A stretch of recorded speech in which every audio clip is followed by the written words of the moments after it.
You were ranked first in the entire school, with 2S-grade undead vying for your attention.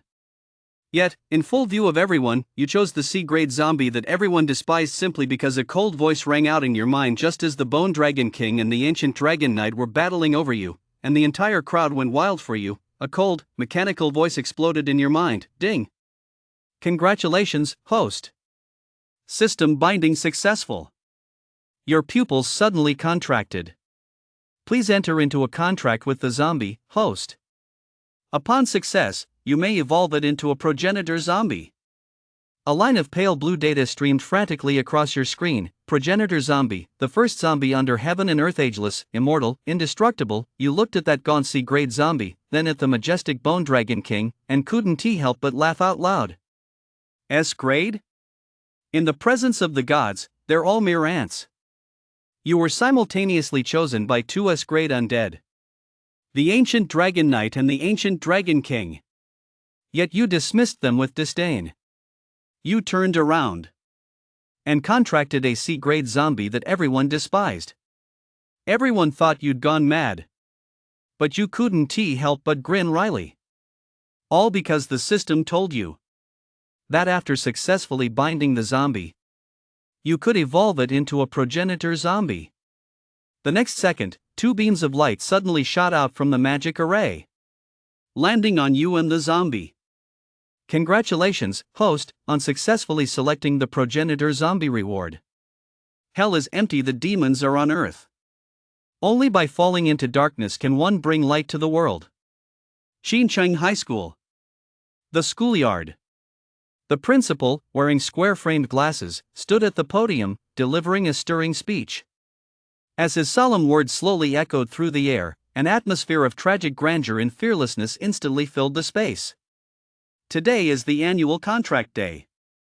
May you all receive the favor of the God of the Dead and sign a contract with a powerful spirit. Below the podium, more than 300 high school students who had just turned 18 stood in neat formation, their faces betraying unmistakable nervousness. Each of them shared the same thought: to form a contract with a powerful spirit and change their own destiny. Please don't pair me with some trash trio later. A transmigrator can't afford to lose face like that. In the crowd, Juan clenched his fists and prayed silently. It had been 3 years since he had traveled from Blue Star to this world. Just as the principal had said, hell is empty, and demons roam the earth. This phrase was a cruel yet accurate portrayal of this world. 100 years ago, demons escaped from hell, invaded this world, slaughtered humanity, and nearly wiped out the human race. In their moment of despair, the God of the Dead took pity on them, opening the gates to the realm of the dead and allowing humans to form contracts with the spirits. It was only by relying on the power of these spirits that humanity was able to resist the demons and survive to this day. However, the demons have never given up on their desire to destroy humanity. Every day, demons kill humans. Even at this very moment, such tragedies are unfolding in certain places. Only by becoming a powerful contractor can one gain the power to control one's own destiny. To gain the recognition of a powerful spirit, one has spent the past 3 years diligently practicing the soul channeling art to hone his soul power. Today, his soul power stands at 90, ranking first in the entire school. Normally, a soul power of 90 would certainly earn the recognition of an A-grade or higher spirit. But one dared not get too complacent, fearing there might be a glitch. I now declare the spirit contract ceremony officially open. Please, students, take the stage in an orderly fashion according to the numbers in your hands. As the principal of First High School finished speaking, a black glow enveloped his body. When the glow faded, a Death Knight clad in black armor and mounted on a skeletal warhorse appeared on the podium. It was indeed the principal of First High School who had activated his undead fusion state. Whoosh! The Death Knight, the principal's transformed form, did not hesitate. Raising the greatsword in his hand, he unleashed the power of the dead. A dark glow coalesced, forming a black portal on the podium that connected to the undead realm. Number 1, Dongfeng. Hearing his name, a nervous-looking teenager hurriedly stepped onto the podium. At the principal's gesture, the boy stood in the center of the podium. He channeled the power of the undead, and the black portal slowly opened. Hundreds of pairs of eyes turned to look. And there, A skeleton warrior, standing 1.6 meters tall and wielding a half-meter long bone blade, stood inside the portal. Two pools of oily green soul fire flickered in its eyes as it, too, seemed to be curiously surveying the world beyond the portal. Skeleton warrior a warrior? Down below, the crowd shook their heads in disbelief. After 3 years of high school instruction, the students had gained some understanding of undead creatures. They all knew that skeleton warriors, zombies, and phantoms were the lowest tier undead, collectively known as the trash trio. Even a dog would shake its head at a skeleton warrior. Anyone who earned the recognition of an undead of this caliber would likely achieve little of note in this lifetime. On the battlefield, they're cannon fodder. In the city, they can barely scrape by doing manual labor. Skeleton warrior, strength grade C. The principal announced the result. Drawing on over a century of experience, people had classified undead creatures into 4 tiers, S, A, B, and C. The so-called trash trio represented the C-grade undead. Do you wish to sign the contract? The principal asked, going through the motions. Dongfeng looked resigned as he said bitterly, do I have any other choice? Having a skeleton warrior is better than having none, right? As the teenager's words trailed off, a symbol lit up simultaneously on both his and the skeleton warrior's foreheads. The contract was sealed, the gate of the undead closed, and the teenager walked down from the podium with a look of disappointment on his face. Many in the audience let out a collective sigh at the sight. Dongfeng, destined to be ordinary, average, and unremarkable, was the true embodiment of the common people. Next, Euro. The principal called out the second name on the list. A beautiful girl in her school uniform stepped onto the podium. Look!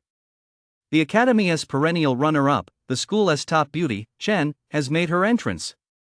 I wonder what level of undead recognition she'll receive. Jokes aside, don't make light of the campus queen. In the last monthly exam, Euro's soul power reached 85. She is guaranteed at least a B grade, and there's a very high chance she'll earn the recognition of an A grade spirit. As the magical array on the podium lit up, the students below fell silent. The pitch-black portal opened once more, and a towering figure slowly materialized. It was draped in a black cloak that stretched endlessly, like the night itself. Its face was shrouded in a hazy mist, only 2 flickering, dark blue flames were faintly visible. In its skeletal, bony hands, it clutched a massive scythe, its blade razor-sharp, its hilt inlaid with mysterious runes. Deathbringer. It's actually a rare A-grade undead. No wonder a genius with soul power reaching 85. After a brief silence, gasps of astonishment erupted throughout the arena. Excellent, excellent, excellent. The principal was so overjoyed he couldn't stop grinning. After all, a B-grade undead contractor is 1 in 100, already considered an elite among the human race. Those who contract with a C-grade undead are 1 in 1,000 true geniuses. This year, Xinjiang High School is going to take off, will produce at least 2 A-grade contractors. Overcome with excitement, the principal couldn't help but glance at Wang. Wang's soul power had reached 90 based on experience. He was guaranteed to contract at least an A-grade undead. In fact, it wasn't impossible for him to gain the recognition of an extremely rare S-grade undead. Whoosh! A flash of light appeared, and a glowing mark appeared on both Euro's and Deathbringer's foreheads. The contract was complete. The girl walked down from the stage, and the crowd automatically parted to let her through. She actually walked straight up to Wang, lifted her chin, and said defiantly, "You'd better not lose to me." Wang chuckled, "No matter what, I can't let myself be outdone by a girl." Most people who cross over end up sparking a romance with the school beauty. But not him.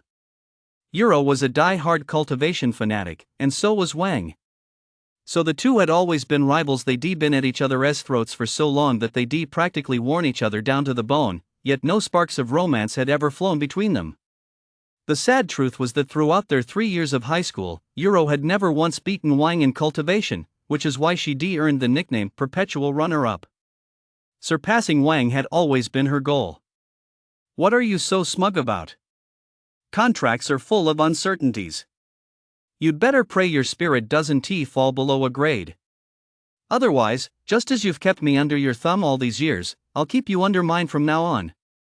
Euro said venomously. Wang shrugged. Honestly, I don't care whether I'm on top or bottom as long as you're happy. You rascal. Euro's face instantly flushed crimson. You'd better pray you can contract a powerful spirit, otherwise, you're in for a world of hurt. Leaving that threat hanging in the air, Euro walked away. 10 minutes later. Under the principal's doting gaze, Wang calmly walked up to the podium. Look! Wang's on stage. A genius with soul power as high as 90. I wonder what grade of spirit he'll be able to contract. At the very least, a grade, and there's a very good chance it'll be a 1 in 10,000 S grade. At that moment, everyone's gaze was fixed intently on Wang. And that was exactly what Wang was thinking as well. Once on stage, Wang didn't waste any time. He channeled his soul power, and the gate of the undead slowly opened. Roar! A deafening roar echoed throughout the hall. Immediately afterward, a colossal figure burst into view. It was 100 meters long, with a ferocious head the size of a sedan. Its spine resembled a row of massive spikes extending from its head all the way to its tail. The bones of its limbs were thick and powerful, and the bone spurs at its joints were as sharp as blades. Its ribs formed a gigantic cage, protecting a pulsating ball of soul fire. Looking at the undead creature he had summoned, Wang's pupils contracted. Holy crap, a zombie Tyrannosaurus?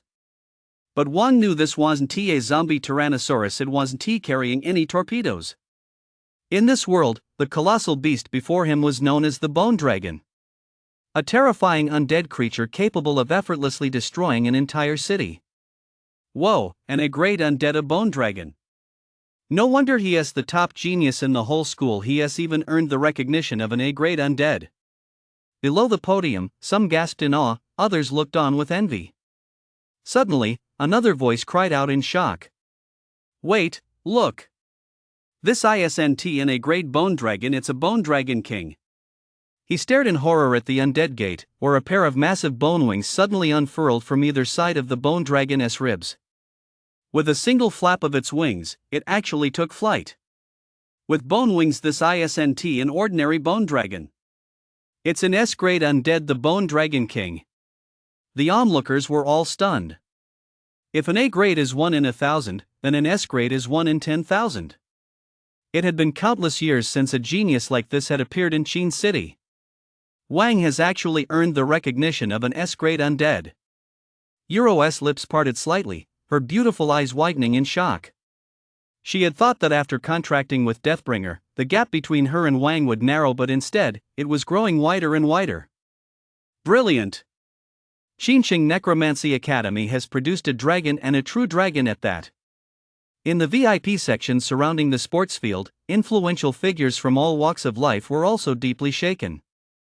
Among them were the heads of necromantic clans, the leaders of major corporations, and even the principal of Qinqing Necromancy Academy himself, who had come in person and was seated in the center, the prime spot. Impressive. He is a promising prospect. We at Qinshan Necromancy Academy have set our sights on him. The head of a private university spoke up. Hey, what a coincidence. We at Tianyun Necromancy Academy have also set our sights on this young man.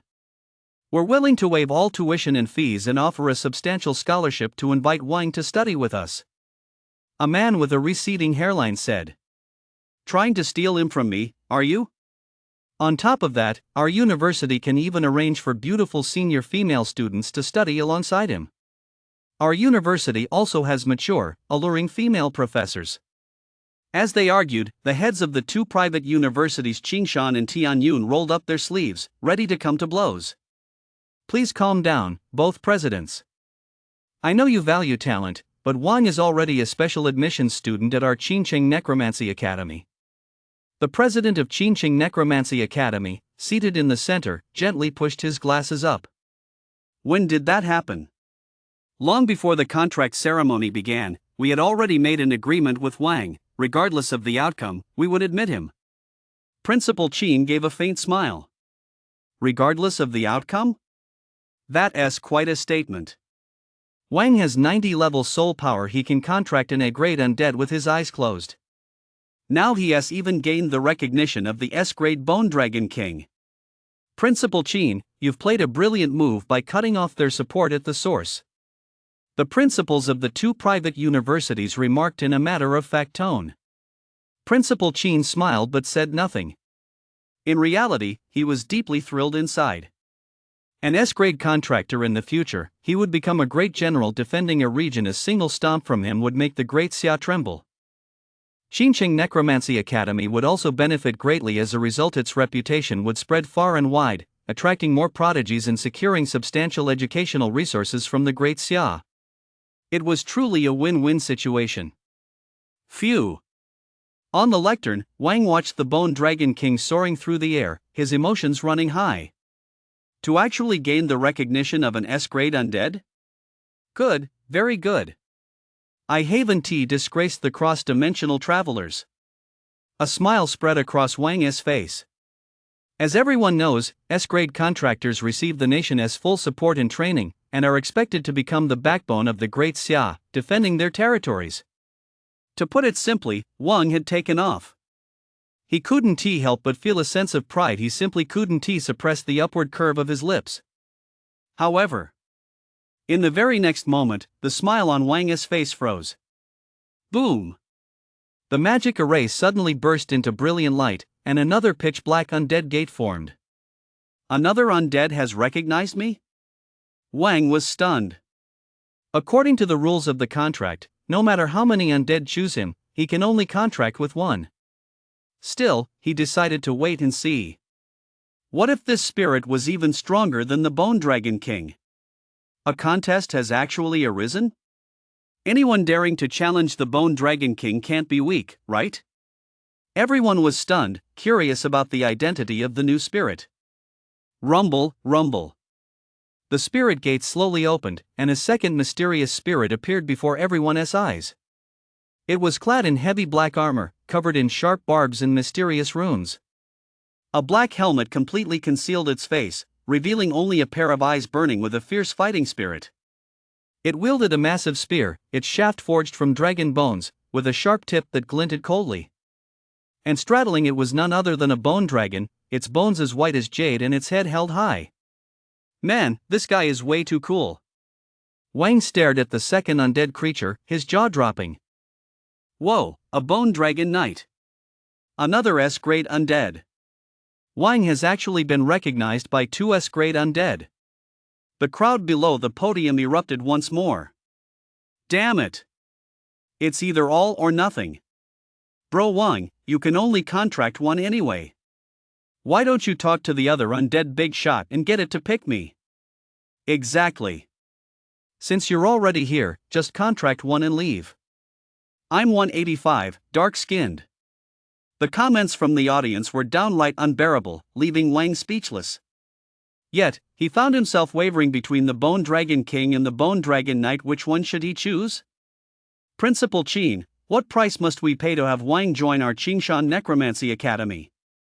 From the VIP section, the principal of Qingshan Necromancy Academy asked in a deep voice. Principal Chin, I'm also interested in having Wang enroll at my Tianyun Necromancy Academy.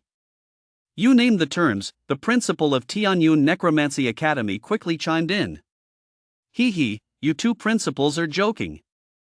An S-grade contractor can't be bought with any amount of money. Besides, surely you don't think I'm just a few pennies short of your level, do you? Dean Chin smiled faintly. Don't forget I have the Great Xia Kingdom backing me. Sigh. The two deans from Qingshan and Tianyun couldn't help but sigh in resignation. Having a genius like Wang study at their academies would bring immense benefits. Wang, have you decided which spirit you'll choose? No matter which one you choose, you'll stand at the pinnacle of this world in the future. The principal of Qingshan High School smiled affably. Wang nodded. I've made up my mind. I'll choose. However, as soon as Wang finished speaking, light flared up on the magical array once more. Dark forces converged, forming yet another undead gate. Wait, there's a third one. What kind of terrifying undead is this time? I'm so sick of saying the word envious. Everyone's nerves were on edge once again. However, as the portal opened, a look of astonishment spread across everyone's faces. Inside the portal stood a gaunt, ragged figure with a green face and fangs. A zombie? What's a zombie doing here? That's a total waste of emotion. Come on, let us discuss it. Who do you think Wang will choose between the Bone Dragon King and the Bone Dragon Knight? Someone couldn't help but speculate. If it were me, I'd definitely pick the Bone Dragon Knight. He is so badass. Then I'll go with the Bone Dragon King. That sense of intimidation is off the charts. He is so damn cool. He is literally the undead of my dreams. Someone in the audience couldn't help but let their imagination run wild. Wang's thoughts were pretty much the same as everyone else's. Why would some lousy zombie even be here? It's definitely a choice between the Bone Dragon King and the Bone Dragon Knight. Congratulations, host. System binding successful. Please contract the zombie. Reward, progenitor bloodline. Wait, do I have a game-breaking ability?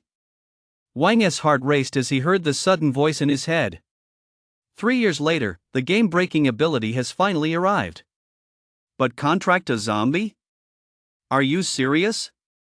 Between the Bone Dragon King and the Bone Dragon Knight, you're making me choose a zombie? The system, you really know how to make choices.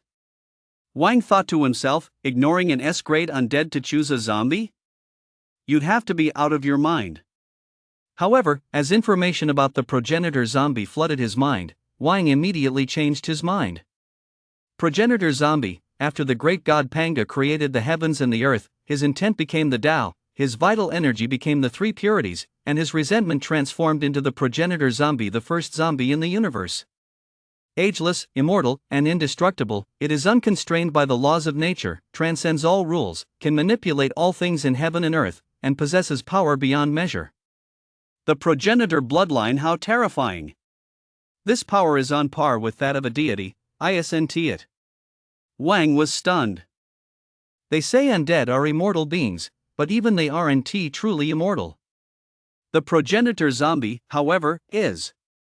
Glancing again at the Bone Dragon King and the Bone Dragon Knight, Wang suddenly felt they weren't such a great choice after all. Not choosing the zombie would be sheer madness. The next moment, under the gaze of hundreds of pairs of eyes, Wang made his decision. I choose the contract. Zombie. As soon as Wang's words fell, two beams of light suddenly shot out from the magic array, landing on Wang and the zombie before transforming into two marks. Rumble, rumble. The gate of the undead closed, and Wang's U.S. contract ceremony came to an end. Am I hallucinating? Wang didn't choose an S-grade undead, he chose a C-grade zombie? You didn't see wrong. Between the Bone Dragon Knight and the Bone Dragon King, Wang chose the zombie, one of the trash trio. At that moment, everyone was so stunned they couldn't close their mouths. No one had expected Wang to make such a baffling choice. Wasn't he this simply throwing away the watermelon to pick up the sesame seeds? God is fair, he gave him an S-grade talent but forgot to give him a brain. Wang is nothing but a fool. Case closed. Such scathing remarks filled the air. But Wang couldn't hear what anyone was saying. Selection complete. Reward, progenitor bloodline. With a thought, Wang's consciousness was transported to a mysterious gray space. Every contractor possesses an undead space to house their own undead. At that moment, the zombie bound to Wang was inside it. However, it was completely different from before. The zombie from earlier had been sallow, gaunt, and emaciated, looking utterly malnourished. Now, the zombie stood a full 2 meters tall. Its once sallow complexion had transformed into a healthy wheat brown hue, and its entire body was bulging with muscles as hard as granite, exuding a powerful presence. A mane of jet black hair fell casually to its waist, crimson light flickered in its eyes, and its 4 fangs didn't look out of place. Instead, they added a touch of eerie beauty. It was just too cool. Wang felt a pang of envy. Progenitor zombie greets his master. Sensing Wang's presence, the progenitor zombie knelt on one knee. At the same time, a transparent panel appeared on the progenitor zombie's body. Race, progenitor zombie. Talents: ageless, undead, indestructible, spiritual perception unlocked, shapeshifting unlocked, psychokinesis unlocked, teleportation unlocked, lightning mastery talent unlocked. I thought ageless, undying, and indestructible were already the limit, but I never expected this was just the beginning.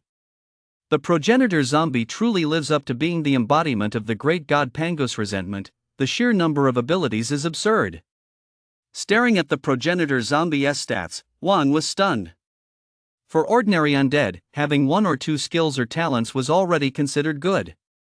Even S-rank undead, as powerful as they were, only possessed 4 or 5 skills or talents.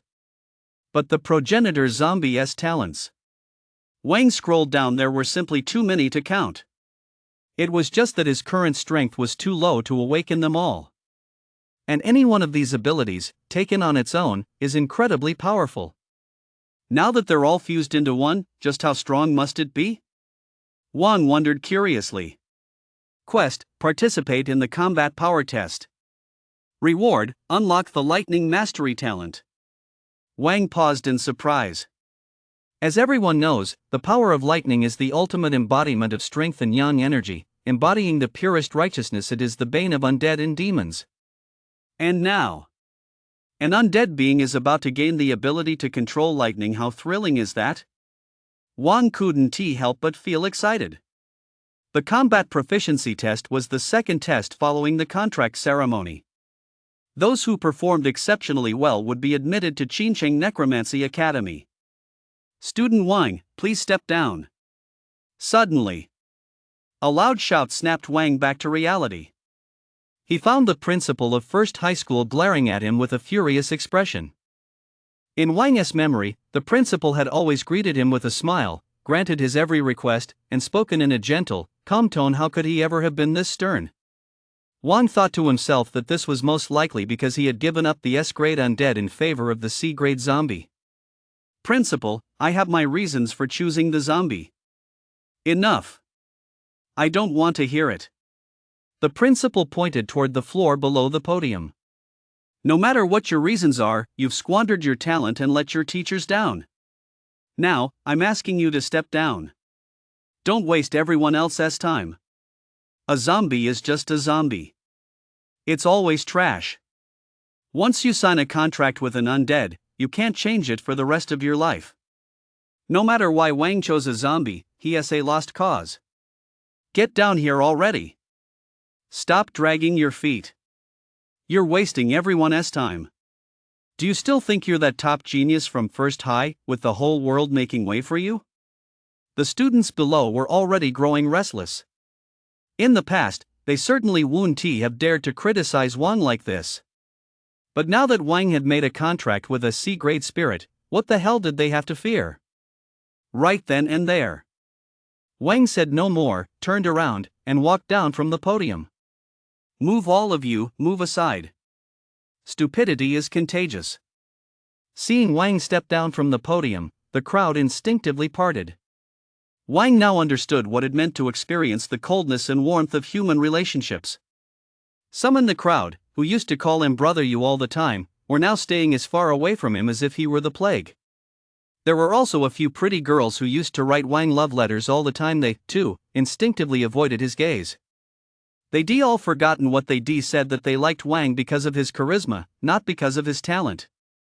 Bullshit about charisma, they were just after his damn talent. Wang had finally seen these people for who they really were.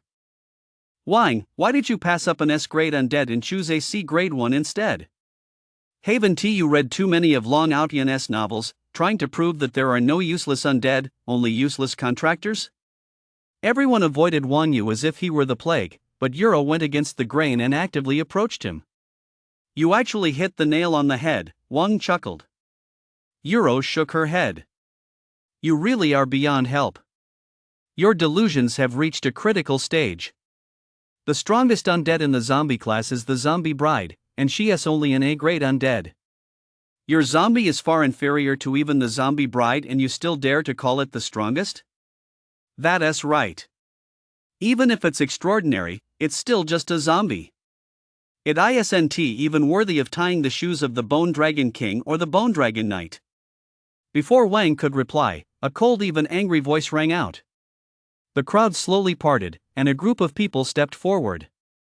At the head of the group stood none other than Dean Qin of the Qingqing Necromancy Academy. Not long ago, he had met with Wang and pleaded with him to enroll at the Qingqing Necromancy Academy.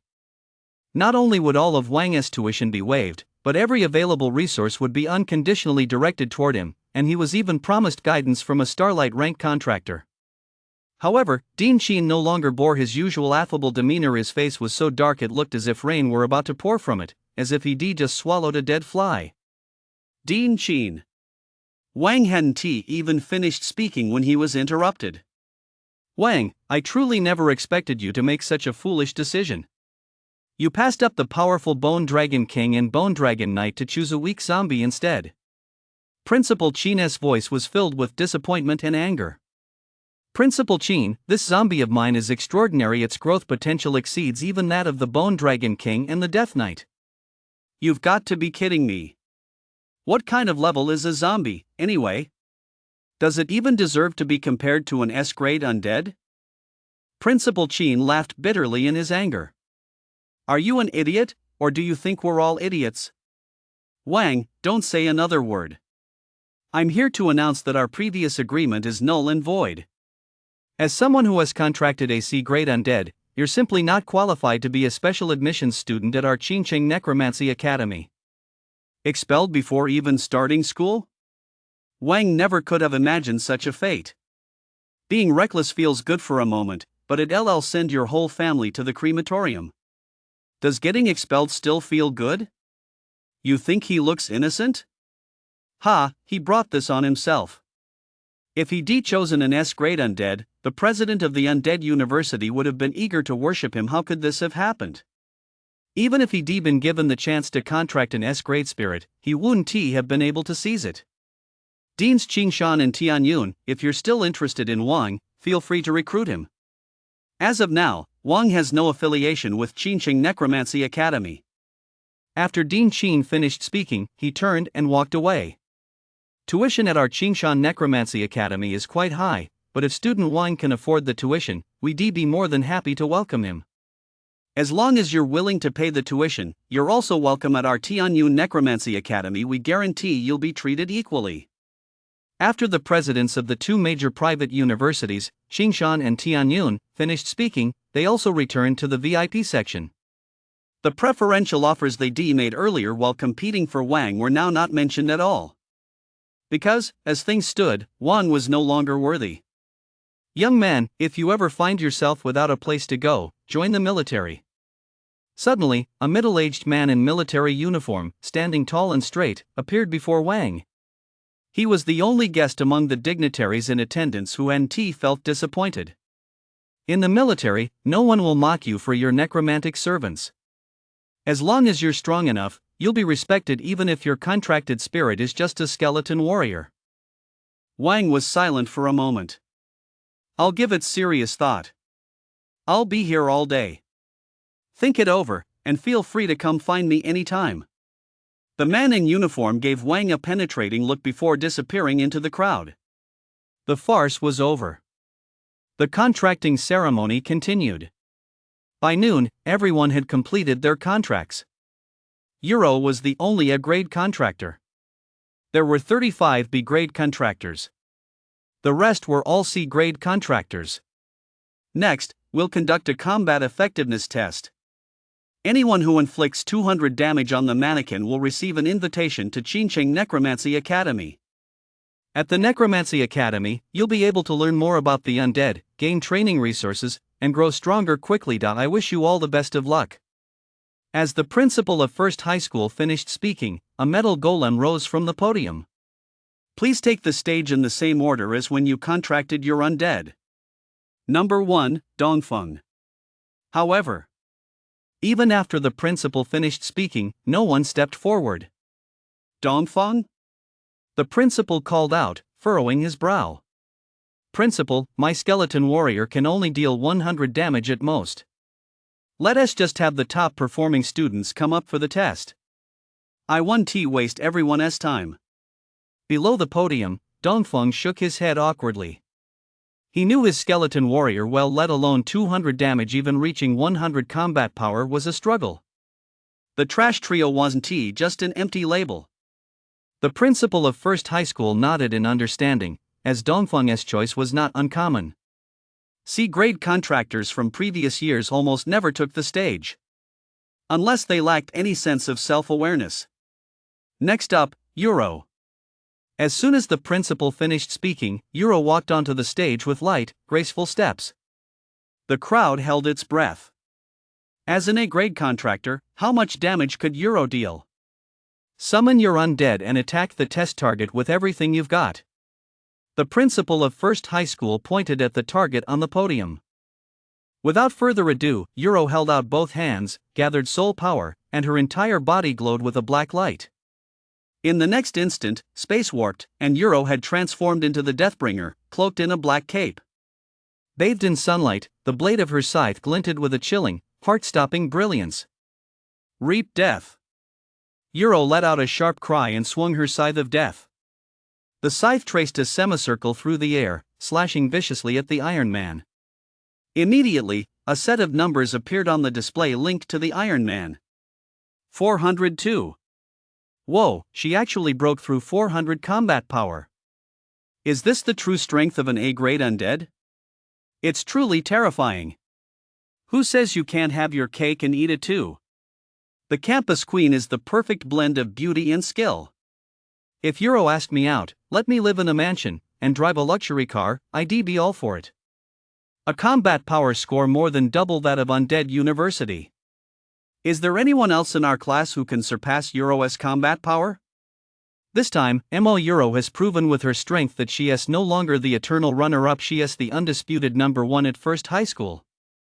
Seeing Euro's results, the audience erupted in excitement. Very impressive. A hint of a smile finally appeared on the principal's face. After reverting to her human form, Euro remained composed.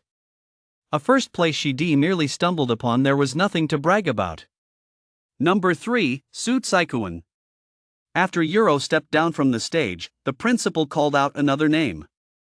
In the end, Su Tsaikuan didn't take the stage either. Furthermore, none of the C-grade contractors ranked below number 3 came forward. As always, C-grade necromancers shouldn't go up there and make fools of themselves. 1. Finally, the principal of First High School called out Wang's name. Then, with almost no pause, the principal's voice rang out again, next, Wu Yifun. Wait. The principal looked at Wang. Is there something you need? Principal, I want to take the test, Wang said. You still want to take the test? Is that really necessary? The principal couldn't understand why Wang would come up there just to make a fool of himself. I mean, as a C-grade undead, do you really need to take the test? Aren't you just wasting everyone's time?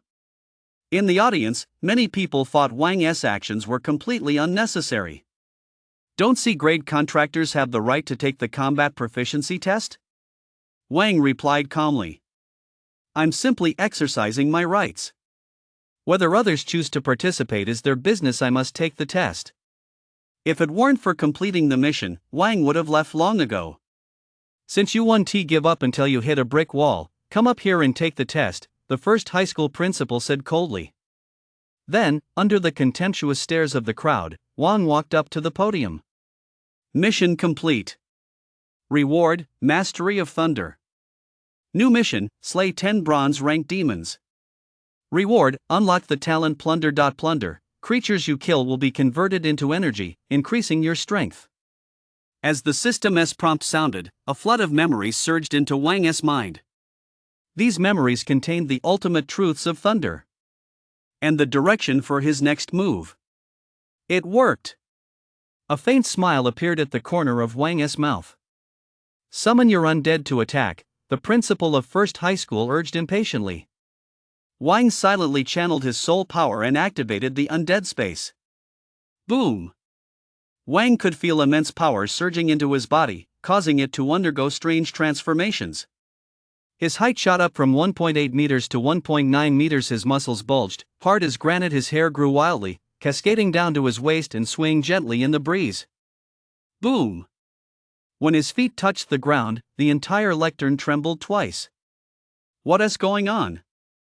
I must be seeing things. Is this really that sallow, malnourished zombie? Is this a zombie? Those muscles are massive. He looks like a bodybuilding coach. Is this really one of the three useless ones? His aura feels even stronger than Euro's A-grade Deathbringer. The moment Wang transformed into the progenitor zombie, everyone was stunned. What kind of zombie looks like this? Is this what a necromantic fusion feels like? So powerful. Now let us see just how much attack power I have. Wang formed hand seals with both hands and pointed them at the Iron Man from a distance. This scene left everyone speechless. You're a zombie instead of biting, you're forming hand seals? Just as everyone was questioning this, there was a crack, and a bolt of purple lightning appeared out of thin air, striking the test target with full force. Wait, did I just see a spirit control lightning? Everyone felt their minds go blank for a moment. 1036. A 4-digit number then appeared on the test board. It had broke 1,000? Is this the kind of damage a C-grade undead can deal? Undead and demons are ranked as follows: bronze rank, silver rank, gold rank, platinum rank, diamond rank, starlight rank, and sovereign. Each rank is further subdivided into 9 stars. 1036? The principal of First High School rubbed his eyes hard and looked at the display again. He was certain he hadn't misread it. It really had broken 1,000. A C-grade zombie S attack is stronger than an A-grade Deathbringer S. Even that genius in the Imperial capital this year, who contracted an S-grade undead, only managed to deal a little over 500 damage. That bolt of thunder just now, it was pure, unadulterated young energy, wasn't it? An undead capable of manipulating thunder is truly rare. No, it's practically unheard of. It seems we really did misunderstand him. Wang's contracted zombie is truly extraordinary. In the VIP section, even the well-traveled and well-informed dignitaries could no longer sit still. Wang had proven through his actions that the undead he had contracted was truly extraordinary, more powerful than both a grade and S-grade undead. Why can your undead release lightning? The principal of First High School asked Wang in astonishment. Isn't it perfectly reasonable for a zombie to release lightning? Wang replied nonchalantly, ending the fusion and turning to walk down from the podium. The principal of First High School thought to himself, is that even reasonable? Wang, wait a moment. Seeing that Wang was about to leave, the principal hurriedly called out to him. Is there something else? About what happened during the contract ceremony earlier. The principal of First High School wanted to ease the earlier awkwardness. That incident, Wang smiled faintly. Don't worry, I'll remember it for the rest of my life. All that talk about repaying evil with kindness or overlooking a young person's faults, it's all bullshit. Wang was very petty. He held a grudge against anyone who treated him badly. The principal of First High School felt his whole world crumble. Bro, I knew you'd be the most badass of them all. A C-grade undead, even more badass than an A-grade undead. Don't call me bro, you call me God, you. After witnessing Wang's combat prowess, the crowd immediately swarmed around him, fawning and flattering. They weren't looking to become close friends with Wang, they just wanted to make a good impression.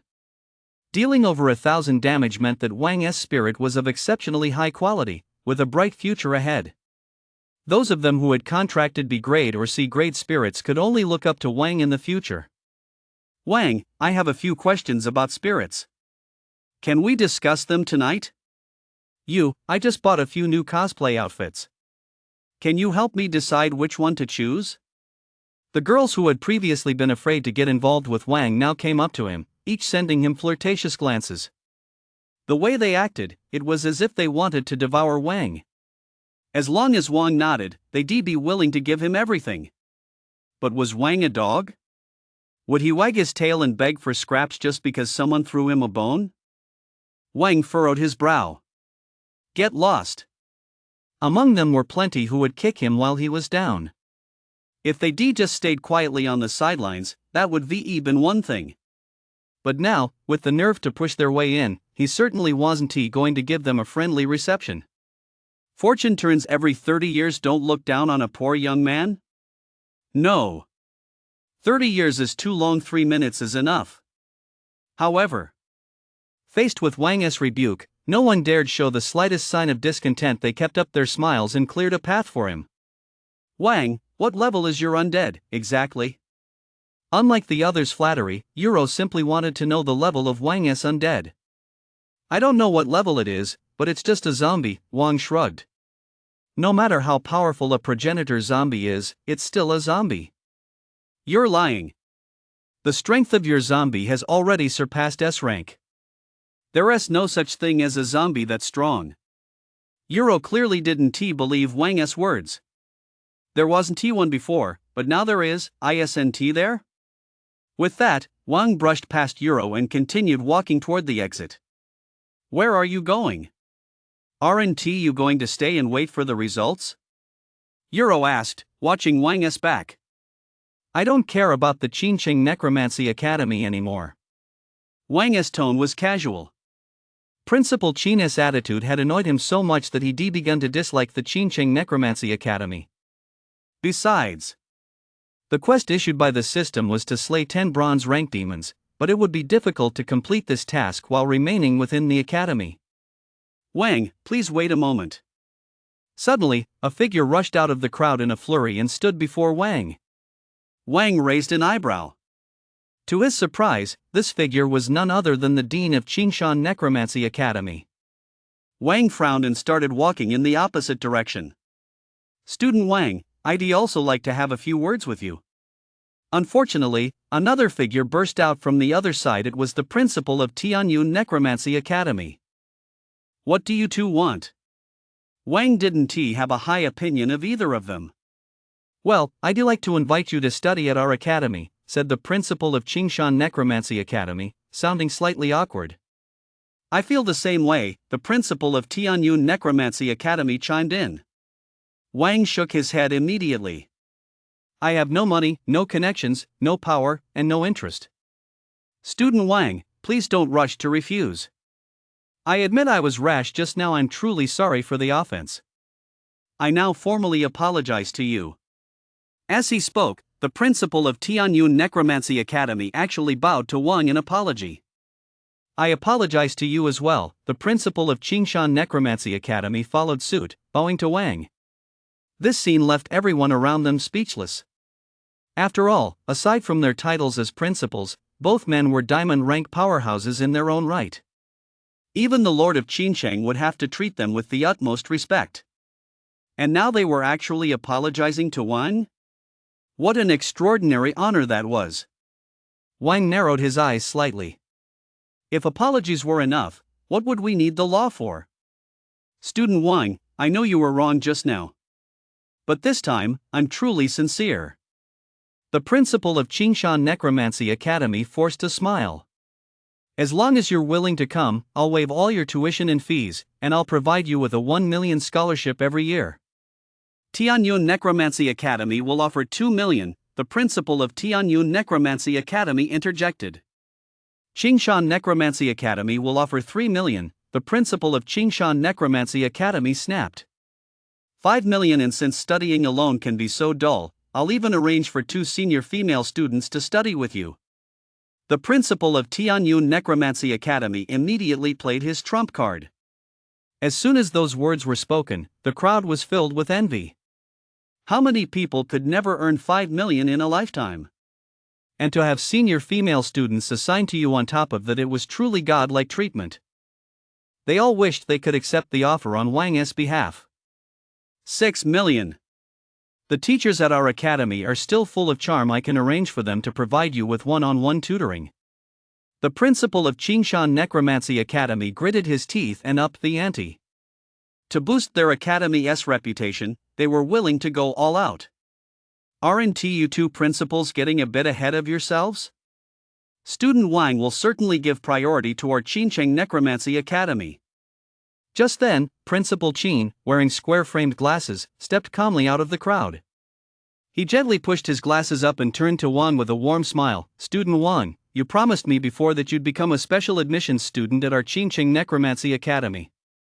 You'd enjoy top-tier treatment, receive preferential access to resources, and have a diamond rank expert dedicated to tutoring you. The deans of both Qingshan and Tianyun universities paled. You just expelled Wang, and now you have the nerve to bring up special admission? Is that so? Wang asked, picking his ear. Principal Qin's gaze sharpened, then he said warmly, of course. That's what we agreed upon. Principal Liu from First High School can vouch for it. Principal Qin, you're not referring to that verbal agreement from before, are you? That's nothing but hot air. And you even let him go. Wang pinched his nose. Ugh, where is that stench coming from again? You.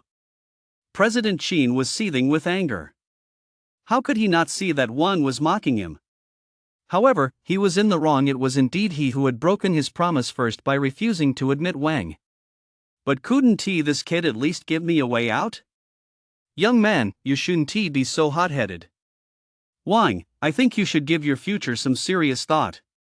No matter how talented you are, you'll need a lot of resources to rise to the top. Without the support of the University of the Dead, it'll be hard for you to grow. Qin Gang fixed his gaze on Wang and said earnestly, I advise you not to act on impulse. I'll give you one more chance to rephrase your answer. Do you accept my invitation to study at Qingqing Necromancy Academy, or not? It's over. Principal Qin is furious. At that moment, everyone around them felt as though Principal Qin were a volcano on the verge of eruption.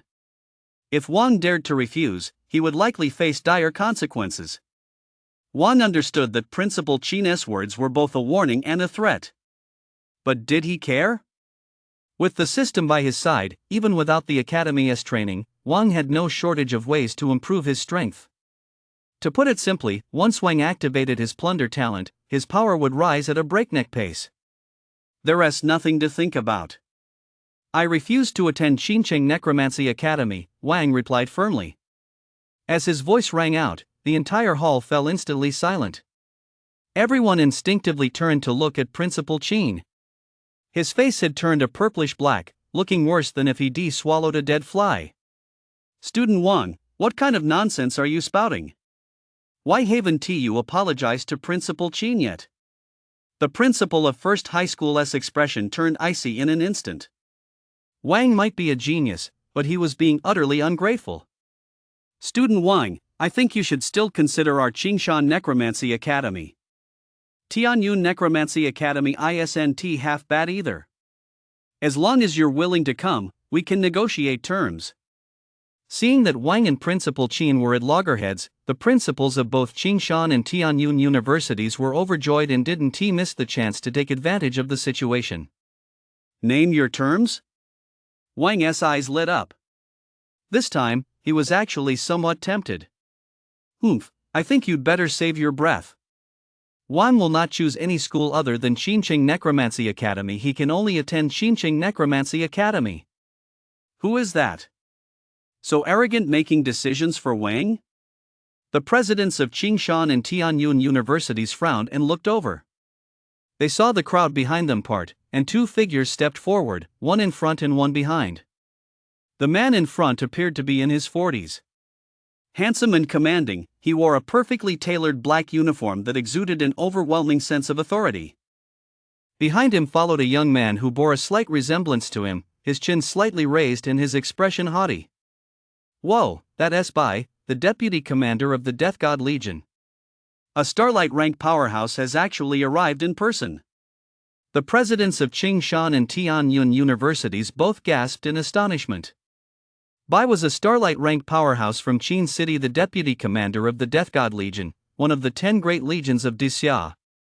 His wife was the only daughter of the head of the Gu family, a prominent and prestigious clan in the imperial capital. It could be said that he was a figure so influential that a single stamp of his foot could send the entire nation of Dixia into turmoil. The young man behind him is Gu, the prodigy from the Gu family in the imperial capital, who has contracted an S-grade undead Lich King. Someone with well-connected sources recognized the young man behind Bai at a glance. It was said that he was the daughter of Bai and the Gu family's cherished heiress, and she had taken her mother's surname. Wang, you are not allowed to go anywhere except the Qingqing Necromancy Academy. Principal Qin is also my close friend. You've offended him greatly, and now you must apologize to him. Bai looked down at Wang with an air of superiority, speaking in a tone bordering on a command. In contrast, Wang had clenched his lips tightly the moment Bai and Gu appeared, his eyes red-rimmed as he stared intently at the two of them. Deputy Legion Commander Bai, isn't that attitude a bit inappropriate? After all, Wang isn't one of your soldiers, he has the right to make his own choices. The principals of Qincheng and Tianyun necromancy academies, desperate to win Wang's approval, took a risk and spoke up in his defense. Those around them nodded in agreement. Bai certainly had no right to order Wang to do this. Bai's eyes narrowed as he pointed at Wang. I'm his father. Do you think it's inappropriate for me to say this? What? Wang is Bai's son. Bai's words struck like a bolt from the blue, shocking everyone. Wasn't he had said that Wang's entire family had died, leaving him all alone, and that he worked his way through school to complete his studies? You have no right to make decisions for me. I'd rather die than choose the Qincheng Necromancy Academy. Wang's voice grew hoarse. Bai furrowed his brow. Are you defying me? Bai, our relationship ended 3 years ago. Your son, Bai Yu, is dead. Now my name is Wang. Wang's expression grew increasingly cold. This Bai was essentially a demon world version of Chen Shimi. After his predecessor's mother became pregnant, he left the city under the pretext of hunting demons and never returned. His predecessor's mother assumed Bai had met with misfortune. Heartbroken beyond measure, she wept day and night. After raising him until he was 5, she eventually died of a broken heart. The previous incarnation became an orphan, wandering the streets, fighting stray dogs for food, and living a life where he had barely enough to cover himself or fill his stomach. It wasn't until one day, when he happened to see on TV that Bai had successfully been promoted to deputy commander of the Death God Legion, that he suddenly came to his senses. It turned out that the man his mother had longed for in her dreams wasn't dead, he had simply abandoned them both. What's more, through some unknown means, he had married the beloved daughter of the Gu family, one of the imperial capital's most powerful clans. So, the helpless boy endured countless hardships to make his way to the imperial capital and find Bai. He thought he'd found someone to rely on, but instead, he found himself in hell. Bai did not drive the boy away, nor did he treat him as a son, he did not even treat him as a human being. The boy entered the Gu household, yet was forced to eat and sleep alongside dogs, treated worse than a servant, and subjected to endless torment as a plaything for the Gu family. From start to finish, this father, Bai, stood by and watched coldly. Finally, when the 15-year-old boy pleaded desperately with Bai to spare him and let him leave the Gu household, Bai's reply was cold and indifferent: unless you die, don't even think about leaving the Gu household. And so, unable to bear the humiliation, the boy chose to end his life by jumping into the lake.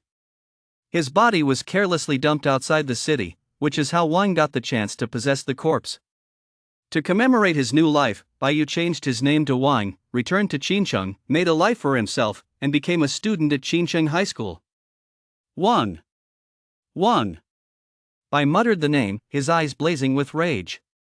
You actually took the same surname as that dead, despicable bitch? Wang, how dare you speak to Dad like that? Gu frowned and scolded him. Do you know anything about respect for elders and social hierarchy? That's your dad, not mine. Neither the original Wang nor the reborn Wang had any fondness for Bai. Nor would they ever develop any. He abandoned his wife and child, abused his own son just to curry favor with the Gu family's darling, and ultimately drove his son to such despair that he threw himself into the river. Bai was a complete scumbag. If Wang were a king-class contractor right now, he'd surely smash Bai to smithereens with a single slap without hesitation. You wretch! I've really given you too much leeway, Bai said as he pulled out his belt. The motion was incredibly smooth. Bai had done this countless times. Dad, let me handle this. Before Bai could strike, Gu stepped in front of him. He glared intently at Wang, a savage grin curling his lips. You ungrateful bastard, today I'll teach you what respect for elders and the hierarchy of seniority really means. Ha! And you think you're qualified to teach me? Wang gave a cold laugh. Come to think of it, I'm more than half a year older than you, I'm your senior. If anyone's going to be teaching anyone, it should be me teaching you what respect for elders and the hierarchy of seniority really means. Who gave you the nerve to speak to me like that? Gu's expression turned icy. A worthless creature not even worth as much as the dog I keep, and yet you dare to bark defiance at me? Wang's attitude sent Gu into a rage. Back when Wang was in the Gu household, he was utterly lowly, not even as good as a pet dog, and now he dares to claim he'll teach me a lesson? It's nothing short of defying the heavens. In the next instant, a powerful surge of soul power erupted from Gu, instantly whipping up a gale. Immediately afterward, he summoned his undead and began to fuse with them. A flash of black light, and Gu transformed into an undead figure standing about 2 meters tall, cloaked in black and wielding a bone staff. That's the aura of an S-grade undead. The Lich King. It's actually the Lich King. Truly a genius from the imperial capital. The moment the Lich King appeared, the entire venue erupted in an uproar. Even some high school students who had just completed their contracts were forced to retreat by the Lich King's overwhelming aura. Since you want to devour your master, I have no choice but to wipe you out. Gu's heart filled with murderous intent as he raised his staff. Whoosh! A ball of sickly green flame, as big as a wash basin, materialized out of thin air and slammed toward Wang. This was the soul fire capable of incinerating both flesh and soul, an extremely vicious attack. For a contractor who had just completed their contract, even a single touch meant certain death. This scene caused everyone to frown. Gu wasn't just trying to teach Wang a lesson. He clearly wanted Wang dead. However, just as the soul fire was about to strike Wang Yu had already transformed into a progenitor zombie. Then, swinging a fist as big as a sandbag, he smashed the soul fire to pieces. S-grade? That's all you've got? Wang shook his head dismissively. That fierce? Everyone who witnessed this was stunned. Shattering the soul fire with a single punch, just how strong was the defense of the zombie form Wang had taken on? You. After transforming into a lich, Gu's ashen eyes were filled with astonishment. After all, even a silver-ranked contractor, one ranked above bronze, wouldn't dare to take the Lich King's soul fire head-on. He never expected that his killing blow, which he was certain would succeed, would be neutralized just like that. It was simply absurd. This strong? Standing nearby, Bai's pupils contracted involuntarily. He was clearly stunned by the sheer power of Wang's undead form as well. If he'd seen Wang's combat test earlier, he definitely wouldn't have let Gu make his move. Maybe he's resistant to spell-based attacks. Let's try a physical attack.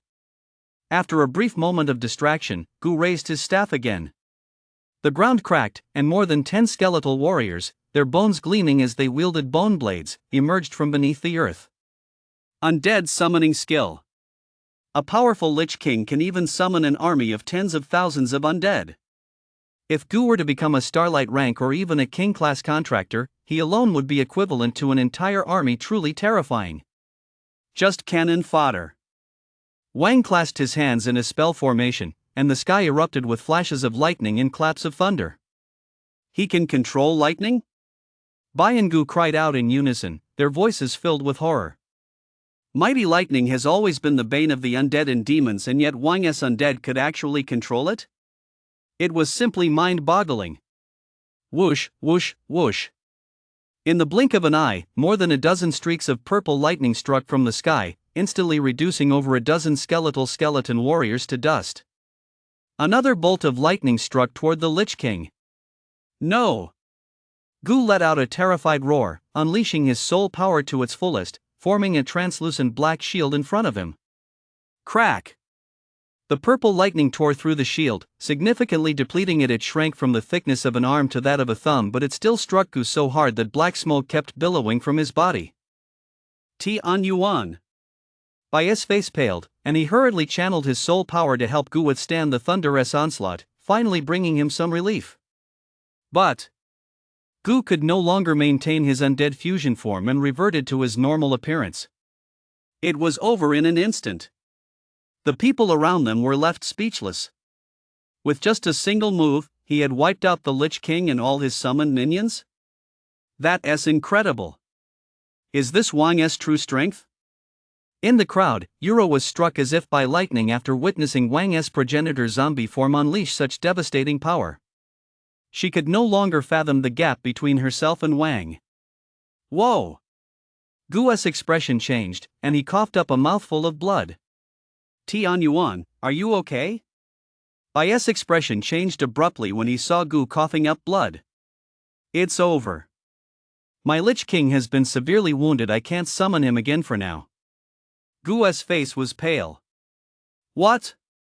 Bai's expression changed drastically as he glared at Wang and shouted, "You monster! Look at what you've done! Look at the state you've left your brother in! He is just a child. How could you bring yourself to do this?" It was clear that Gu's injury had broken Bai's heart. If you want to kill, you must be prepared to be killed yourself. He brought this fate entirely upon himself, Wang said, shaking his head regretfully. If Bai hadn't intervened, Gu might already be dead. Monster, how dare you talk back? Bai was seething with rage. Dad, you have to avenge me. Don't let him get away with this. I want him to suffer 10 times, 100 times worse than I did. Gu glared at Wang with such ferocity that if looks could kill, Wang would have died at least 100 times over. Son, don't worry. I'll make him kneel before you and apologize right now. Bai's expression turned icy as he took a step forward. At the same moment, an overwhelming aura surged toward Wang like a tidal wave. Starlight Rank's soul power was incredibly formidable, and Wang's expression suddenly changed. He felt as if he were a tiny boat in the midst of a raging storm, on the verge of being wrecked and lost at any moment. Thud, thud, thud. He was forced back by this aura. You wretch, get down on your knees. Bai roared furiously, his aura reaching its peak. Boom! Wang felt as if he were carrying 1,000 Jin on his back, making every step a struggle. Yet Wang still clenched his fists tightly, refusing to yield. Sweat streamed down his cheeks, dripping onto the ground with a steady plop, plop. You won't yield? Fine, then I'll beat you until you do. Bai advanced step by step toward Wang, the veins on his hand clenched around his belt bulging. But in the very next moment, a figure suddenly appeared in front of Wang. It was a middle-aged man in military uniform, standing tall and straight. As he appeared, Wang felt the pressure drop sharply. It's him! Wang's heart skipped a beat. It was this soldier who had told Wang that if he had nowhere else to go, he could enlist. What does this mean? Is he here to protect Wang? The appearance of the man in military uniform took everyone by surprise. But the crowd couldn't help but shake their heads. This soldier's rank was merely that of a commander in the Qingqing City Defense Forces. Yet he was facing none other than the deputy commander of the mighty Death God Legion. How could an ordinary person possibly stand in his way? Even if the city lord himself were here today, he couldn't protect Wang. Lu, are you trying to stop me? Surprisingly, I actually recognized this soldier. Yes. The middle-aged soldier, known as Lu, nodded slightly, as if he were discussing a trivial matter. He showed not the slightest hint of fear toward Bai's status, position, or power. This man must be someone of great importance. Wang concluded that this soldier was certainly no ordinary commander of the city defense forces. You! Bai was furious at first, but then seemed to remember something. He took a deep breath and forced himself to calm down. You should know the nature of my relationship with Wang. So this is my personal business. You have no right to interfere. Get out of my way.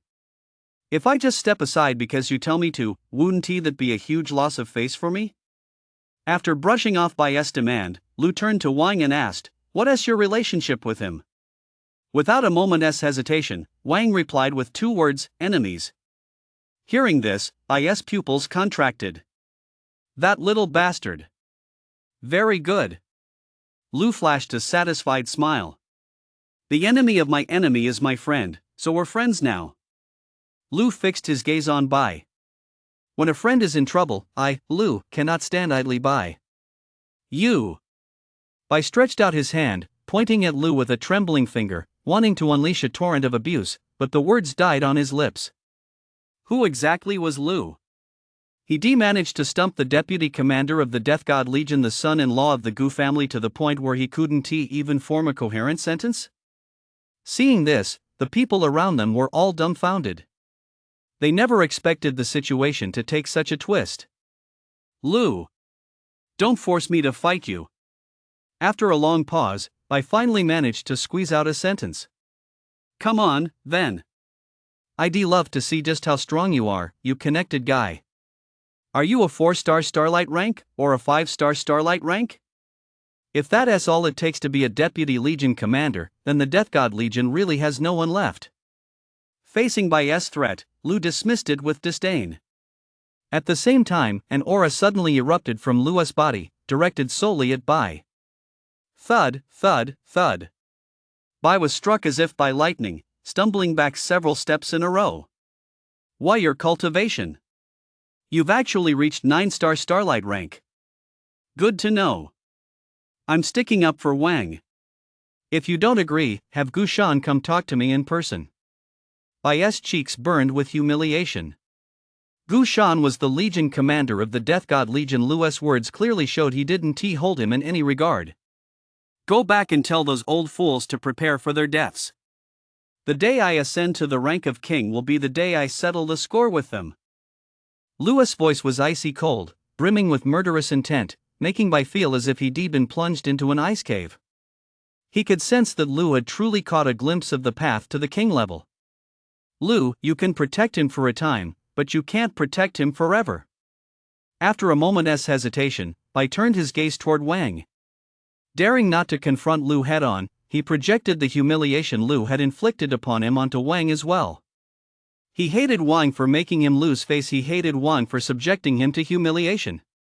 Lu also gave Wang a piercing look and said slowly, I don't need to protect him for a lifetime, just for a short while, and he'll become someone you dare not provoke. He had complete confidence in Wang. With him? Gu looked thoroughly unconvinced. A short while? Bai laughed scornfully. Even if I gave him 10, 20, or 30 years, he'd still never catch a glimpse of my back. He looks at me the way a frog at the bottom of a well gazes at the sky. Clearly, he didn't take Wang seriously at all. As someone who'd been through it all, he knew all too well just how difficult it was to reach Starlight rank. Strength, talent, luck, and background, not a single one could be missing.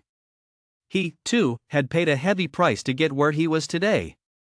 In fact, I had always been grateful for the decision he'd made back then. If he hadn't chosen to cling to the Gu family's coattails, but instead opted to live with Wang's mother, that mediocre woman, it was doubtful he would have even become a diamond rank powerhouse. As soon as Bai spoke these words, many people nodded in agreement. Indeed. If rising to power were really that easy, there wouldn't be just a dozen or so kings among Desia's 200 million people. Geniuses are a dime a dozen, countless in number, but how many truly rise to become rulers of their own domains? What do you say? Lu didn't argue with Bai. Instead, he asked Wang. After a brief silence, Wang replied resolutely, Bai, within 10 years, I will undoubtedly become someone you look up to, and I will settle our score. His voice wasn't loud, but it was unwavering. Wang knew that at this point, they had become mortal enemies. Whether he said these words or not, Bai intended to eliminate him. Lu looked at Bai with a half smile. Did you hear that? Fine, fine, fine. I'm really looking forward to the day you settle the score with me. Bai gave a meaningful smile, then turned and walked away. Dad, who is he? Gu asked in confusion. We'll talk about it when we get back. But Wang. I said, we'll talk about it when we get back. Bai shot Gu a cold glance. Gu froze. It was the first time he'd seen Bai look at him like that. Suddenly, he felt a twinge of fear. You must stay alive. I will personally avenge today's humiliation.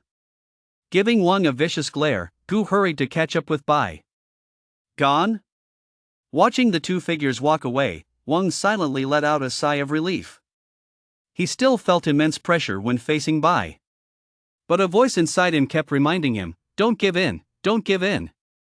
Wang, what are your plans now? Lu looked at Wang, eagerly awaiting his answer. Wang turned his gaze toward the deans of the various academies. As a result, everyone's eyes quickly averted his gaze. The relationship between Wang and Bai was already common knowledge. It could be said they were like oil and water in irreconcilable conflict. As a 9-star Starlight rank powerhouse, Lu had no reason to fear Bai or the Gu family, but they did. No matter how talented Wang was, they wouldn't dare recruit him. No amount of money could make them accept him.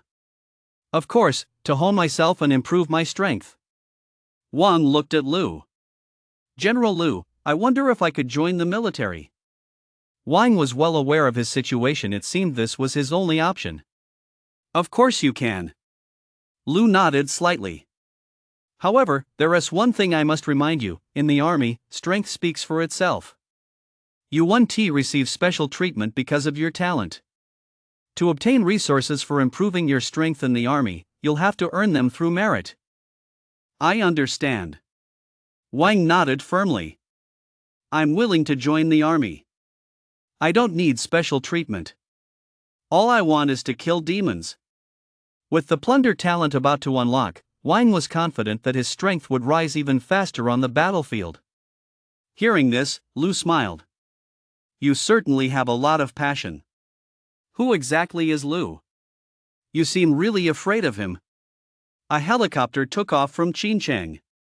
On board, Gu clenched his fists and asked in confusion. He is a madman. And because of certain events, he has sworn a blood feud against the Gu family. Then why hasn't the family eliminated him? Gu asked, puzzled. Many who crossed the Gu family are long dead. The grass on their graves is 2 meters high by now. They tried, but after losing 2 Starlight rank experts, they gave up. Starlight rank experts have fallen. Gu was utterly shocked. Starlight rank experts were powerful enough to serve as city lords. They were influential figures who commanded millions of people. Cultivating even one required immense effort, and the death of just one was a major event. After Lu killed the Gu family as Starlight rank expert, he is still at large? Gu couldn't believe it was true. As a prominent family in the imperial capital, the Gu family controlled the Death God Legion and possessed countless powerful experts. Few dared to provoke them, let alone suffer such a massive loss. Bai sighed helplessly and said weakly, if they could, the Gu family certainly wouldn't let this go.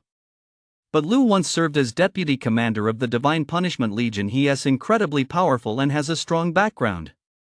Even the Gu family is powerless against him. A man even the Gu family couldn't touch. After hearing Bai's words, Gu fell silent. He truly realized just how powerful Lu was. But, Wang. Thinking of the humiliation he suffered at the academy, Gu clenched his teeth, his face filled with resentment. Don't worry, Dad will definitely help you get your revenge. At the mention of Wang, a cold glint flashed in Bai's eyes. Only when Wang is dead will I be able to get my revenge. Gu's expression turned grim. You wouldn't hesitate to do it, would you? Bai paused for a moment, then shook his head. Silly boy, what are you talking about? How could I hesitate? What is Wang, anyway? In my heart, you're my only son. As he spoke, Bai Yan affectionately ruffled Gu's hair. However, he didn't notice the fleeting look of disgust that flashed across Gu's downcast eyes. We're almost there. Our destination is just ahead. Around noon, a military vehicle drove into a military camp. Lu looked out the window and said slowly, General Lu, this doesn't seem to be a city defense army camp? Wang looked out the window but saw no banners of the city defense force. Even the soldiers coming and going weren't wearing the usual city defense force uniforms. You're quite observant. This isn't the city defense force, but the Demon Hunting Guild. Lu gave Wang a penetrating look. The Demon Hunting Guild. Wang's pupils suddenly contracted at the words. A city's defensive forces are generally divided into 2 types. The first is the City Defense Force. They are usually numerous, with varying levels of strength, and are primarily responsible for city defense and public order. The second type is a combat unit formed from the elite of the military, known as the Demon Hunting Guild. There is a lot of information circulating online about the Demon Hunting Guild. The Demon Hunting Guild is full of powerful fighters. Silver rank is merely the entry requirement. Every squad leader is at least gold rank, and there are even platinum rank warriors. That's absolutely terrifying. Keep in mind that a silver rank fighter in the city defense force could already serve as a centurion commanding 100 men. The Demon Hunting Guild's primary duties involve high-risk missions such as reconnaissance, decapitation strikes, and sniping, all of which involve direct combat with demons. As Oldley put it, the Demon Hunting Guild is all about elite forces. General Liu, you brought me to the Demon Hunting Guild. Could it be that? A possibility crossed Wang's mind. I've seen you in action twice. In terms of combat prowess, you're in no way inferior to a silver rank contractor. With that kind of ability, sending you to the recruit camp would be a waste of time, so I'd like to recommend that you join the Demon Hunting Guild directly. Although the Demon Hunting Guild frequently engages in combat with demons, which is extremely dangerous, it also offers more opportunities to earn merit. Wang's eyes lit up. Fighting demons, wasn't that exactly what he wanted? Thank you, General, for your recommendation. Liu shook his head. I'm merely offering you an opportunity. As for whether you'll successfully join the Demon Hunting Guild and become a member of a demon hunting squad, that depends on whether you can pass the squad leader's test. Wang's eyes flashed. Joining the Demon Hunting Guild wasn't going to be that easy after all. But he was confident in his own abilities. Before long, the military vehicle came to a stop in a spacious parade ground. When Wang and Liu got out, they saw 4 figures standing in front of the vehicle. The group consisted of both men and women, all standing at attention in their combat uniforms. Out of courtesy, Wang merely glanced at them before quickly looking away. When the 4 saw Liu, they all saluted simultaneously. I've gathered everyone here to introduce a new member to you.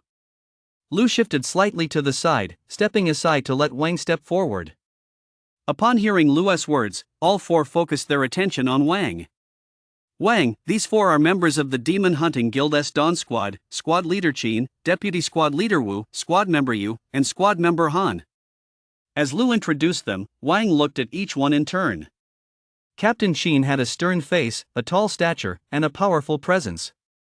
Deputy Captain Wu was unremarkable in appearance but smiled warmly when he felt Wang's gaze.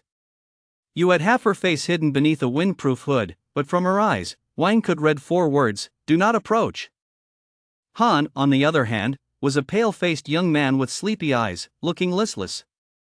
General, I wonder which squad Wang belonged to before. Qin, the captain of Dawn Squad, asked for some details. No squad. His name is Wang, a recent graduate of Qincheng High School's senior class. His contracted undead is a zombie. Liu answered truthfully. What?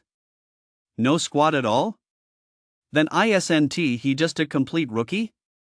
He just graduated from high school, which means he has just completed the contract ceremony? His strength is probably just 1 star in the bronze rank?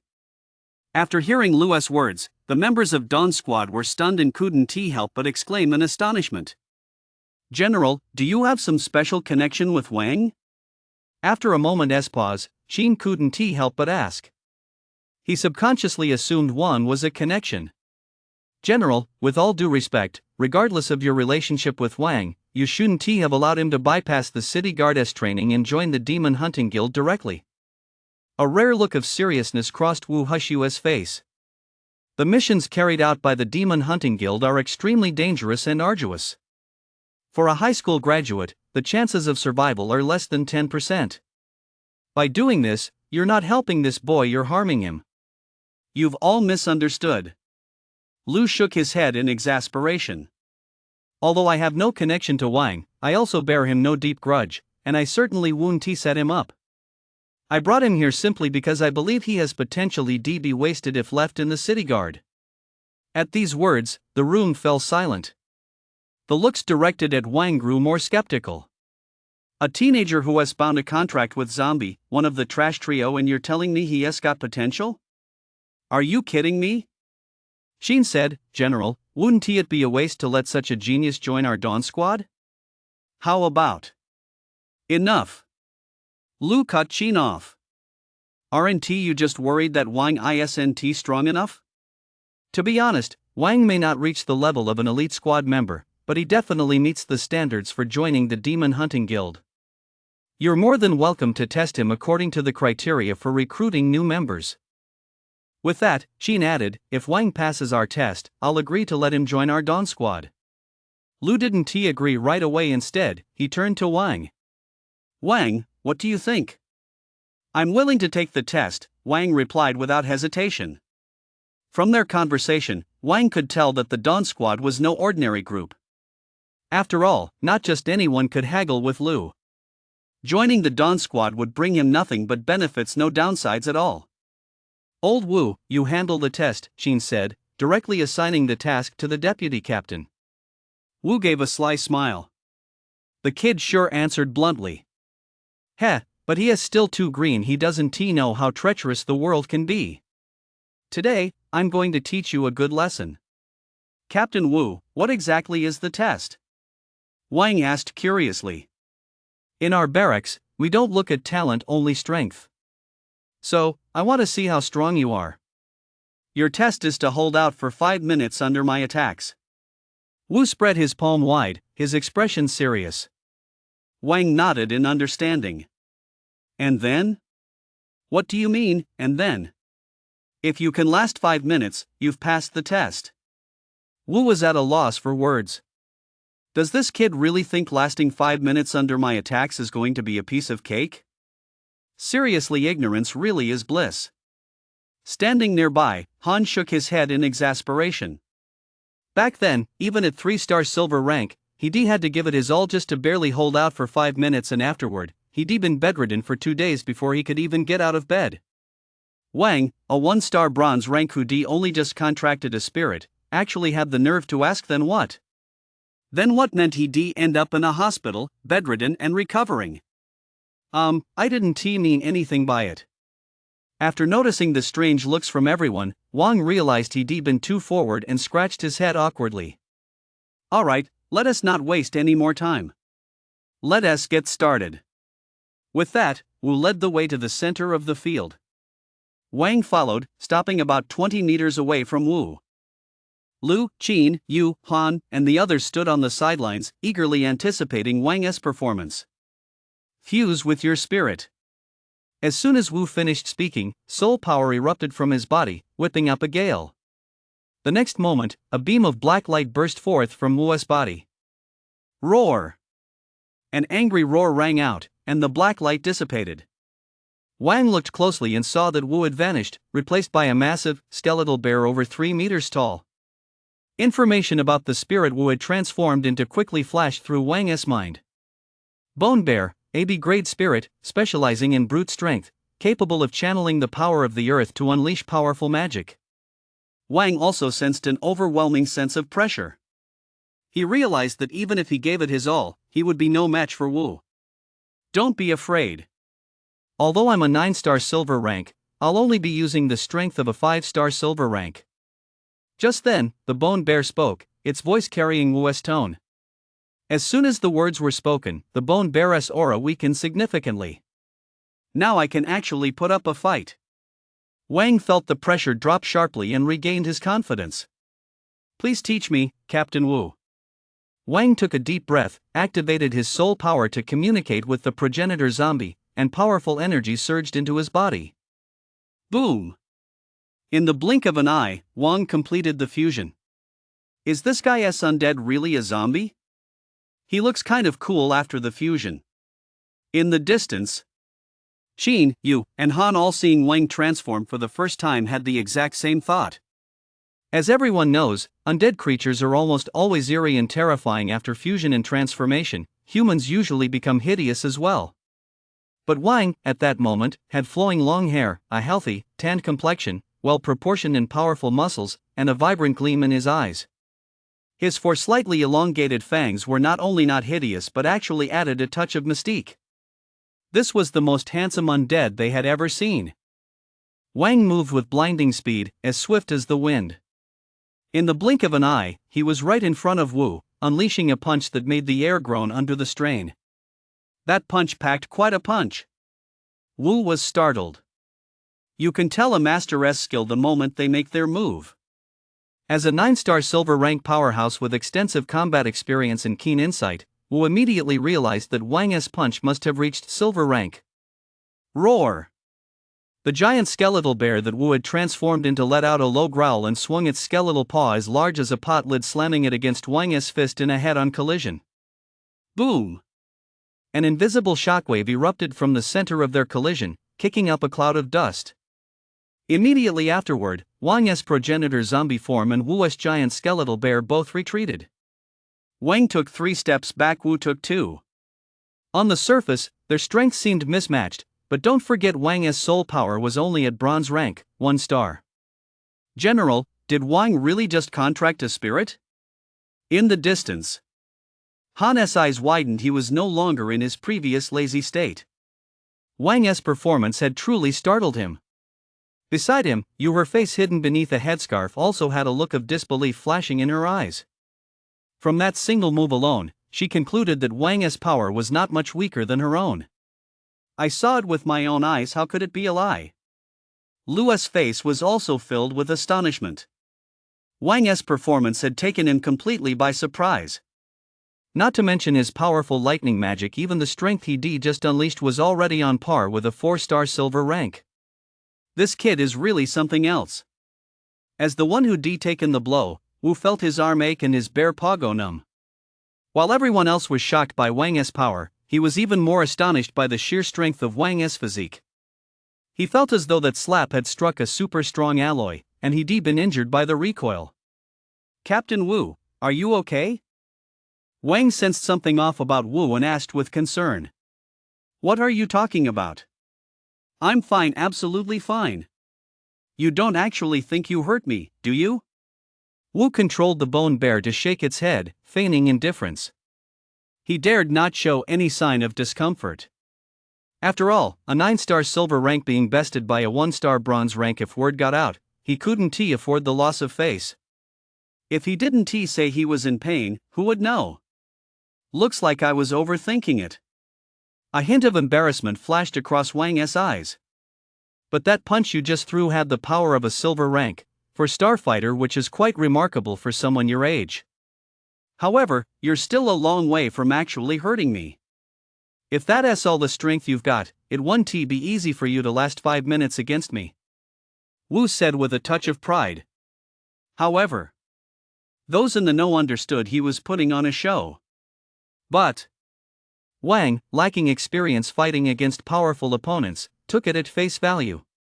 He couldn't help but exclaim, as expected of a silver rank, 9-star powerhouse, you're truly formidable. Looks like I'll have to give it my all. Facing Wu, a silver rank, 9-star powerhouse, Wang felt he'd have to pull out his most secret thunder magic to stand a chance against him.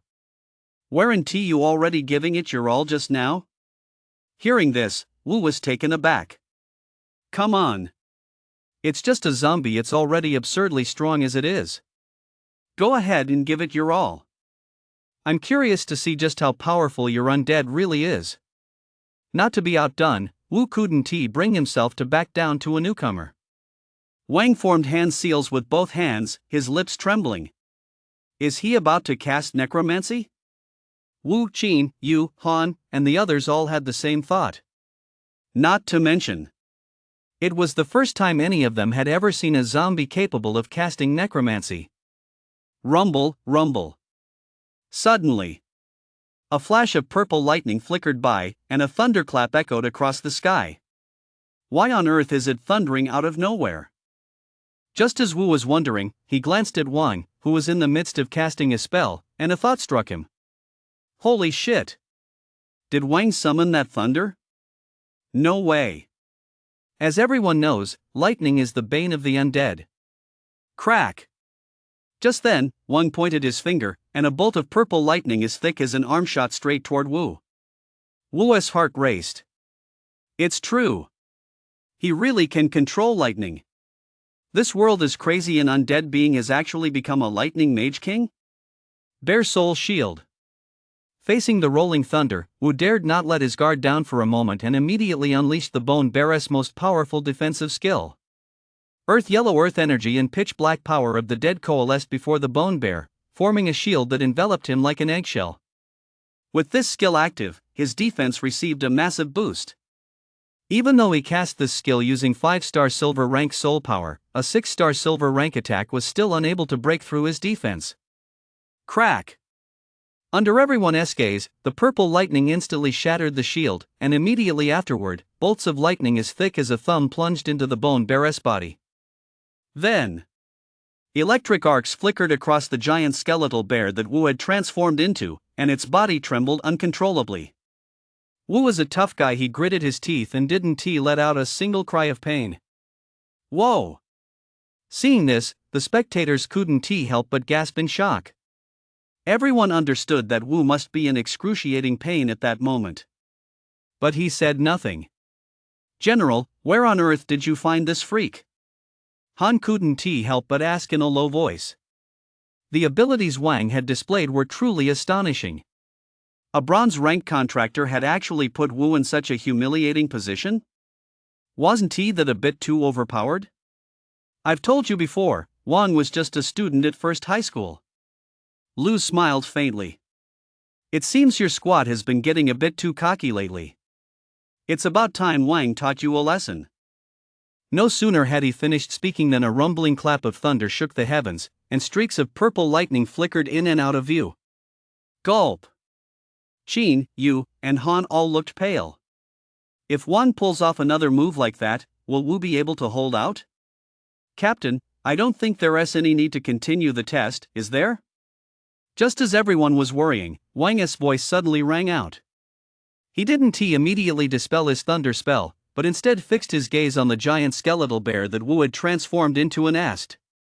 After a brief silence, Wu slowly spoke. "Indeed, there is no need to continue. I've lost." Wu's voice was thick with a sense of defeat. He had actually given up on the test against Wang outright. What? The deputy captain has conceded defeat? At the edge of the arena, Han looked utterly incredulous. The thunder power Wang unleashed isn't weak. For old Wu to block it, he'd have to give it his all. According to the previous rules, using power exceeding a 5-star silver rank would count as a loss for old Wu. Standing nearby, Captain Qin said slowly, "So, by conceding defeat outright, old Wu at least saved some face. If General Lu hadn't personally brought Wang here, I would never have believed that Wang's true strength was only 1 star in the bronze rank." Yu's voice had changed considerably from before. It now sounded like 2 pieces of old tree bark rubbing together, making one's ears ache just to listen. Han said, "Sister Yu, your real voice is much nicer to listen to. That squeaky voice from earlier, I couldn't help but laugh whenever I heard it." "Get lost." Yu rolled her eyes dramatically. At that moment, Wang and Wu both broke their fusion and stepped forward to join the group. Captain Qin took a step forward. "Wang, welcome to Dawn Squad. I'm Captain Qin, a great undead abomination contractor with gold rank, 2-star soul power." "Gold rank, 2-star? A flash of surprise crossed Wang's eyes. At Qinsheng High School, where he graduated, a gold rank, 2-star contractor could be the principal.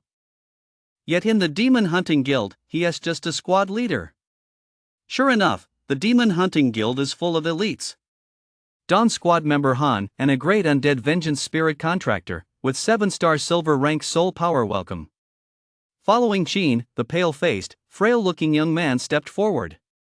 So he is a phantom-type contractor, no wonder he looks so frail, Wang realized. After contracting with a spirit, humans tend to inherit some of the spirit's characteristics. Phantom-type spirits possess extremely powerful soul power, which is why Han's body appears somewhat frail. In fact, once spirit fusion is activated, Han's body will become completely phantom-like, granting him immunity to the vast majority of physical attacks. Yu, succubus, silver rank, 7 stars. Finally, the only woman in the group stepped forward. This time, Yu didn't deliberately use a voice-altering device either. Instead, she spoke in her true voice. It sounded like 2 pieces of old tree bark rubbing together. The reason her voice had become like this was also due to her fusion with the succubus. After the others had finished introducing themselves, Wang slowly spoke up. With a hint of shyness. Hello, everyone. My name is Wang. I'm a recent high school graduate. My soul power is currently bronze rank, 1 star, and my contracted spirit is as C-grade zombie. Stop right there. Suddenly, Deputy Captain Wu cut Wang off. Wang? Captain Wu, what's wrong? Tell me who rated your spirit as C-grade. I've got a few words to say to them, Wu asked, clearly exasperated. It can summon lightning and unleash attack power comparable to a silver rank, 7-star spirit while only at bronze rank, 1 star, and you're telling me it's a C-grade zombie? That's right. Wang's spirit absolutely cannot be C-grade. Captain Qin nodded solemnly. I once saw an S-grade contractor during a contract ceremony. Even then, the attack power he unleashed was only close to silver rank. Han and you didn't say much, but they nodded in strong agreement. They absolutely didn't believe Wang's Undead was a C-grade zombie either. Wang's Undead is indeed not S-grade. Lu, who had been silent the whole time, suddenly spoke up. I believe it should be S+ grade. General, is there such a rank? Wang couldn't help but ask curiously. Lu nodded affirmatively. The S+ rank does exist, but it hasn't been made public. And even with my authorization, I don't know if anyone has ever been rated S+. That mysterious? Everyone was taken aback. Lu was, after all, a general of the Empire. Could there really be things even he couldn't access? If you knew the other name for S+, it would make sense. Lu took in their stunned expressions and smiled faintly. General, what other name is there? Yes, please don't keep us in suspense. The group looked eager, and Wu and Han, unable to contain their curiosity, asked directly. After a moment's pause, Lu slowly uttered a name, the Order of the Gods. Whoa! Hearing this, everyone gasped in unison. God represented the Supreme Being, one who looked down upon all living things and was all-powerful. Up until now, beings of this rank had existed only in legend. But everyone knew that if a god were to truly emerge in Great Xia, it would surely wipe out all demons and restore a golden age of peace to the world. Wang noticed that Qin, Wu, Yu, Han, and the others were staring at him with eyes that burned with intensity, as if they were looking at a priceless treasure. Captain, Deputy Captain, and everyone else, you're all staring at me like that, and it's putting a lot of pressure on me. Wang twisted his hands together, looking a bit at a loss for what to do with them. I'd say you guys shouldn't put too much pressure on Wang. Besides, this is just my personal opinion. To truly earn an S+ rating, you'll have to pass a series of rigorous evaluations. Lu laughed heartily. Right now, Wang is just a new member of your Dawn Squad. From here on out, you'll need to find ways to improve your teamwork and gel quickly. As you know, there is still a lot of work ahead of you. As he spoke, Lu's expression gradually grew serious. Yes. Qin nodded firmly. We'll definitely train Wang well and turn him into an elite warrior in no time. Good. I'm looking forward to that day, Lu nodded with satisfaction, then left the training ground. Wang, we're about to begin formal training. Are you ready? After Lu left, Qin asked sternly. Captain, I don't want to train anymore. I just want to go into battle and kill enemies. Wang replied earnestly and seriously. After all, the main reason he chose to join the military was to slay demons. If he were actually subjected to several months of training, he really wouldn't be able to stand it. Good lad, you've got guts. Qin praised him. However, your request doesn't conflict with our training program. As the most elite unit in Qin City, our training has always focused on real combat. So, our real training ground is the ruins outside the city. The demons are our testing ground. Qin's voice gradually grew more impassioned. That's absolutely perfect. Wang's eyes lit up, and he exclaimed, I'm ready at any moment. Alright, then let us set out right now to hunt demons outside the city. Half a day later. The Imperial Capital. A helicopter landed on the Gu family's helipad. No sooner had Bai and Gu, father and son, stepped off the helicopter than a beautiful woman, still radiating charm, hurried over to them. To be precise, she approached Gu. Her eyes were filled with concern, and she had eyes only for Gu. Bai, standing beside them, might as well have been invisible. Tian Yuan, let mom take a look at you. The beautiful woman looked Gu up and down, her eyes filled with heartache. Gu said, Mom, I'm fine now. It's just that my spirit has suffered severe damage, so I want to be able to summon it for a while. Your spirit has suffered severe damage? With injuries that serious, how could you possibly be fine? But don't worry, I've already spent 100 million to buy a soul-nourishing herb to heal you. The beautiful woman said with concern. At that moment, the beautiful woman finally turned her gaze toward Bai. Yen Ran. Bai wore a gentle smile. Without a doubt, this beautiful woman was the apple of the Gu family's eye in the imperial capital Gu Yenran. She was also the most powerful woman in the imperial capital. If it weren't for Gu Yenran, Bai wouldn't be where he is today. You still have the nerve to smile. I really don't understand, how do you have the nerve to smile? To Bai's surprise, Gu Yenran began by berating him. His smile froze on his face. As a Starlight rank powerhouse and the deputy commander of the Death God Legion, one of the top 10 legions in Great Xia, how could you possibly fail to protect your own son's safety? What on earth are you good for? If I were you, I'd just find a block of tofu to smash my head against or a strand of noodles to hang myself with. Gu Yenran showed not the slightest hint of deference toward Bai's status, position, or power. Yenran, let me explain. Bai said bitterly, first of all, I truly didn't expect that wretch Wang's contract-bound undead to be so powerful it defeated Tian Yuan in an instant and left him gravely wounded. Second, I really wanted to avenge Tian Yuan, I even wanted to kill that scoundrel Wang. If Lu hadn't intervened, I would have succeeded. Mentioning this incident filled Bai with frustration. He never expected that an unexpected reunion 3 years later would end up with Wang teaching him a lesson. Don't tell me what happened. I only care about the result. What happened to Tian Yuan? And what about Wang? Gu Yenran demanded coldly. Well, Bai was overcome with shame.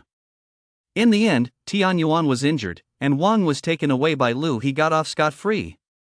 After saying that, Bai didn't dare meet Gu Yenran's piercing gaze anymore.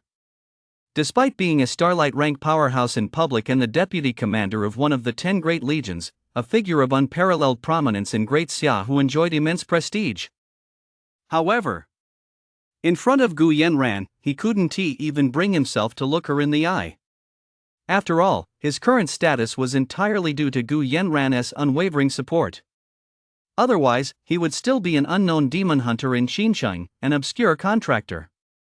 More likely still, in his quest for money, he would have long since perished at the hands of a demon. Ha, Bai, so you're still aware that the person who harmed my son is still at large? Gu Yenran sneered. Then what are you still standing here for? Shouldn't you be cutting off that scoundrel's head to atone for my son?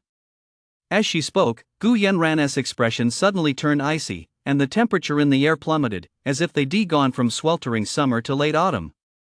Brr.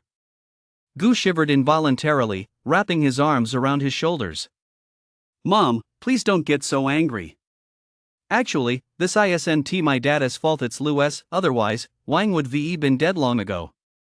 Besides, on the way back, my father dispatched some trusted confidants to Xinjiang, intending to secretly eliminate Wang. Really? After hearing this, Gu Yenran turned to Bai. It's true. They should reach Xinjiang in about half a day, Bai nodded solemnly. On one side is your son, and on the other is also your son. Can you really bring yourself to take such a ruthless action? Gu Yenran asked again.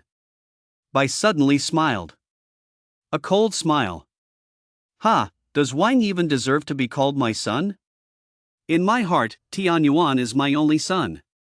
If Tian Yuan hadn't begged me back then to keep Wang as a plaything, I would have eliminated him long ago. Mentioning the events of the past, Bai was overcome with regret. Had he known this would happen, he shouldn't have let Wang throw himself into the river back then. Instead, He should have thrown him into a cage to feed the evil demon pets raised by the goo. I'll give you credit for having a shred of responsibility. However, Wang has joined the military after all, so your men must be careful. Don't leave any traces behind, or it will cause no small amount of trouble. After a pause, Gu Yanran added, after all, Lu is a madman. If you piss him off, who knows what might happen? Bai smiled faintly. Yanran, just sit back and wait for news of Wang's death. I haven't used those subordinates in a long time. I won't leave any evidence behind. Oof. If you can't even handle something this trivial, I don't think you should keep your position as deputy commander of the Death God Legion. Gu Yanran let out a faint, cold snort. She was still as domineering as ever. But Bai knew this woman wasn't just speaking out of anger. She truly had the power to remove him from his position as deputy commander of the Death God Legion. Yanran, rest assured I'll handle this matter perfectly. He pounded his chest in assurance. At the same time, however, his hatred for Wang reached its peak. That damned bastard nearly got me killed. Tian Yuan, let us go. Your grandfather hasn't seen you in a long time. He misses you dearly. Gu Yanran affectionately took Gu's hand. Has the old man emerged from seclusion? Standing nearby, a look of surprise and delight flashed across Bai's eyes. He has. After a brief pause, Gu Yanran added, this time, grandfather has made tremendous progress with his soul power. He is not far from the king realm. That's great, Bai exclaimed, pumping his fist in excitement. Doesn't that mean we'll be able to take care of Lu before long? The day the old master breaks through to the king realm will be the day we deal with Lu. The Gu family's blood debt won't be settled so easily. Gu Yanran's expression turned icy. However, you must not make a fuss about this. Wait until the old master successfully breaks through to the king realm, then we'll deal with Lu ruthlessly, leaving him no chance of a comeback. I understand. Bai nodded solemnly. I'll go pay my respects to the old master right away. However, Gu Yanran shook her head. You'd better not. We'll talk about this once you've cleaned up your own mess. You should know that the old master dotes on Tian Yuan. With that, Gu Yanran led Gu away. From start to finish, she had treated Bai with a haughty, condescending air. In her eyes, Bai Wang Tia husband, he was more like a subordinate, the kind who came when summoned and left when dismissed. Bai clenched his fists tightly, staring at Gu Yanran's retreating figure, his eyes flashing with hatred. So what if he was a son-in-law by marriage? Did that mean he had no human rights at all? Was his dignity meant to be trampled upon? Gu Yanran, the Gu family one day, Bai, will trample you all underfoot. The humiliation I've endured all these years, I will repay tenfold, 100-fold. Bai was grinding his teeth so hard they nearly shattered. Wang, that dilapidated town up ahead is your training ground. Outside the ruins of a small town, dozens of li away from Qin City. Qin said to Wang. What am I supposed to do? Wang asked, puzzled. Kill every demon in the town, Qin replied in a deep voice. Kill them all? Wang's expression suddenly turned grave. Who? Just then, a piercing wind whistled past their ears, and immediately afterward, a translucent figure appeared silently before Wang. It was Han, transformed into a spirit. Captain, I've finished my investigation. There are about 120 bronze rank minor demons and 3 silver rank brute force demons in the town. Finally, Han turned his gaze to Wang. Captain, there are more demons than we anticipated. Wang alone might not be able to slay them all. At that moment, Captain Qin also furrowed his brow slightly. Normally, a town of this size would have only a dozen or so demons at most. Clearly, the number of demons in this town far exceeded their expectations. Could Wang still handle them? After all, the battlefield wasn't a dueling tournament. The slightest misstep could cost someone their life. Moreover, demons of bronze, silver, gold, and platinum ranks were particularly vulnerable to swarm tactics. Faced with over 100 demons charging all at once, even Qin, a gold rank powerhouse, felt a twinge of unease. Maybe we should find another location, Qin thought to himself. Captain, I want to give it a try. Before Qin could even voice his thoughts, Wang unexpectedly volunteered. Ha! Everyone was taken by surprise at Wang's words. Wang, your strength is indeed far above that of your peers, but there are over 100 demons here, plus 3 silver rank brood demons. They'll be very difficult to handle. Yu said in a sharp tone. But Wang could sense the concern hidden in Yu's words. Wang also realized that, to spare his pride, Yu had said they'll be tough to handle rather than you have absolutely no chance of defeating them. Wang, I think Yu has a point. We should find another place to train. Wu believed that training wasn't about courting death. There was really no need to stubbornly stick it out here. However, Wang had already been so captivated by the more than 100 bronze-ranked demons here that he couldn't tear himself away. Just unlocking a single lightning mastery talent had made his attack power comparable to that of a 6-star silver-ranked demon. What if he unlocked the plunder talent as well? Wang was convinced his power would skyrocket once again. Besides, thanks to the progenitor zombie's abilities, he might just be able to single-handedly slaughter every demon in the town. It would just take a little time. I still want to give it a try, but don't worry if I really can't handle it, I'll pull out immediately. Wang stood his ground.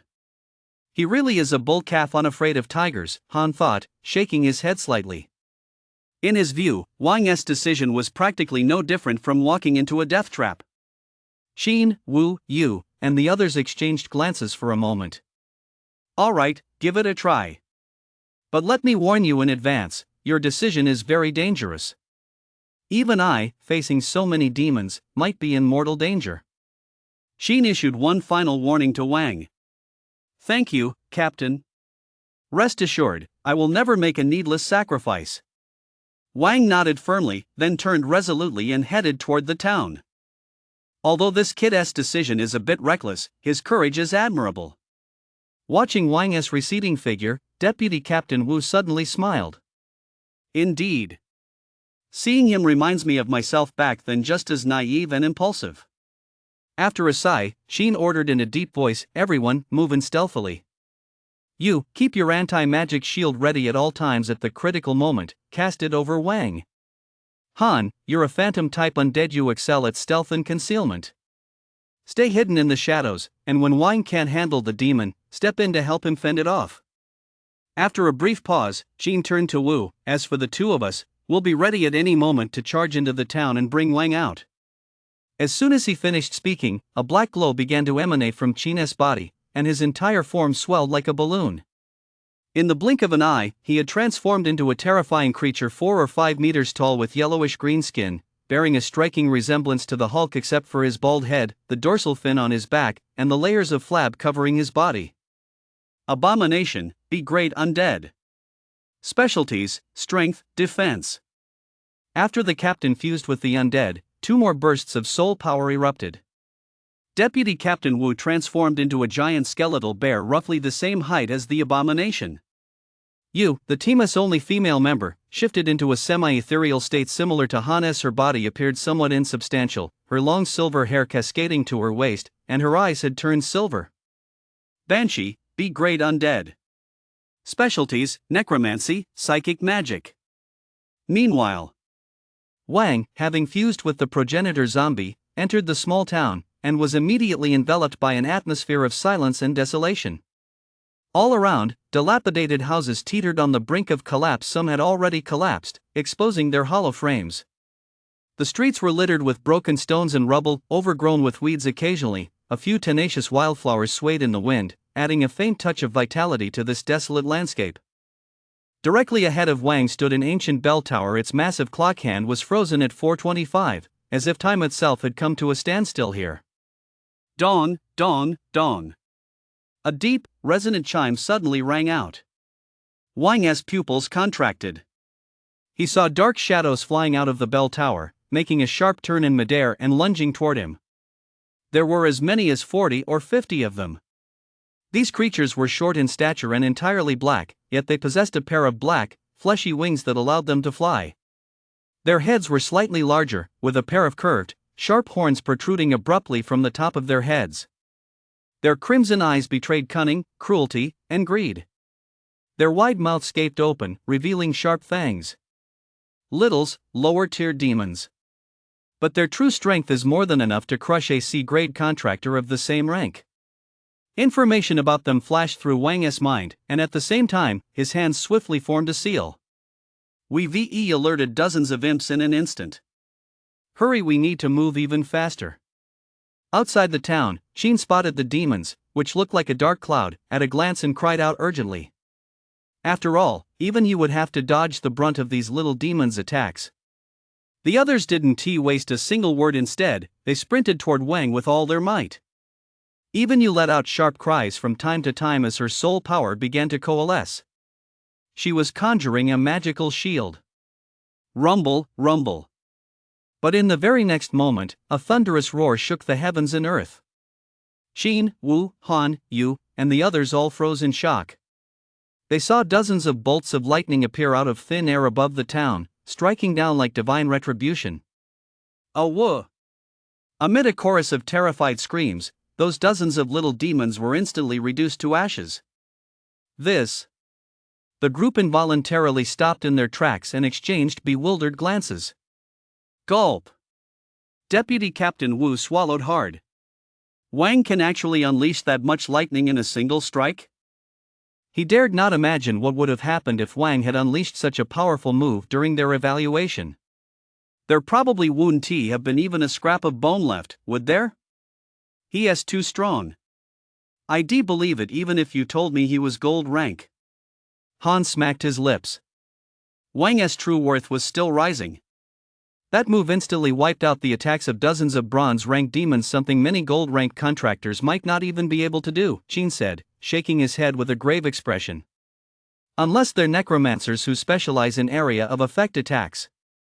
Captain, what about us? Yu asked hoarsely.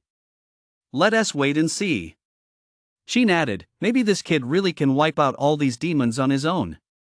Hearing this, the group all followed Sheen's advice. Slayed one bronze-ranked demon. Mission progress, 45-100.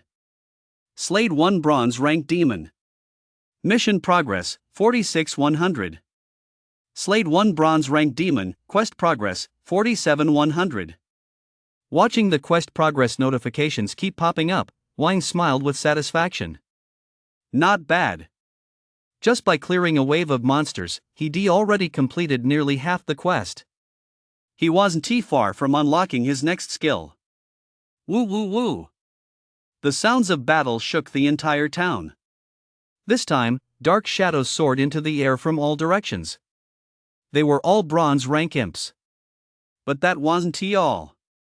3 more demons about 5 meters tall, monkey-like in form, and covered head to toe in palm-sized black scales charged from 3 different directions. They were 3 silver-rank brute demons, experts in strength and defense. Although they weren't skilled in magic, their pure physical attacks were truly astonishing. Thunder magic. Wang instinctively resorted to his old trick, using the power of thunder against his enemies. However, before he could even form the hand seals, a sense of emptiness welled up inside him, preventing him from continuing. Oh no! His soul power wasn't enough to cast lightning magic again. Wang's heart sank. He was out of mana. After all, his soul power was only 1 star at bronze rank, it wasn't infinite. Taking down dozens of bronze rank imps in a single strike was already a remarkable feat. But it didn't matter. I know a thing or two about hand-to-hand combat. Wang decided to abandon his lightning spell altogether and actually charged head-on toward the oncoming imps. Captain, it looks like Wang can't cast his skill anymore? Outside the town, everyone had witnessed Wang's actions. Seeing him suddenly give up mid-cast and switch to hand-to-hand combat, they already had their suspicions. Prepare to rush in and rescue him. Wait, no, let us hold off for now. Sheen changed his mind the moment he gave the order. That's because he saw that Wang was ferocious even without his lightning magic. After charging into the ranks of the little demons, he actually punched one to pieces. That astonishing strength was truly awe-inspiring. Faced with the little demon's relentless barrage, Wang naturally didn't have time to dodge, so he simply stopped trying. But the little demon's attacks couldn't inflict any real damage on Wang. When their sharp fangs and claws struck his body, they merely sent a string of sparks flying? Whoa! Wang isn't just incredibly strong, his defense is terrifying too. Han sucked in a sharp breath. He was as stunned as if he'd discovered a new continent. Oomph, you guys just don't know. When I hit Wang with everything I had, it felt like slamming into super reinforced alloy. It made my hand go numb. Tell me, isn't his defense strong? I'd guess he can ignore anything short of a gold rank attack. Of course, I'm talking about physical attacks. I'm not sure about elemental or psychic attacks. On this matter, Deputy Captain Wu, who had once fought Wang, was the most qualified to speak. What?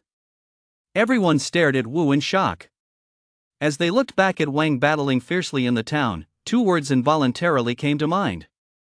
Freak. Slayed one bronze rank demon. Quest completion progress, 98-100. Slayed one bronze rank demon. Quest completion progress, 99-100. Slayed one bronze rank demon. Quest completion progress, 100-100. Wang's punches rained down like a storm, each one claiming the life of a bronze rank imp. Through his relentless efforts, he finally succeeded in slaying 100 bronze rank demons. This was followed by a system notification. Quest complete. Unlocked, Plunder. Plunder, creatures you slay will be converted into soul power, increasing your strength. New quest, slay one gold rank demon. Reward, one physical transformation. Success. Wang was overjoyed. At the same time, he swung his fist, blasting a charging imp to pieces. Slayed one bronze rank demon gained 10 points of soul power. Wang immediately felt a noticeable change in his body. A cool, refreshing sensation surged into his mind out of nowhere, instantly restoring some of his depleted soul power. Not bad. Wang felt satisfied and continued his attack. After slaying 10 minor demons, his soul power had fully recovered. And it even showed signs of increasing. So, does that mean I can level up by killing demons? This discovery came as something of a surprise to Wang. Just then, a piercing whistling sound cut through the air, and a massive shadow engulfed Wang. Wang looked up, his gaze hardening. It was a brute demon, leaping into the air and landing directly above his head. The brute demon was enormous, as massive as a small mountain. Its body was covered in thick scales that shimmered with a metallic sheen in the sunlight. These scales were incredibly hard, as if capable of withstanding any attack. The brute demon's face bore a striking resemblance to that of an ape, ferocious and terrifying, with a pair of red eyes that radiated a savage glow. At that moment, its thick, powerful limbs were coiled, ready to unleash a devastating blow. Bring it on! Wang looked at the brute demon before him, feeling not a shred of fear. Although this brute demon was formidable, it felt weaker to him than Wu, who had previously held back his power. He was certainly no pushover. At that moment, the brute demon roared furiously, swinging its massive fist through the air with a whooshing sound as it slammed toward Wang. Wang's eyes narrowed, and he swiftly sidestepped to evade the blow. The brute demon's fist crashed into the ground with a thunderous boom, creating a massive crater and sending spiderweb-like cracks radiating out across the ground. One could only imagine just how powerful that punch must have been. In contrast, Wang, still as a maiden, swift as a hare, seized the moment between the brute demon's attacks to dart to its side. Leaping into the air, he swung his leg like a scythe, delivering a vicious kick to the brute demon's knee joint. Crack! The jet-black scales shattered. Another crack. The brute demon's leg bone had actually undergone a bizarre deformation. Wang's kick shattered the brute demon's defenses and even snapped its bone? Outside the small town, Han sucked in a sharp breath. He knew that Wang's transformed zombie form was incredibly powerful, but for her to outmatch a brute demon whose physical defense was maxed out in sheer toughness was still beyond belief. I've been emphasizing all along that Wang's body is ridiculously strong. You haven't listened to a single word I've said. Deputy Captain Wu pursed his lips. He'd fought Wang before, so he was the most qualified to speak on the matter. Roar! With its leg bone shattered, the brute demon let out an agonized roar. It swung its arms, reaching out to grab Wang. At that moment, Wang stomped hard on the brute demon's knee, then leaped suddenly, lunging toward its eye. The brute demon sensed Wang's intent and frantically swung its arms to block him. But Wang was incredibly fast in an instant. He was right in front of the brute demon, swinging his fist toward its eye. Boom! The punch sent dark green blood spattering everywhere. Wang's punch had actually shattered the brute demon's eyeball. Damn it! You insect! The brute demon let out an agonized roar, covering its eye with one hand while wildly swinging the other, trying to tear Wang to pieces. But while its attacks were fierce, they had lost all sense of coordination. Not only did Wang deftly dodge them, but the brute demon also accidentally crushed 3 or 4 little demons into a pulp. Taking advantage of the brute demon's agonized struggles, Wang launched another attack. He gathered all his strength and delivered a vicious punch to the brute demon's head. The force of the punch was immense. The brute demon's head jerked slightly to the side. Then Wang delivered another powerful, heavy blow. This time, accompanied by a violent cracking sound of breaking bones, the brute demon's head bizarrely rotated a full 360 degrees before it collapsed with a thud, falling straight to the ground. In its final moment, the brute demon's sole remaining eye was filled with disbelief. Had it really been defeated by a mere human ant with just 3 punches and a kick? Looking down at the brute demon's massive body lying at his feet, Wang felt little joy. For the battle was not yet over. Before he even had a chance to catch his breath, the other 2 brute demons finally arrived and charged at him. These 2 brute demons were also over 5 meters tall, their bodies covered in thick scales and radiating a powerful aura. At the same time, the remaining dozens of imps charged forward alongside the 2 brute demons. These imps were small in stature but extremely fast. They let out shrill screams as they pounced on Wang. Seeing this, Wang knew he had to eliminate these enemies as quickly as possible, otherwise, the consequences would be unimaginable. He immediately closed his eyes, focused his mind, and tapped into the power of heaven and earth.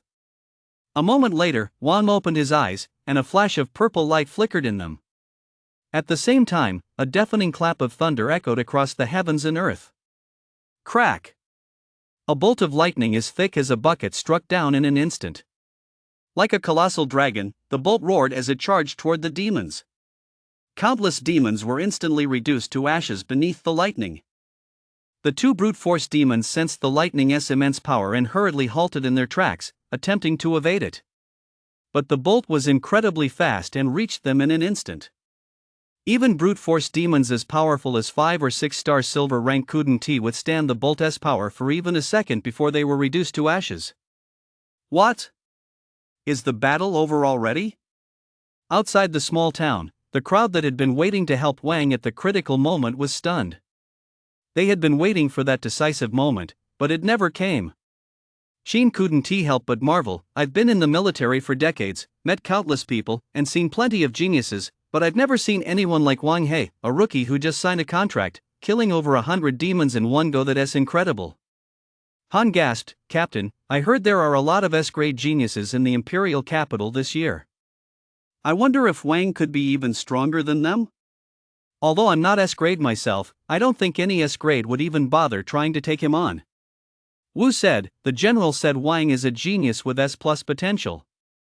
Given his current combat power, I do believe it even if you told me he was gold rank. Clearly, they had complete confidence in Wang. Let us go. Clear out the battlefield and see if there are any stragglers left.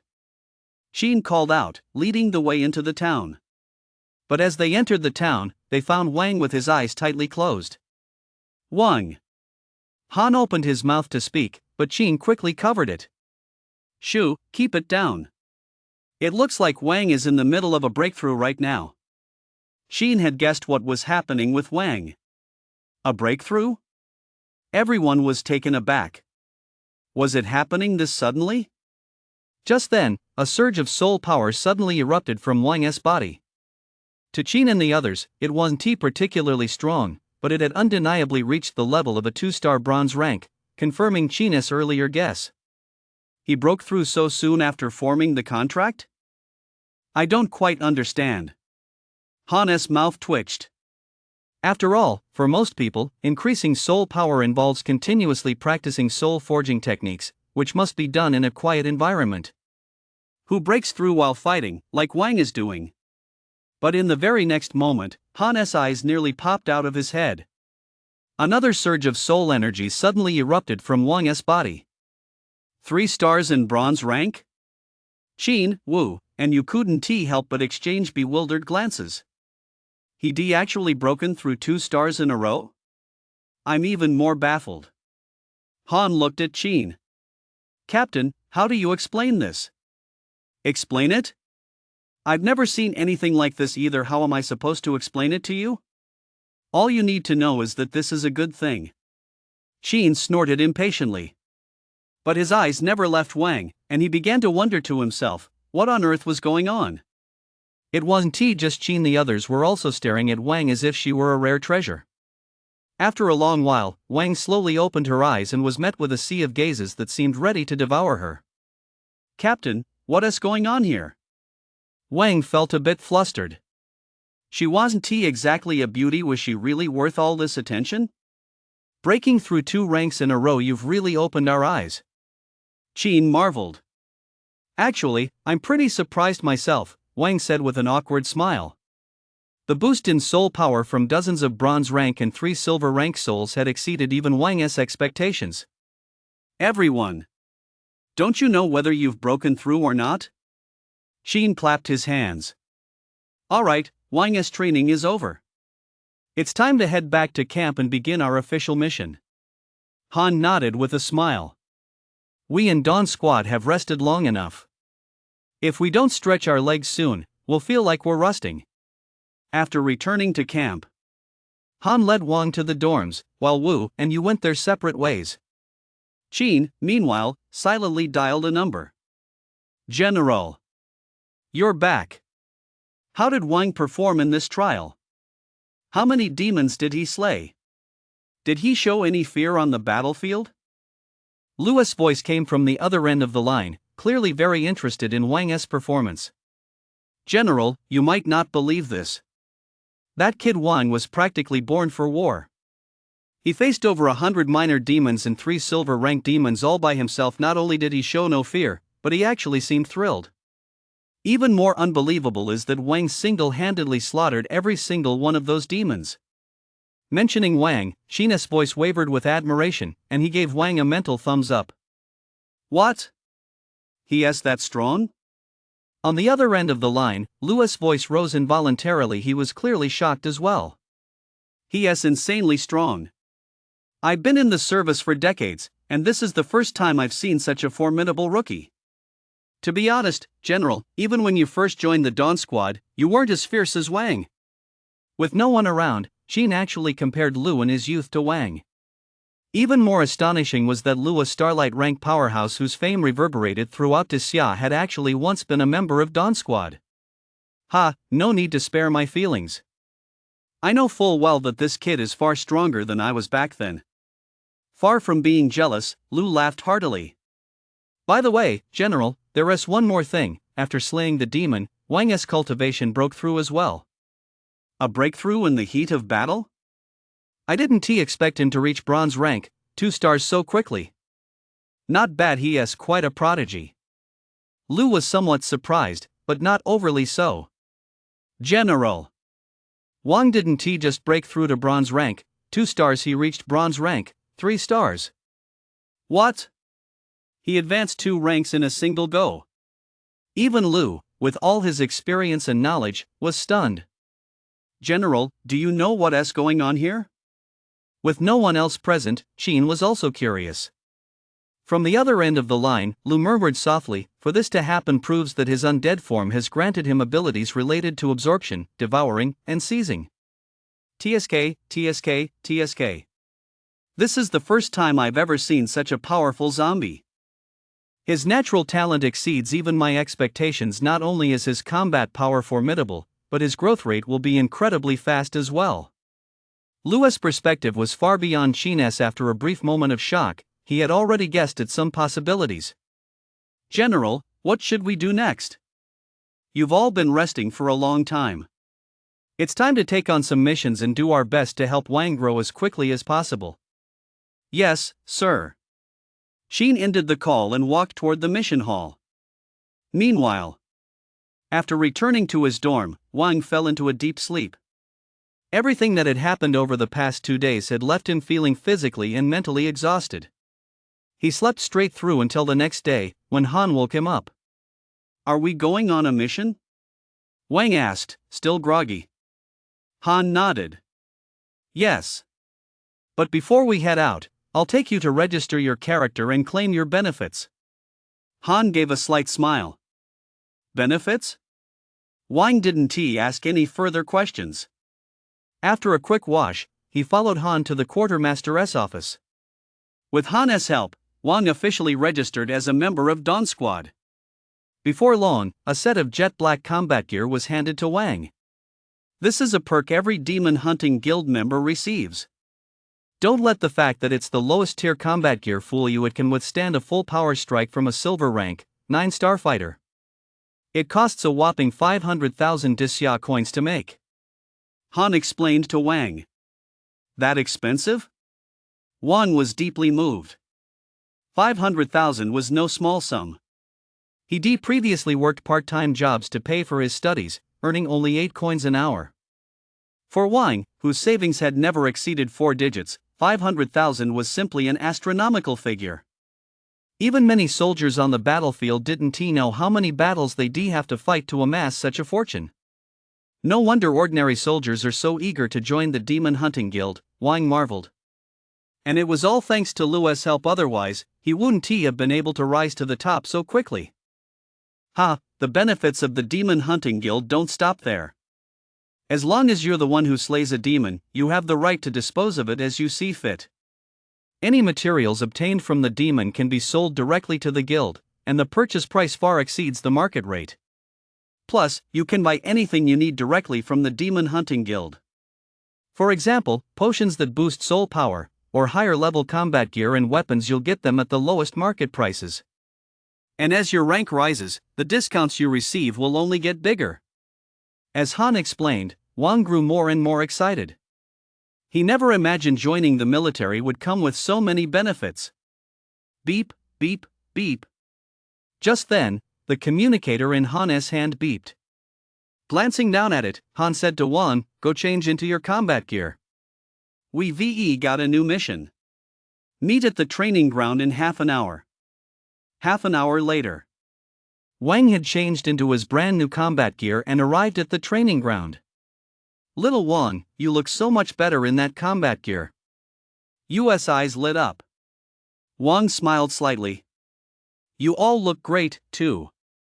Alright, now that everyone's here, I'll go over our mission. Sheen clapped his hands lightly, drawing everyone's attention to him.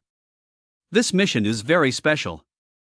Because energy supplies within the city are growing increasingly scarce, many people are facing problems with electricity and water. So our mission this time is to head to an abandoned power plant occupied by demons and retrieve a set of blueprints. It's known that there are 2 gold rank fire demons, over a dozen silver rank minions, and hundreds of lesser demons there. As Sheen spoke, solemn expressions spread across everyone's faces. This mission was indeed no easy task.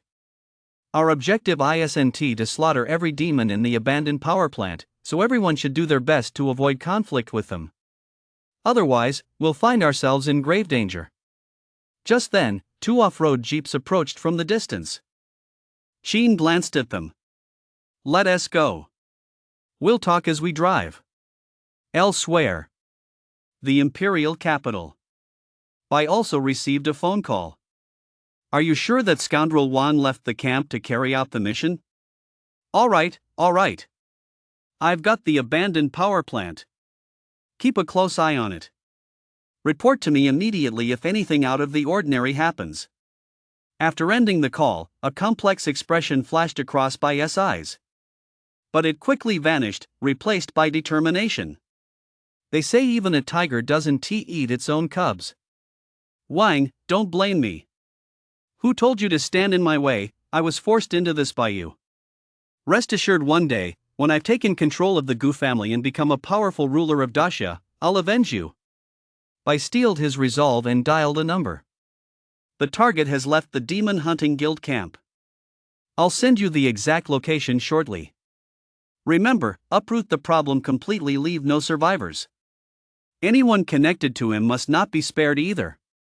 Half a day later, the car came to a stop in the wilderness. Wang got out and saw several large smokestacks towering in the distance, like giants. That's our destination up ahead. The road ahead is very rugged, we'll have to walk the rest of the way. Xin had appeared beside Wang at some point. The others had also gathered their gear and were ready to go. As they drew closer, a sprawling complex of factory buildings came into view. The rust-stained steel framework, weathered and mottled by the passage of time, was overgrown with wild vines that sprawled unchecked.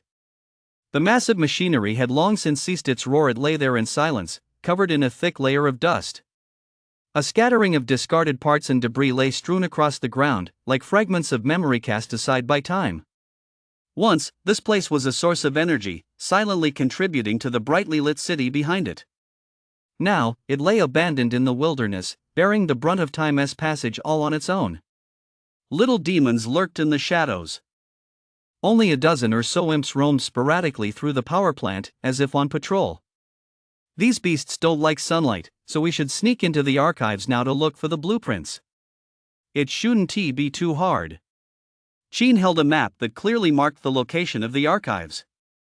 After checking it, he discovered that the archives were not far away and that no imps were guarding them. Captain, I'll go. Han volunteered. My spirit is a phantom type, I'm good at stealth. As long as I'm careful, I'll make almost no sound, so it'll be hard for anyone to spot me. After a moment's thought, Xin nodded. Be careful. Han nodded firmly, then slipped away silently.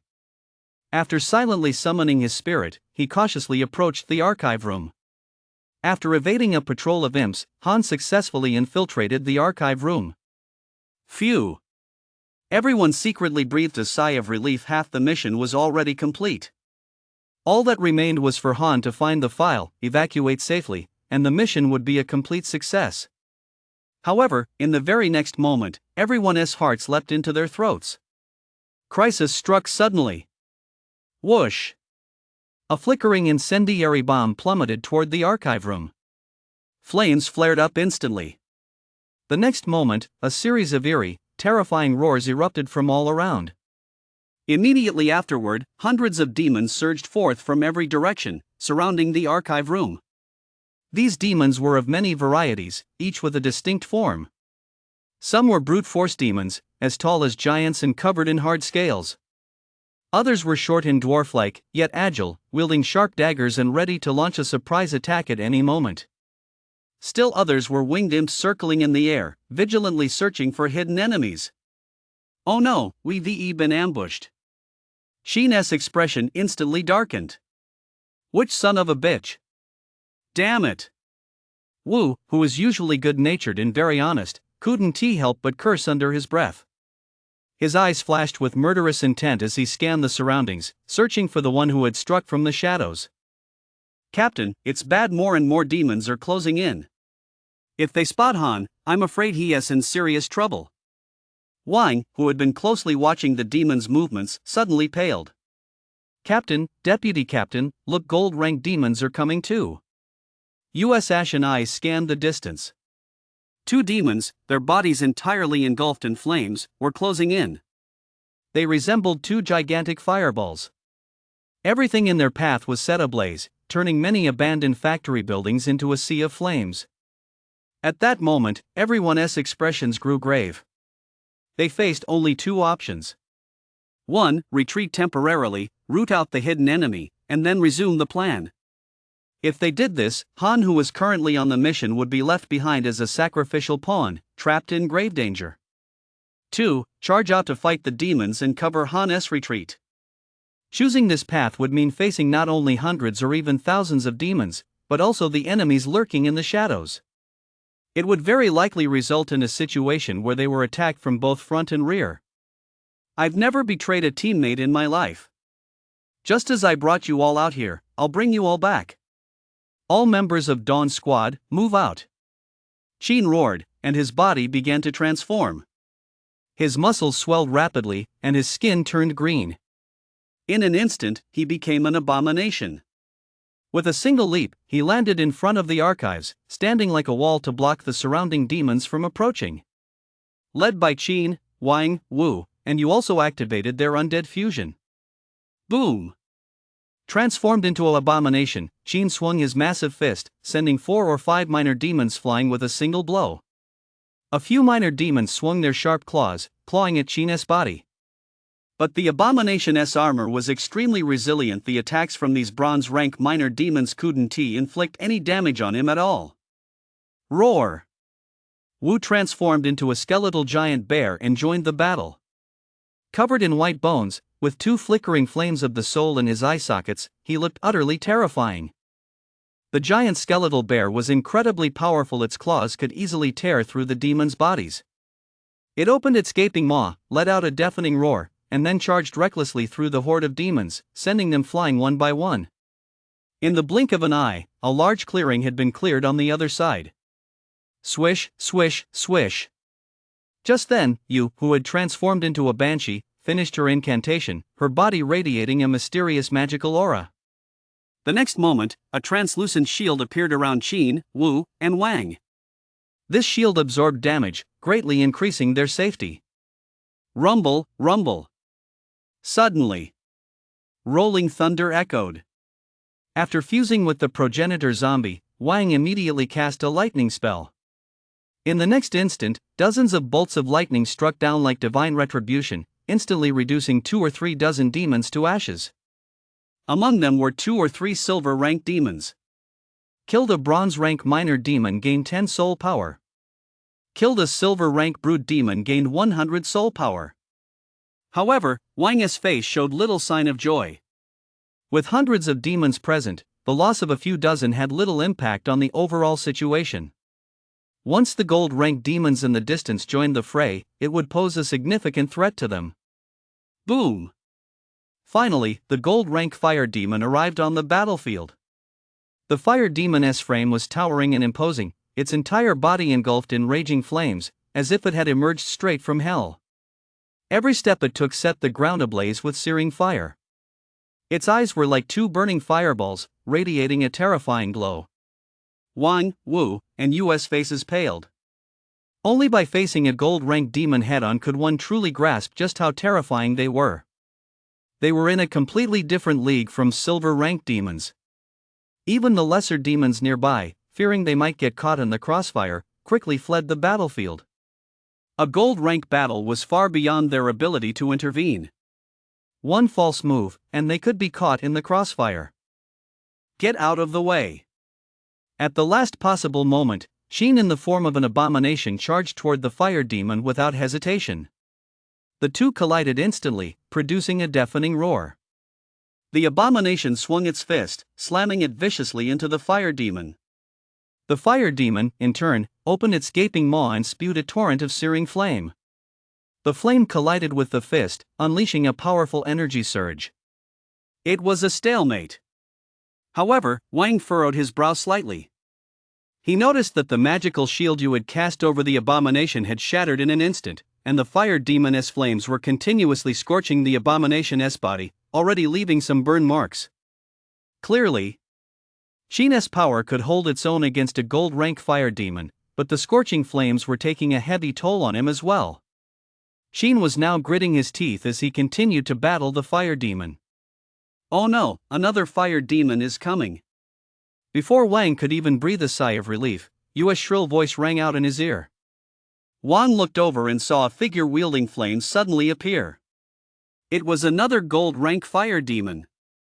This time, we're on our own.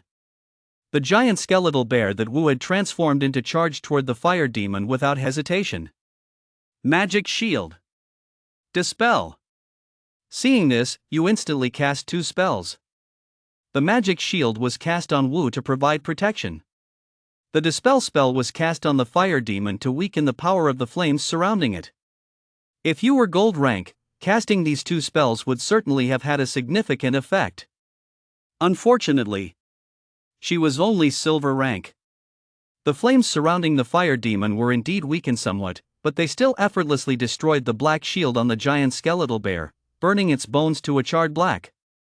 Roar! Power of the Earth. Dark Shield.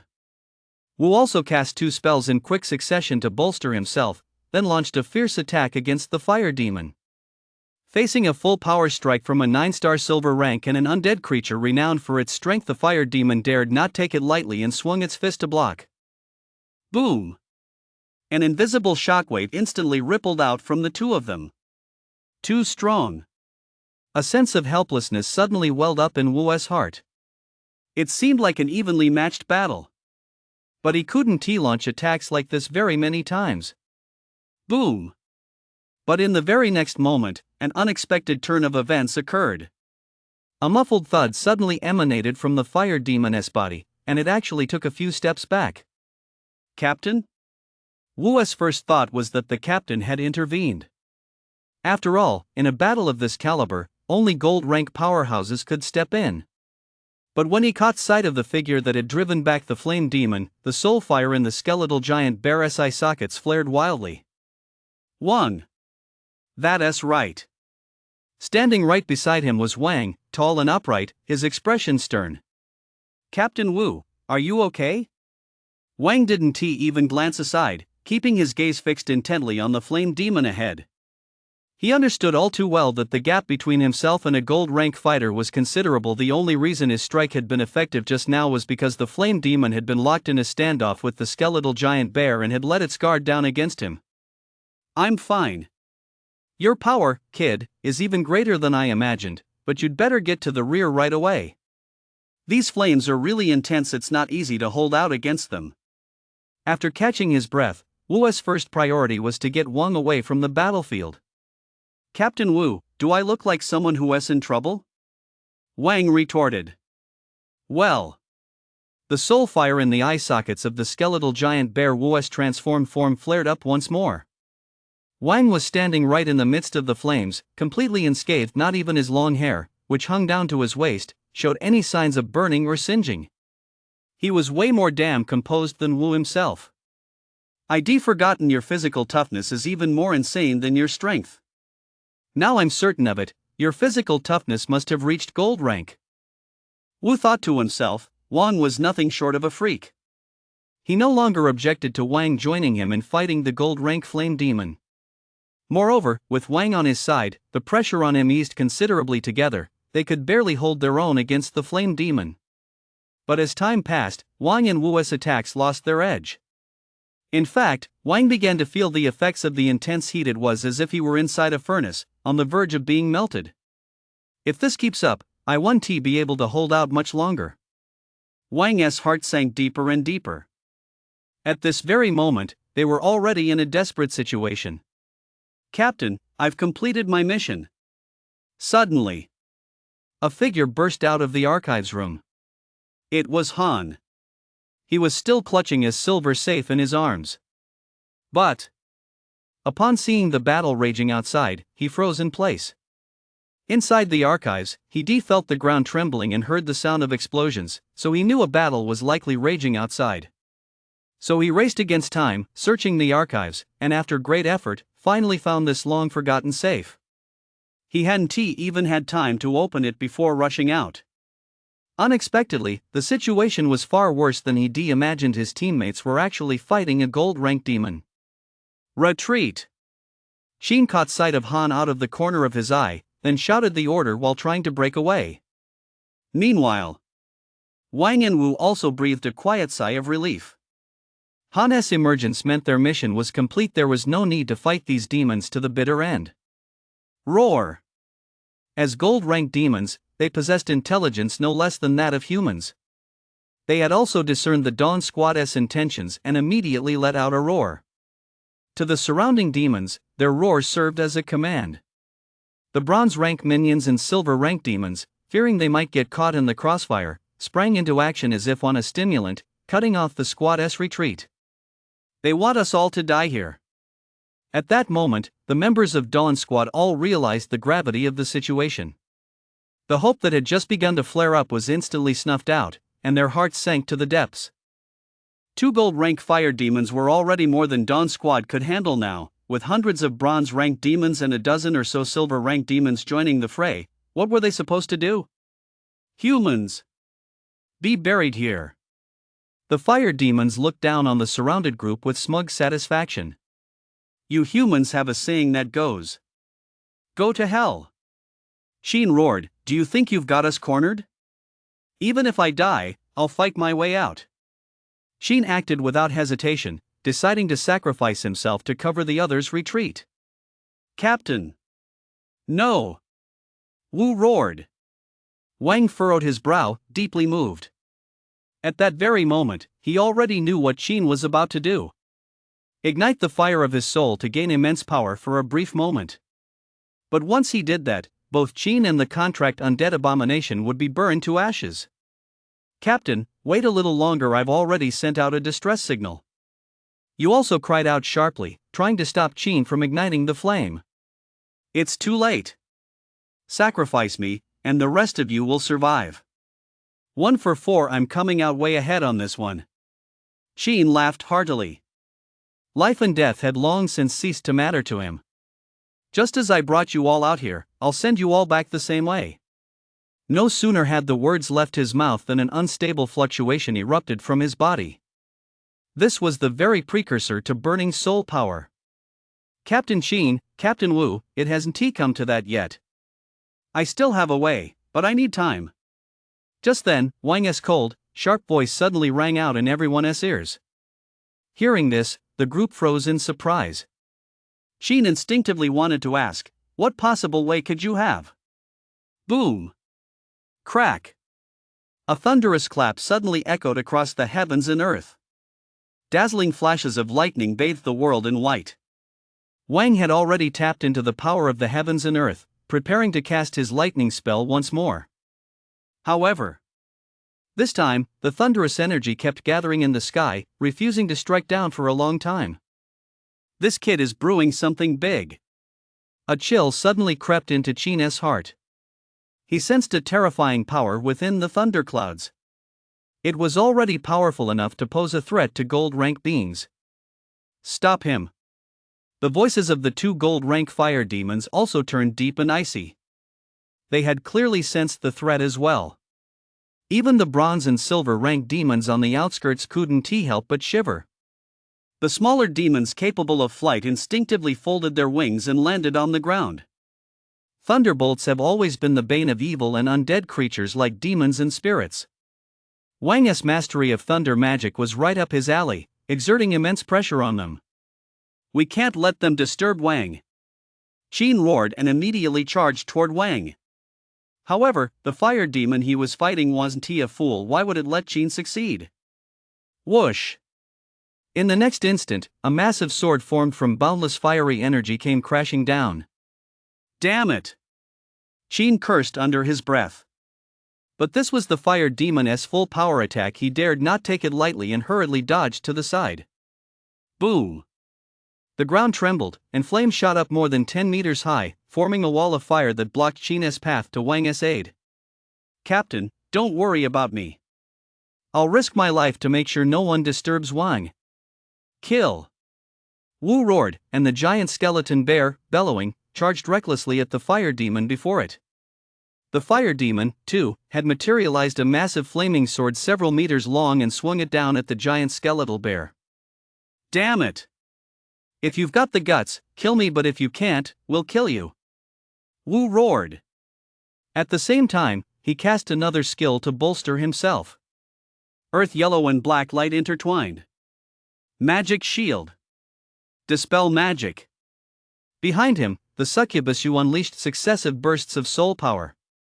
At the last possible moment, she cast the 2 dark spells onto Wu and the fire demon respectively, doing her utmost to protect her teammate and weaken the enemy. Another shield appeared around the giant skeleton bear, and the fire demon's ferocity waned slightly. Crack! Crack! Crack! Under the assault of the flaming sword, the magical shield bestowed by the Banshee was the first to shatter, followed by the shield Wu had cast upon himself.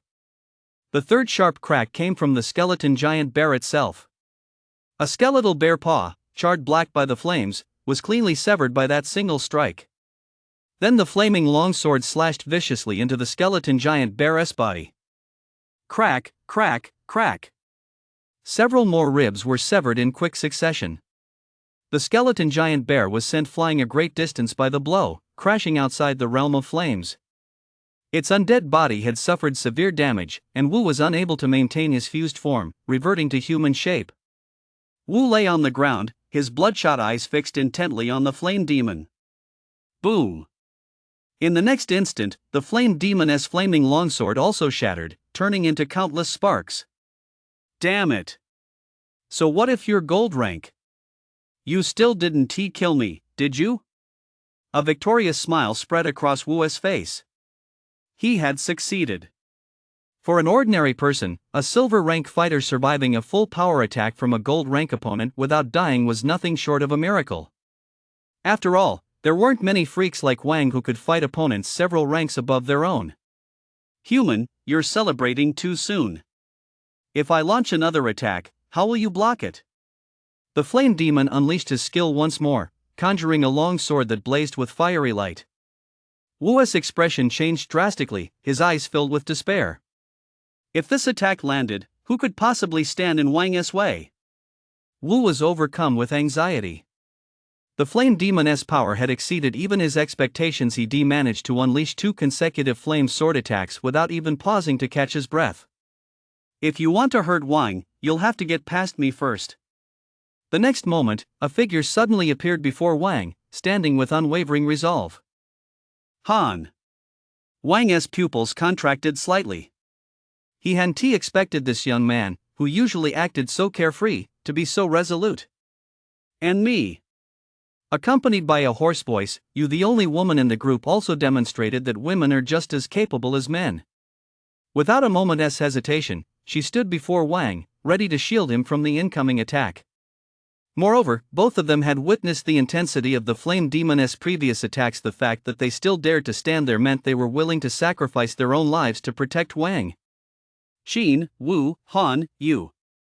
Wang's heart was no longer at peace. In that moment, he felt a spirit, an emotion. Whoosh! The flame sword came crashing down. Neither you nor Han chose to retreat. Their soul power erupted at full force, and a pitch-black glow surged from their bodies as they prepared to clash head-on with the flame sword. Even knowing they were outmatched, they were determined to draw their swords. Boom crack!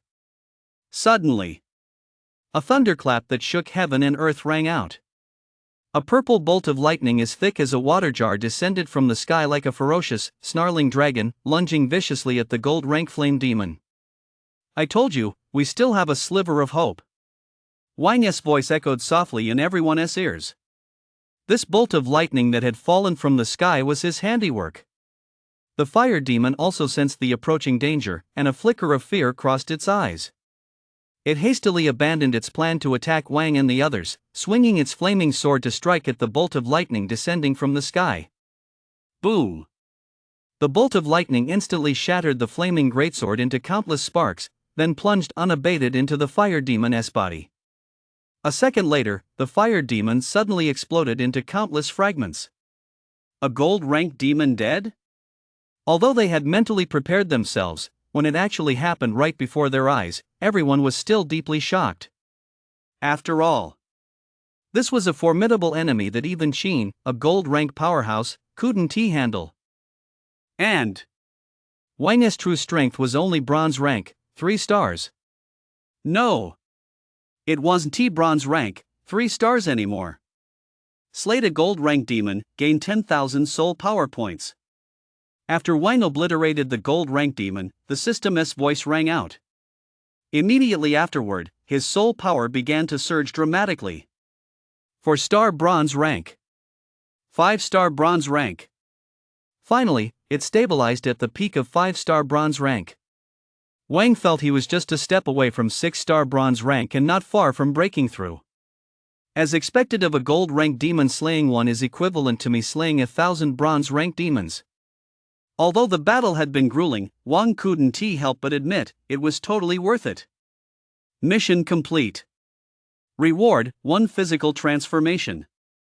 Host detected in combat reward will be officially distributed upon battle conclusion. Wang's eyes lit up. That was actually quite considerate. But this also put his mind at ease.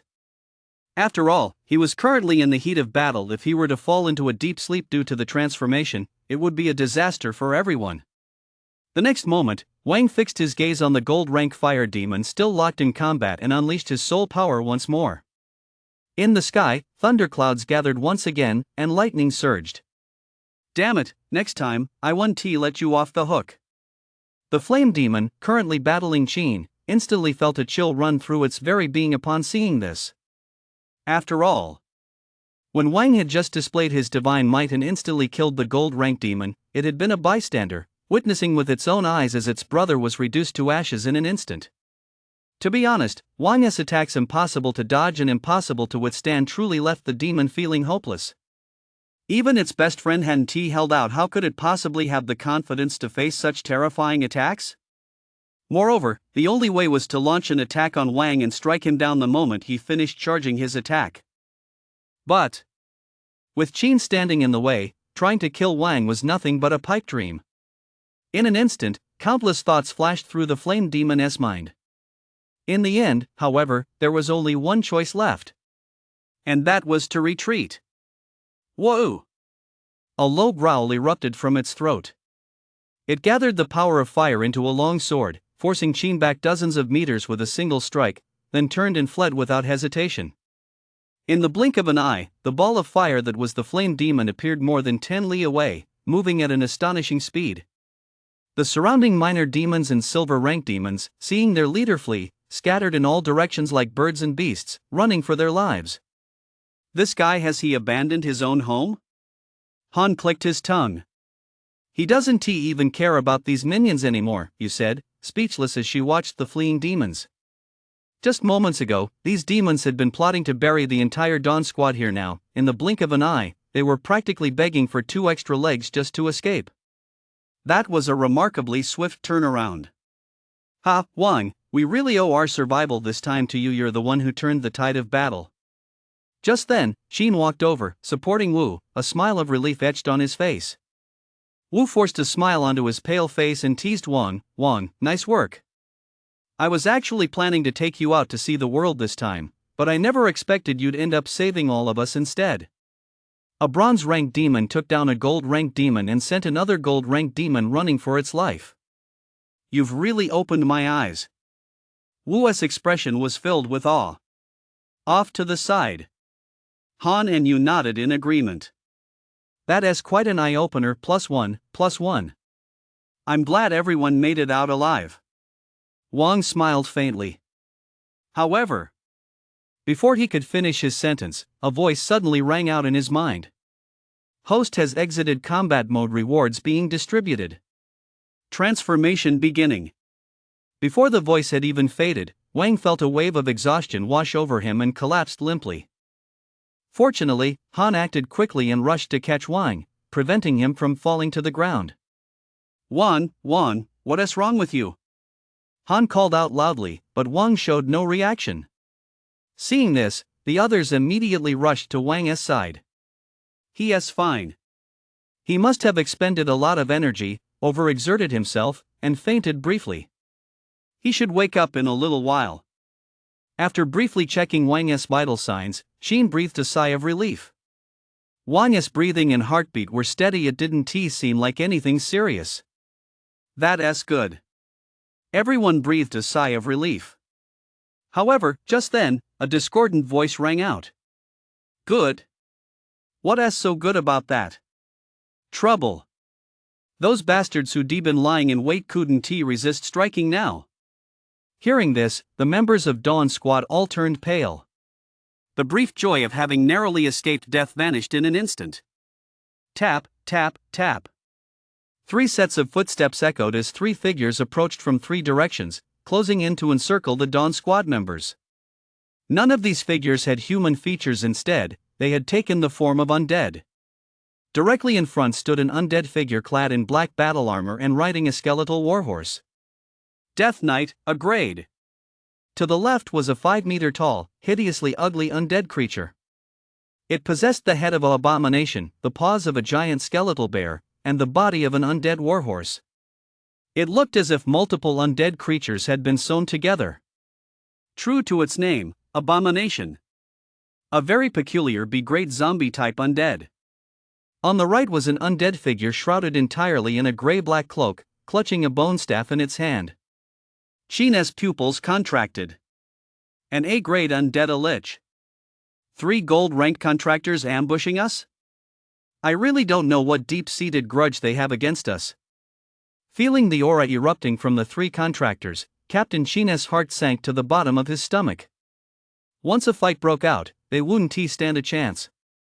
In fact, even escaping would be extremely difficult. There's no need to probe our origins.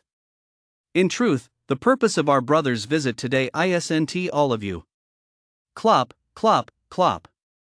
The Death Knight rode his horse forward, his hollow eye sockets sweeping across the crowd before finally settling on Wang.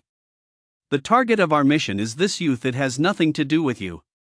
As long as you hand him over to us, you may leave unharmed. The Death Knight stated his purpose directly. What? They want Wang. A chill ran through the hearts of the Dawn Squad members. What has Wang ever done to offend you? Han asked in a deep voice. That is none of your concern, the Death Knight replied, his tone still cold and indifferent. Wang is already a member of the Demon Hunting Guild and under military protection. If you go after him, it won't end well for you. Leave now, and I'll pretend nothing happened. Sheen had no choice but to invoke the military's backing to protect Wang. Ha, military backing? I'm so scared. The Death Knight let out a mocking laugh. I've lost count of how many military personnel I've killed. You can't intimidate me with that. My patience is limited. I'll give you 10 seconds to think it over. After 10 seconds, if you don't hand over Wang, none of you will be leaving. Death Knight's voice grew increasingly icy by the end. The murderous intent in his words was impossible to hide, sending a chill down one's spine. Hee, a whole squad. You'd better stick together. You'd better choose to live and die with your teammates, so we can kill you all. The abomination said in a sarcastic tone, simultaneously sticking out its dark green tongue to lick its lips excitedly, its eyes brimming with bloodthirsty excitement. What should they do? The members of Dawn Squad turned to their captain, Sheen. Sheen remained silent. Only the cold ticking of the countdown echoed through the room. 10, 9, 8, 7. Screw you! Sheen roared, instantly fusing with the undead to transform into a 5-meter-tall abomination, then slammed a fist into the Death Knight directly in front of him. Boom! No one had expected Sheen's sudden outburst. So the punch landed squarely on the Death Knight, instantly sending him flying. Let us go! Sheen bellowed, leading the charge. The members of Dawn Squad hurried to follow. Stop them! The Death Knight quickly got back to his feet and ordered in a deep voice. In fact, even before he gave the order, the abomination and the lich had already moved.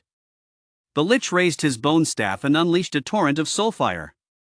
The emerald-green soulfire rained down thick and fast, engulfing everyone. The abomination, meanwhile, lunged at Han, Wang, Wu, Yu, and the others with claws outstretched. It was picking on the weakest link. Knowing Sheen would be a tough opponent, it intended to eliminate the other squad members first. Damn it! Han cursed under his breath. They didn't possess Wang's formidable defenses against an attack like this. They were powerless to resist. A gold rank attack could take his life in a single turn. Han's cynical face, a rare sight, now showed a look of resolve and determination. He spread his arms wide, unleashed his soul power, and shielded everyone behind him. Even if it meant dying, he wouldn't abandon a single teammate. You bastards, I won't let you get away with this so easily. Wu clenched his fists tightly, his eyes bulging with fury. But deep down, he felt nothing but helplessness. He had already been severely wounded and would be unable to fuse with the undead for some time. At this moment, his combat power was even inferior to Han's, a silver rank 7-star. And yet, even so, he stood resolutely in front of Wang, ready to take the brunt of the incoming attacks for him. Wu demonstrated through his actions that he would die in front of Wang, even if it meant his own death. Swish, swish, swish. Just then, a magical shield appeared around Wang, Wu, Han, and even Qin, who was battling the Death Knight in the distance. Without a doubt, this was the handiwork of the Banshee. At this critical moment, every member of the team was unleashing their power to the fullest. You. Suddenly, Wu let out a cry of shock. For he realized that Yu was the only one without a magical shield. This is all I can do, Yu said with a bitter smile. After casting necromantic spells one after another, her soul power had been completely depleted. She simply didn't have the strength left to cast a magical shield for herself. I hope you'll carry on for me. All of you, please live on for me. There was no doubt about it. The moment the attack struck, you would undoubtedly be the first to die. Yet her face showed no trace of regret, only contentment. Boom, boom, boom. In the next instant, a torrent of death flames rained down, and the abomination's heavy fist crashed down like a meteor. However, a figure as massive as a mountain ultimately bore the brunt of it all. It was Captain Qin, who arrived at the critical moment to block the flames of death and drive back the abomination. Captain! Captain! Captain! Wu, Han, Yu, and the others all looked on in shock. I'm not going down yet. I won't let any of you die before me. Qin didn't turn around. Instead, he spoke with his back to the group. Tisk, TSK, TSK. Such deep camaraderie, truly touching. The Death Knight's admiring tone suddenly turned icy. I happen to enjoy helping others, so I'll grant your wish. I'll kill you first, then I'll kill them. Nay. The skeletal warhorse reared up, let out a roar, and, under the Death Knight's control, launched a sudden attack. The warhorse galloped forward at an astonishing speed. The distance of over 10 meters was covered in the blink of an eye. The Death Knight swung the skeletal longsword in his hand, unleashing a brilliant streak of swordlight. Whoosh! The swordlight flashed and vanished, and Qin collapsed to the ground. His massive body crashed to the ground, kicking up a cloud of dust. It was only then that everyone could clearly see the obvious burn marks on Qin's face, arms, chest, and abdomen. Even more shocking was the massive indentation in his chest. It was impossible to tell how many ribs were broken. Clearly, Qin had also been injured by the scorching flames of deathfire. He had repelled the abomination, but at a terrible cost. Now, he lay on the ground, his large hand clutching his abdomen, green blood still seeping out. His old wounds had not yet healed, and the Death Knight's attack had left gruesome gashes across his body. By now, Qin was likely on his last legs. Severely wounded, Qin could no longer maintain his undead fusion state and reverted to human form. However, the gruesome wound on his abdomen remained, and bright red blood flowed from it, staining the ground crimson. I thought you were some kind of powerhouse, but it turns out you're all bark and no bite. If I'd known this, I wouldn't have bothered wasting my breath on you. Seeing that his single strike had been effective, the Death Knight was taken by surprise, then sneered with disdain. He had previously demanded that the group hand over Wang because he felt the Dawn Squad posed some threat to them and didn't want to cause unnecessary casualties. And this was the result? If he'd known the Dawn Squad was so easily defeated, he wouldn't have wasted his breath. Captain! You grabbed Qin by the arm and pulled him into the defensive shield formed by Han's soul power. What should I do? What should we do? Yu was starting to panic. She wasn't afraid of dying, but she was afraid her teammates would die with her. At this very moment, the situation looked grim. Guys, I'm sorry. Qin shook his head bitterly, his face filled with guilt. I'm afraid I'll have to go back on my word. I brought you out here, but I can't bring you back. As he spoke, his eyes grew increasingly dim. He didn't even dare to look at the Dawn Squad members around him. Captain, what are you saying? Wu grinned. As members of the Demon Hunting Guild, isn't everyone risking their lives? What we do is dance on the edge of a knife. We take on the elite. From the moment we left camp, I've already put life and death aside. I've been in the service for decades now. I've killed at least 800, if not 1,000, demons. I've more than earned my keep. Dying here wouldn't be a loss. Wu faced death with composure and a broad-minded attitude, showing not the slightest fear. Captain Wu is right. A man travels far and wide. Wherever he goes is home. Wherever you die, that's where you'll be buried. That place becomes your home. I think that's a fine way to look at it. Han turned back, smiling with a carefree air. He was very young, only in his 20s. He had his whole life ahead of him, yet now he faced death, and he showed no fear whatsoever. As long as you're here, I won't be afraid no matter where I am. At that moment, you also spoke from the heart. Tisk, tsk, tsk. How wonderful. You've even moved me. The Death Knight clicked his tongue, then raised his longsword and sneered, you want to stay together, do you? I won't let you have your way. Once you're dead, I'll scatter your remains to different places so you'll never be able to reunite. Kill. At his command, the lich behind him raised his bone staff. A deluge of deathfire descended once more. Han was a phantom-type undead. Physical attacks dealt significantly reduced damage to him, so the lich's magical assault was far more effective. Sizzle. Sizzle. The flames of death struck Han's defensive shield and burst into flames instantly. Han's brows furrowed tightly, and a look of pain flashed in his eyes. He suffered a considerable amount of magical backlash. But he didn't give up. He kept fighting on. Never give in. Never give up. Haven't you eaten today? Go ahead and take him down hard.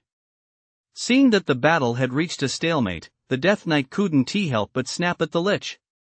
Got it, Brother Zhou, the lich replied in a deep voice. I told you, don't call me Brother Zhou when we're on a mission, call me boss. The Death Knight barked angrily. Aren't they afraid to show their true faces precisely because they're worried about exposing their identities? Got it, Brother Zhou, the lich replied obediently. Death Knight. If you suffered brain damage back when we were fighting side by side, I would kicked you out of the team long ago. The Death Knight snarled, get them out of the way now, don't leave a single one alive. Yes, sir. The lich acknowledged the order and began chanting a low incantation. 2 seconds later, he pointed his staff at Han from a distance. Soul shock. Whoosh. A dark green beam of light, as thick as an arm, shot out from the bone staff and instantly slammed into the defensive shield formed by soul power. Crack, crack. The defensive shield Han had created with his soul power could no longer hold in an instant. It was shattered, disintegrating into countless shards that scattered like starlight into the air. With a boom, the light surrounding Han also exploded, and he, unable to maintain his undead form, collapsed to the ground. Reluctantly, he struggled several times to get back up, but his injuries were too severe, and he failed. Stop this futile struggle. Surrender your souls and heads. Clop, clop, clop. The hooves of the skeletal horse struck the ground with a crisp sound, drawing closer to the group with every step. Everyone closed their eyes in despair. There was no hope left. After today, Dawn Squad would be a thing of the past. That's what everyone thought. Including the enemy. But in the very next moment, a sudden rustling sound filled the air. Everyone opened their eyes again. To their surprise, Wang had actually stood up from the ground. Wang, you're awake? Qin didn't know what to say. Wang nodded.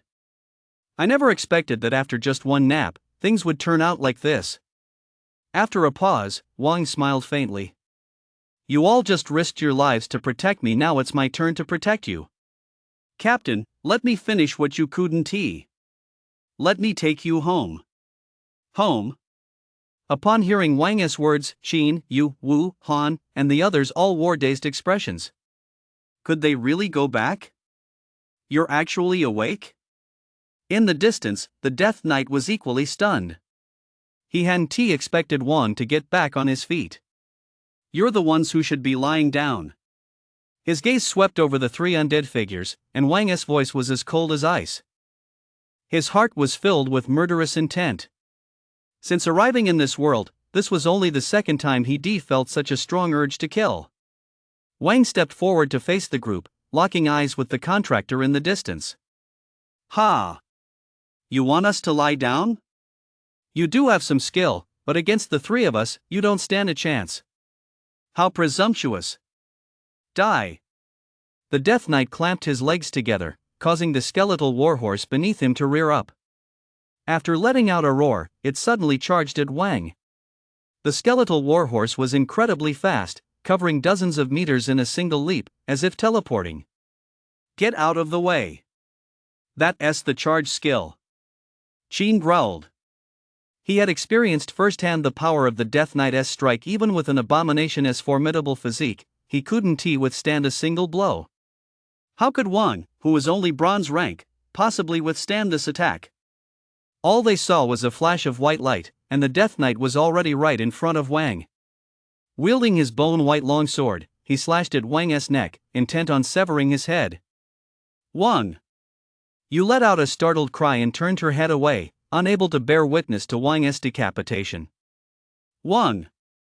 Wu and Han also silently screamed in their hearts, calling out Wang's name.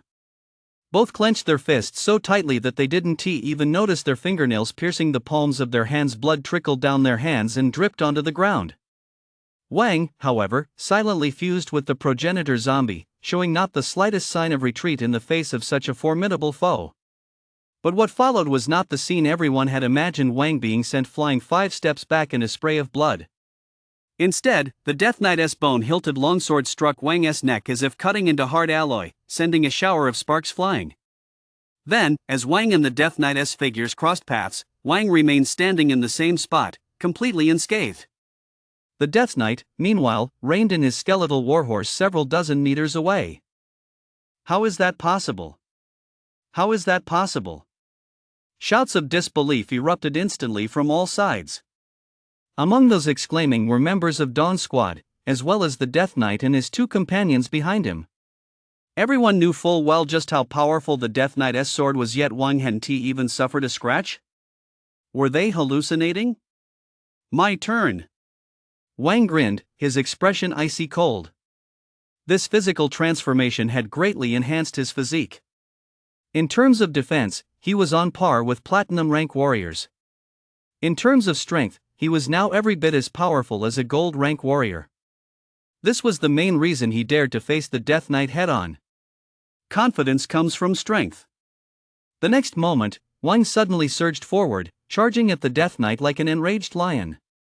Whoosh, whoosh, whoosh. He ran at breakneck speed, whipping up a gale and kicking up dust beneath his feet. Clatter, clatter. The Death Knight didn't back down either. It spurred its skeletal steed to gallop toward Wang. Battle spirit ablaze. As the Death Knight charged forward, it cast another spell on itself. Suddenly, an eerie green flame ignited on both the Death Knight and its warhorse.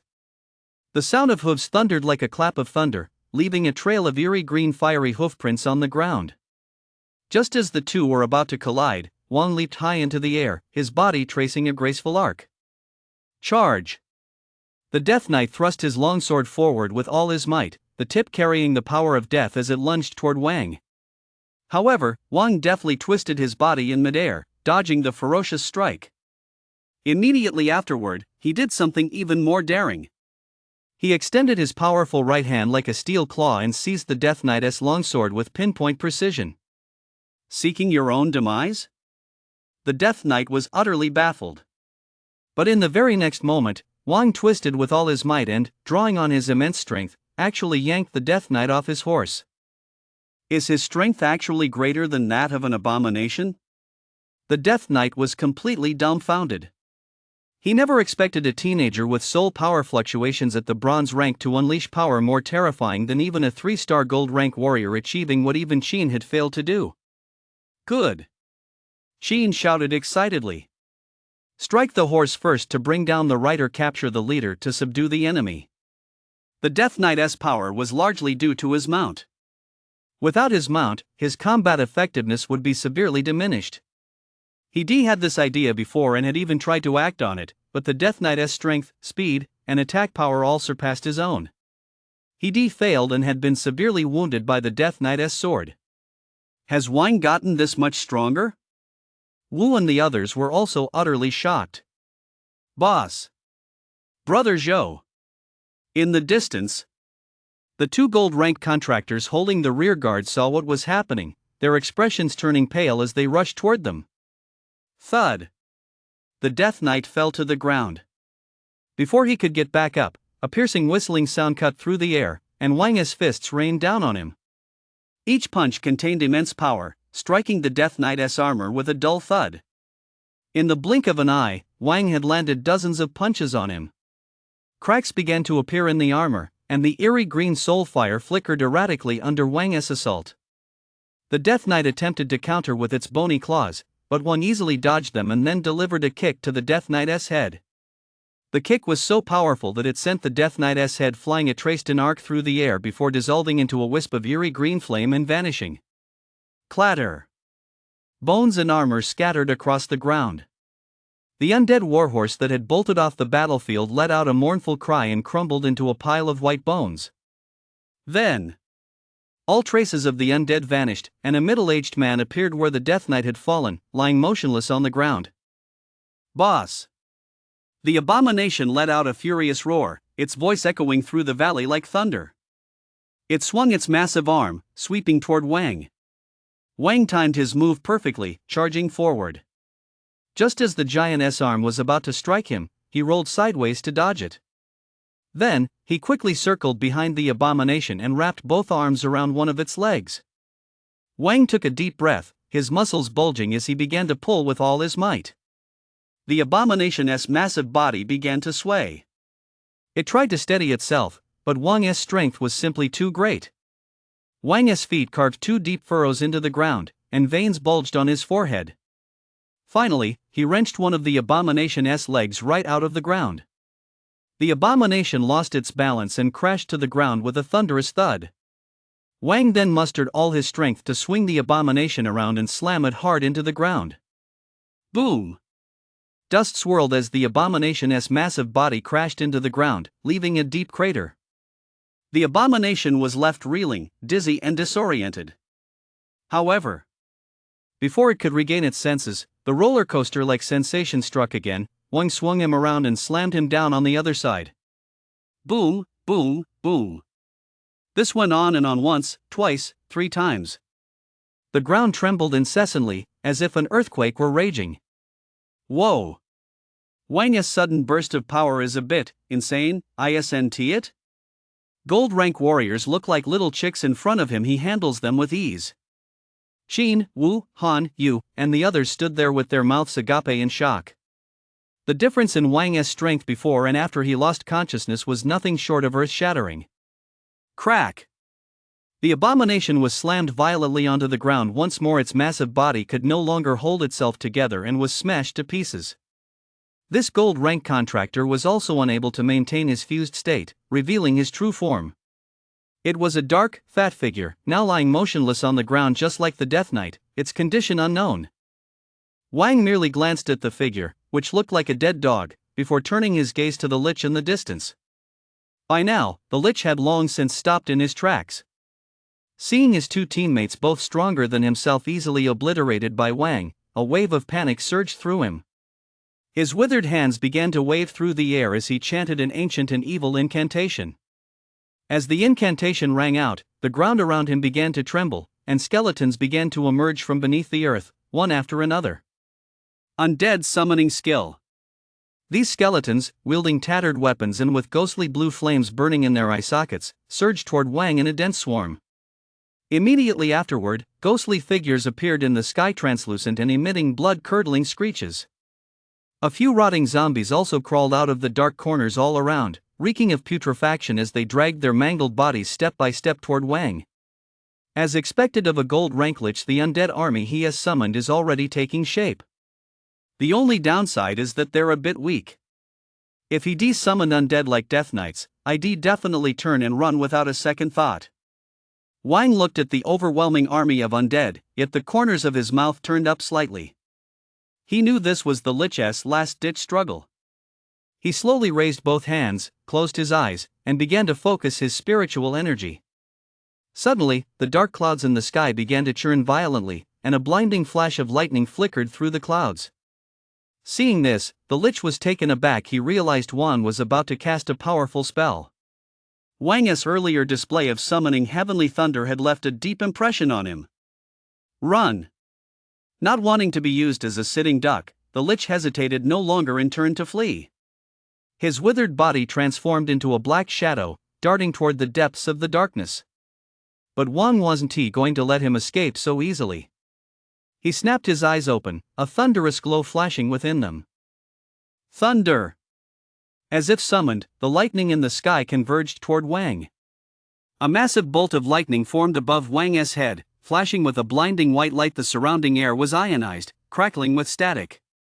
Wang swept his hands forward, and the bolt of lightning, like a furious dragon, thundered toward the direction the Lich was fleeing. The bolt moved with blinding speed, catching up to the Lich in an instant. The Lich felt a powerful force strike him from behind. He turned in terror, only to see the blinding bolt of lightning.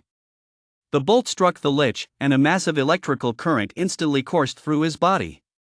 The Lich's withered body began to smoke, and his black robe was burned to ashes. His already withered skin began to crack under the force of the lightning, and a ghostly green light continuously seeped from the fissures in his body. He struggled in agony, letting out a desperate scream. However, the lightning's power did not stop there. It continued to rage within the Lich's body, shattering his bones to pieces. As the final bolt of lightning flashed, the Lich's body was completely reduced to a pile of charred remains, scattered across the ground. Meanwhile, the undead that had been surging toward Wang seemed to lose control the moment the Lich was struck down. They all collapsed to the ground, turning into a heap of bones and dust. The Lich was dead. Truly dead. He didn't have the same luck as the Death Knight and the Abomination. Under Wang's thunderous, devastating strike, both his undead minions and his contractor were reduced to charred remains. Defeated a gold rank, 2-star Lich earned 12,000 soul power. Killed a bronze rank 1-star zombie, gained 10 soul power. Killed a bronze rank 1-star skeleton warrior, gained 10 soul power. Killed. Ha! Killing undead can trigger the plunder talent too? Hearing the sudden system notification, Wang was taken by surprise.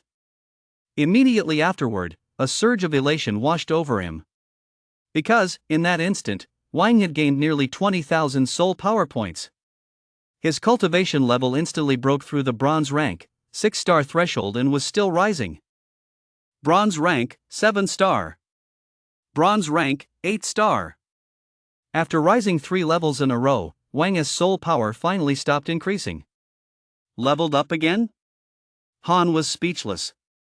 Just a fluke, Wang said, scratching his head. Ha ha, what a fluke. Keep getting lucky like this, and you'll end up surpassing me, Wu said with a pleased smile. They were all happy for Wang as his strength grew. I really never would have thought that we'd all actually survive. Sheen looked around, taking in the chaotic battlefield, and exclaimed from the bottom of his heart, that was awesome. He gave Wang a thumbs up. If it weren't for Wang this time, we'd probably all be dead right here. Although they'd already resolved themselves to die, having survived such a ordeal, you still couldn't help but feel a sense of awe. To be willing to risk one's life requires one prerequisite, being left with no other choice. Who wants to die when they can live? After hearing US words, Wang shook his head slowly. Actually, it's possible I held everyone back. If it weren't for me, you probably wouldn't have run into those guys. Wang looked at the others, feeling a twinge of guilt. When he was undergoing his transformation earlier, he hadn't fallen into a complete slumber. He could still receive information from the outside world, though he was unable to respond. He had overheard the conversation between the two sides and surmised that this incident was most likely related to that ungrateful father who had married into the Gu family. Why are they targeting you? After a moment's hesitation, Sheen voiced the question on everyone's mind. Let us first confirm if my guess is correct. Wang stepped in front of the Death Knight and planted his foot on the man's chest. I know you're awake. Where exactly are you from? Wang asked coldly. Hearing this, the Death Knight stopped pretending to be dead, opened his eyes, and stared at Wang with a cold smile. You don't need to know who sent me. Just remember this: if we fail, even more terrifying powerhouses will come after you until you're dead. Ha ha ha ha. I'll go wait for you in hell. Amid his loud laughter, black blood suddenly spilled from the Death Knight contractor's mouth. He had bitten through the poison hidden between his teeth. You forced the gold rank, 4-star Death Knight contractor to his death, gaining 14,000 soul power points.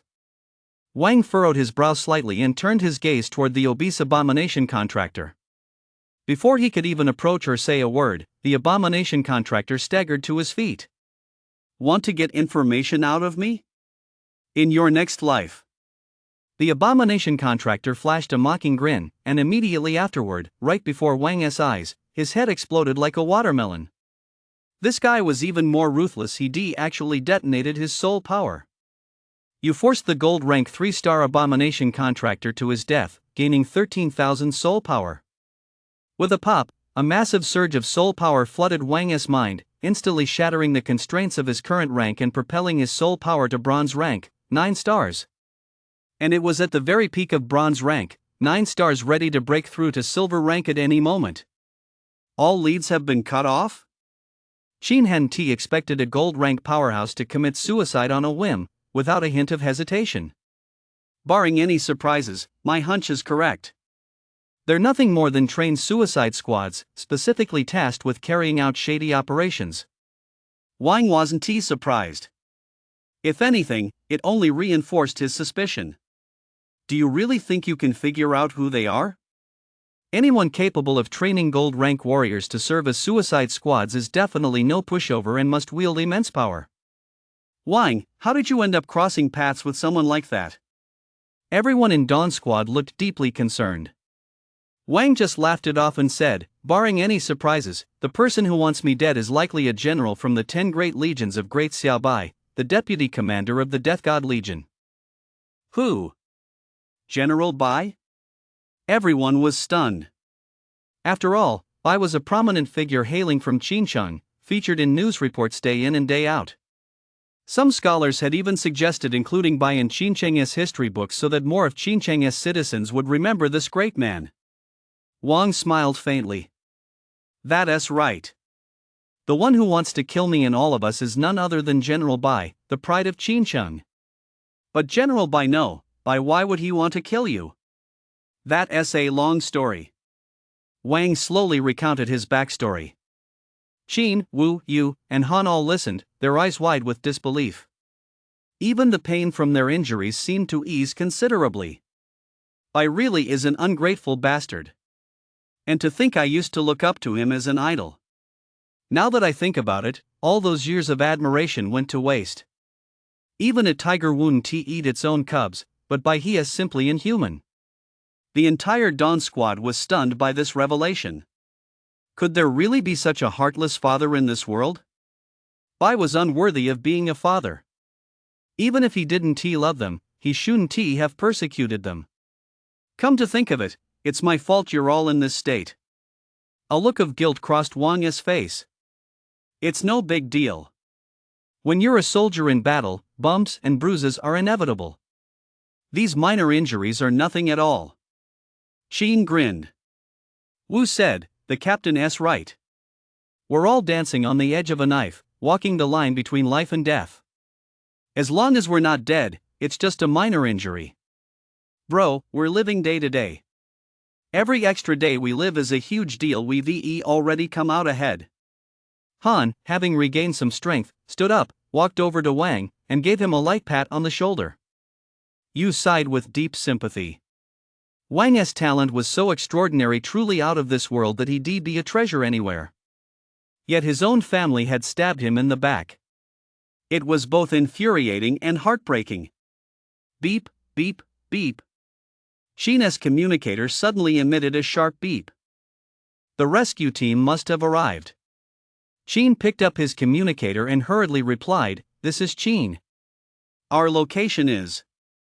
Before long, a dozen or so figures in combat gear made their way through the rubble and arrived before the group. From the badges pinned to their chests, Wang recognized them as members of the Qin City Demon Hunting Guild. They were the Thunder, Gale, and Storm squads. Why do you all look so disheveled? The captain of Thunder Squad frowned deeply. It's a long story, Sheen said with a wry smile. When accepting missions, you should always choose ones within your capabilities.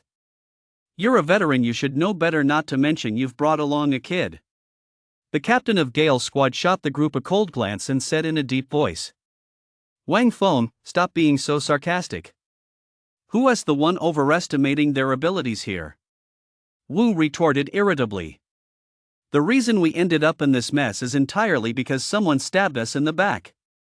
We were attacked by 2 gold rankers, over a dozen silver rankers, and countless bronze rankers. To top it off, 3 human traitors turned on us.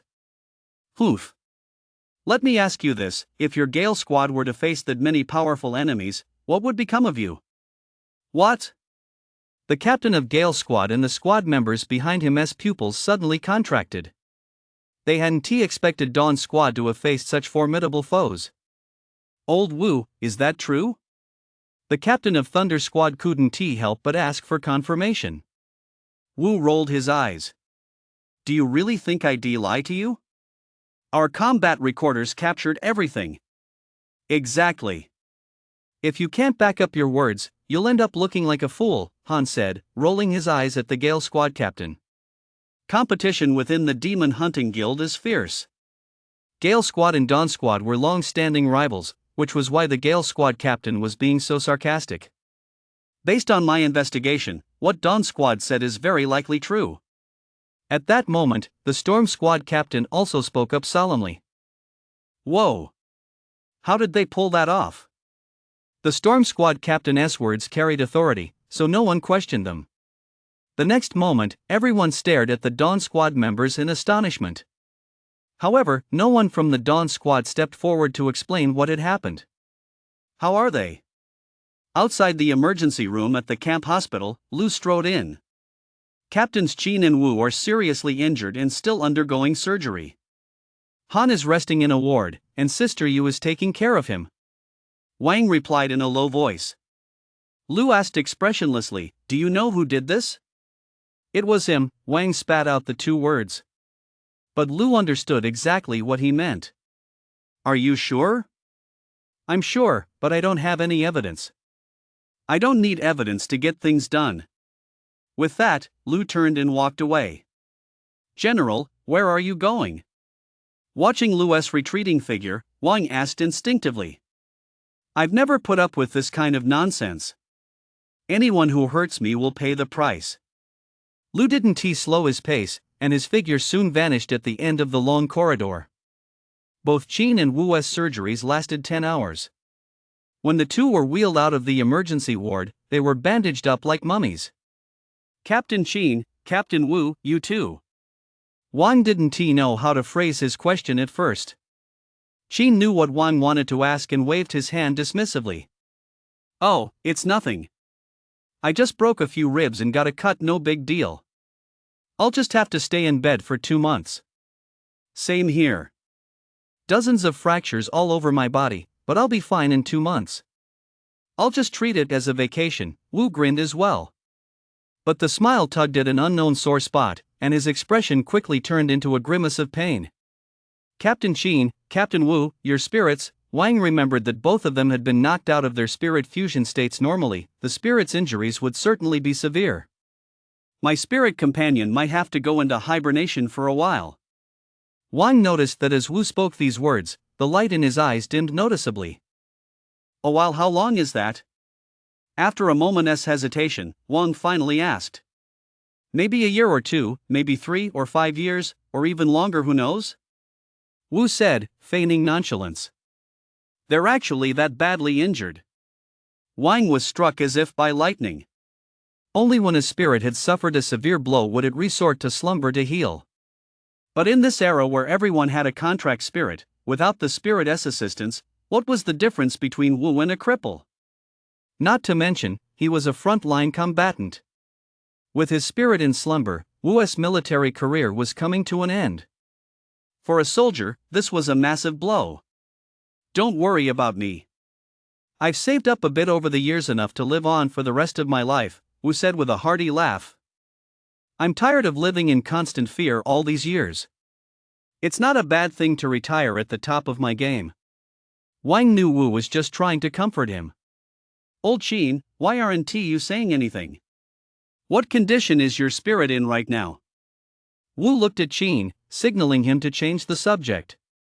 Qin paused for a moment before speaking. I can only sense a faint, almost imperceptible connection.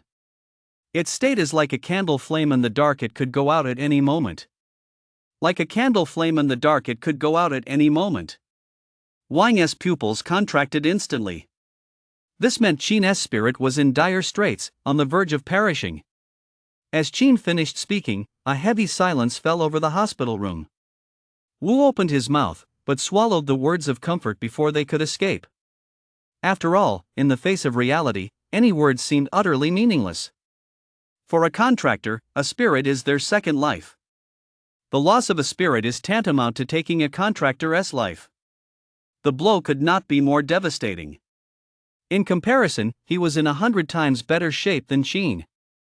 After all, his spirit had merely fallen into a slumber. Sooner or later, it would awaken. Captain Qin, Wang's voice was slightly hoarse. But before he could finish, Qin waved his hand. It's nothing. Qin smiled. Actually, I've been wanting to retire for a long time now to spend time with my family. By the way, my daughter is always complaining that I don't have time for her. Well, now is my chance, isn't it? I'll just go out with old Wu to watch the birds, drink some tea, and go fishing. Just thinking about it makes me feel content. It doesn't matter whether I have a spirit or not. Wang fell even deeper into silence after hearing this. Because, during a private conversation with you, he had inadvertently learned that Captain Qin's wife and child had died years ago during a demon attack. Captain Qin, Captain Wu, you two get some rest. I'll come visit you again in a while. After leaving the hospital room, Wang clenched his fists tightly, his anger almost taking on a physical form. He desperately wanted to kill someone. Bai, Gu, and the Gu family. There must be a way. There are many medicines that nourish the soul. They work on the undead too.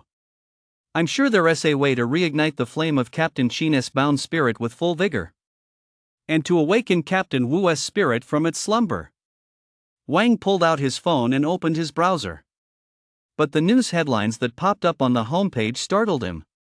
Early this morning, explosions occurred at 3 chemical plants owned by the Gu Consortium in the imperial capital. Conservative estimates put the losses at no less than 300 million. Shocking. Following on-site investigations, experts speculate that the explosions at the Gu Consortium's chemical plants were not caused by equipment failure. They were most likely acts of sabotage. Wang's heart sank. Explosions at factories owned by the Gu Consortium? This was definitely no coincidence. At that thought, a figure came to Wang's mind. Lu. He was convinced that Lu was definitely involved in this.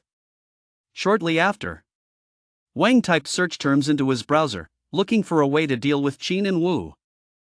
However, opinions were divided, and no one could provide a definitive answer.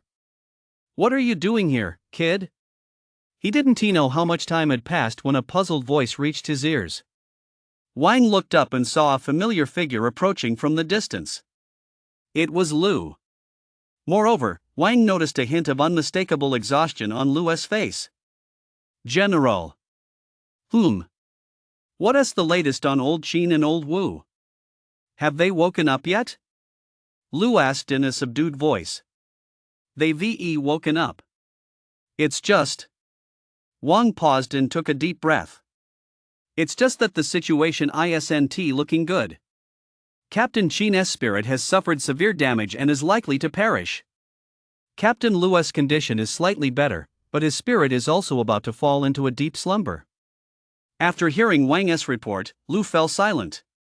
Their situations were getting worse by the minute.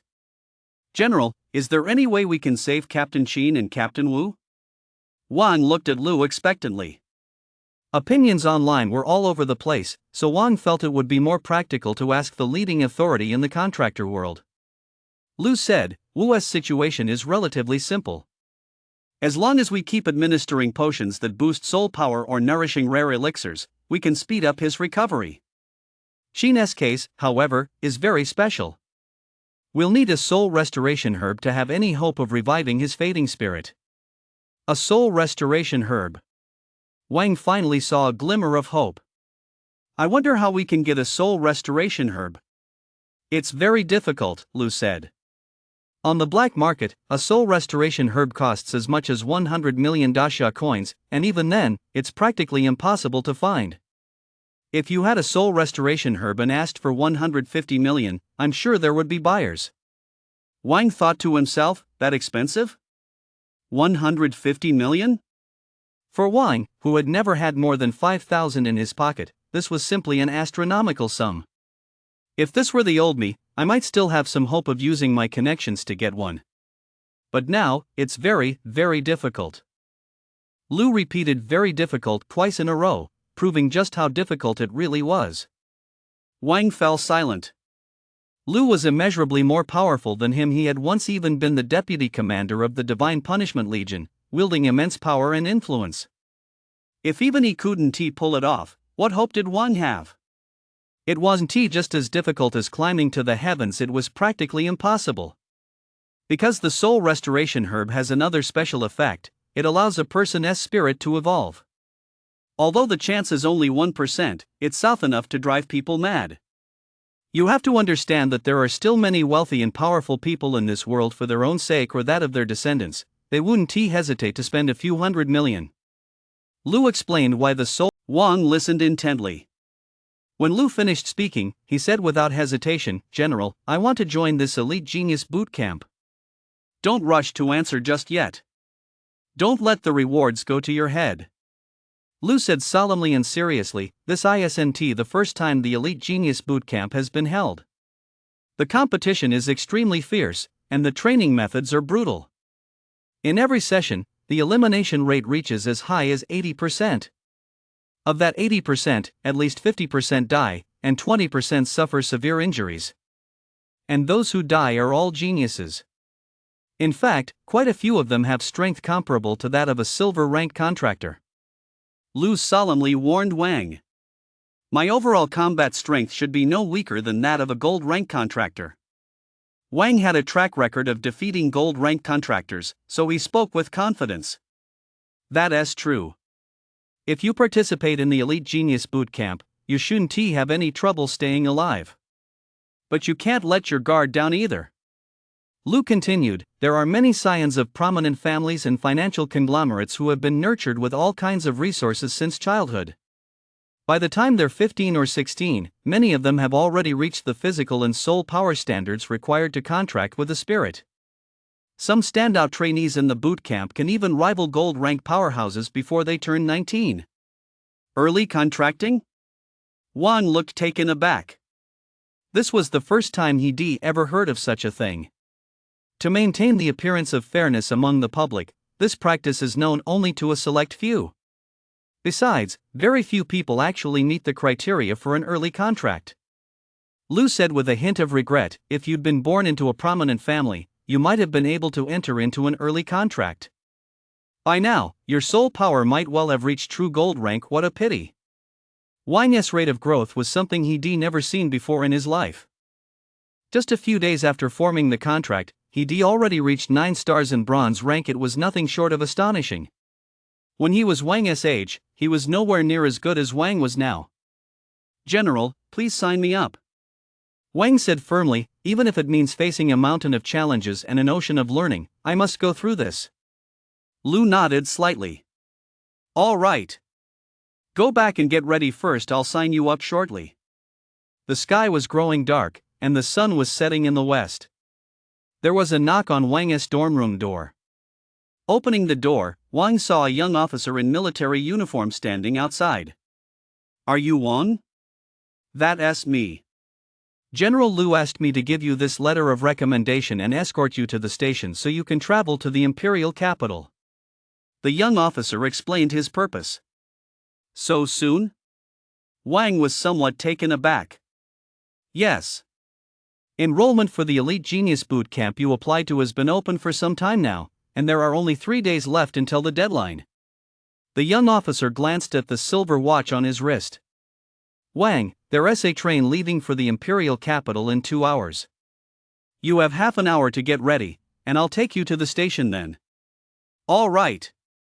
Wang said nothing more and turned to walk back into the dormitory. 10 minutes later, having changed into a black tracksuit, he followed the young officer to the station. Trains bound for the imperial capital were few and far between. Since it was a last-minute decision, Wang had to use the military lane to secure a hard seat ticket. Once aboard, he found his seat and noticed that the train was filled with teenagers carrying luggage. For instance, the seats directly in front of, behind, and to the left and right of him were all occupied by young boys and girls. From their conversations, Wang gathered that they were all heading to different parts of the country to pursue their studies. In this era, schools were also ranked in tiers. The quality of faculty also varied from school to school. Actually, I've told my parents time and again that there are no bad schools, only bad contractors. As long as you have the right one, it doesn't matter where you go to school. But they wouldn't listen. They insisted on spending over $1 million a year on tuition to send me to Cambridge Ghost University. Diagonally across from Wang, the teenager wearing gold-rimmed glasses shook his head and sighed. Wang glanced over and caught a fleeting flash of smugness in the boy's eyes. It was obvious. He wasn't being modest, he was showing off. Still, $1 million in tuition per year was already the absolute ceiling for universities. $1 million dasha coins wasn't something just anyone could afford. Cambridge University in the imperial capital, that's the absolute pinnacle among private universities. Classmate, I'm actually going to school in the imperial capital too. Why don't we exchange WeChat so we can look out for each other? The two girls standing next to Wang and directly across from him immediately lit up.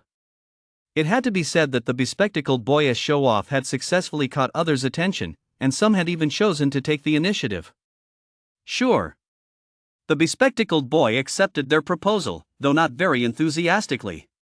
However, he knew his limits and didn't go out of his way to bother the girl who looked so much like Reba. Instead, he turned his attention to the silent Wang.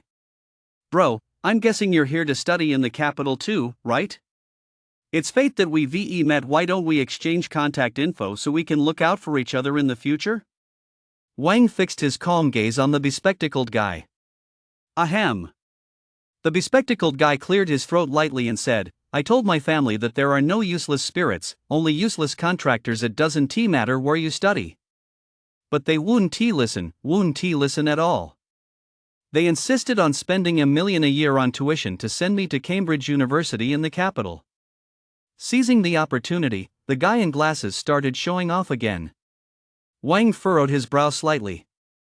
That's unnecessary. I'm not like you guys. I'm not here to study, I'm here to train at the boot camp. Wang thought the full name National Elite Genius Boot Camp was too long to mention. Besides, he didn't like showing off. These days, he was already on a completely different level from these boys and girls his age. He really wasn't in the mood to brag. Oh, you're going to a training camp? The guy with glasses paused for a moment.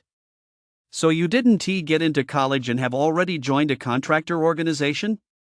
Wang closed his eyes slightly, too lazy to respond to the guy with glasses. Put. What's he so smug about? Someone who can't even afford college, how far could he possibly go? He is clearly just a low-tier contracted undead with limited potential. He'd struggle to even manage 4 dishes in a single meal. The guy with glasses curled his lip in disdain, muttering to himself. However, he'd already achieved his goal. Wang was just a stepping stone. His real goal was to ask for the contact information of the girl standing next to Wang without coming across as too forward.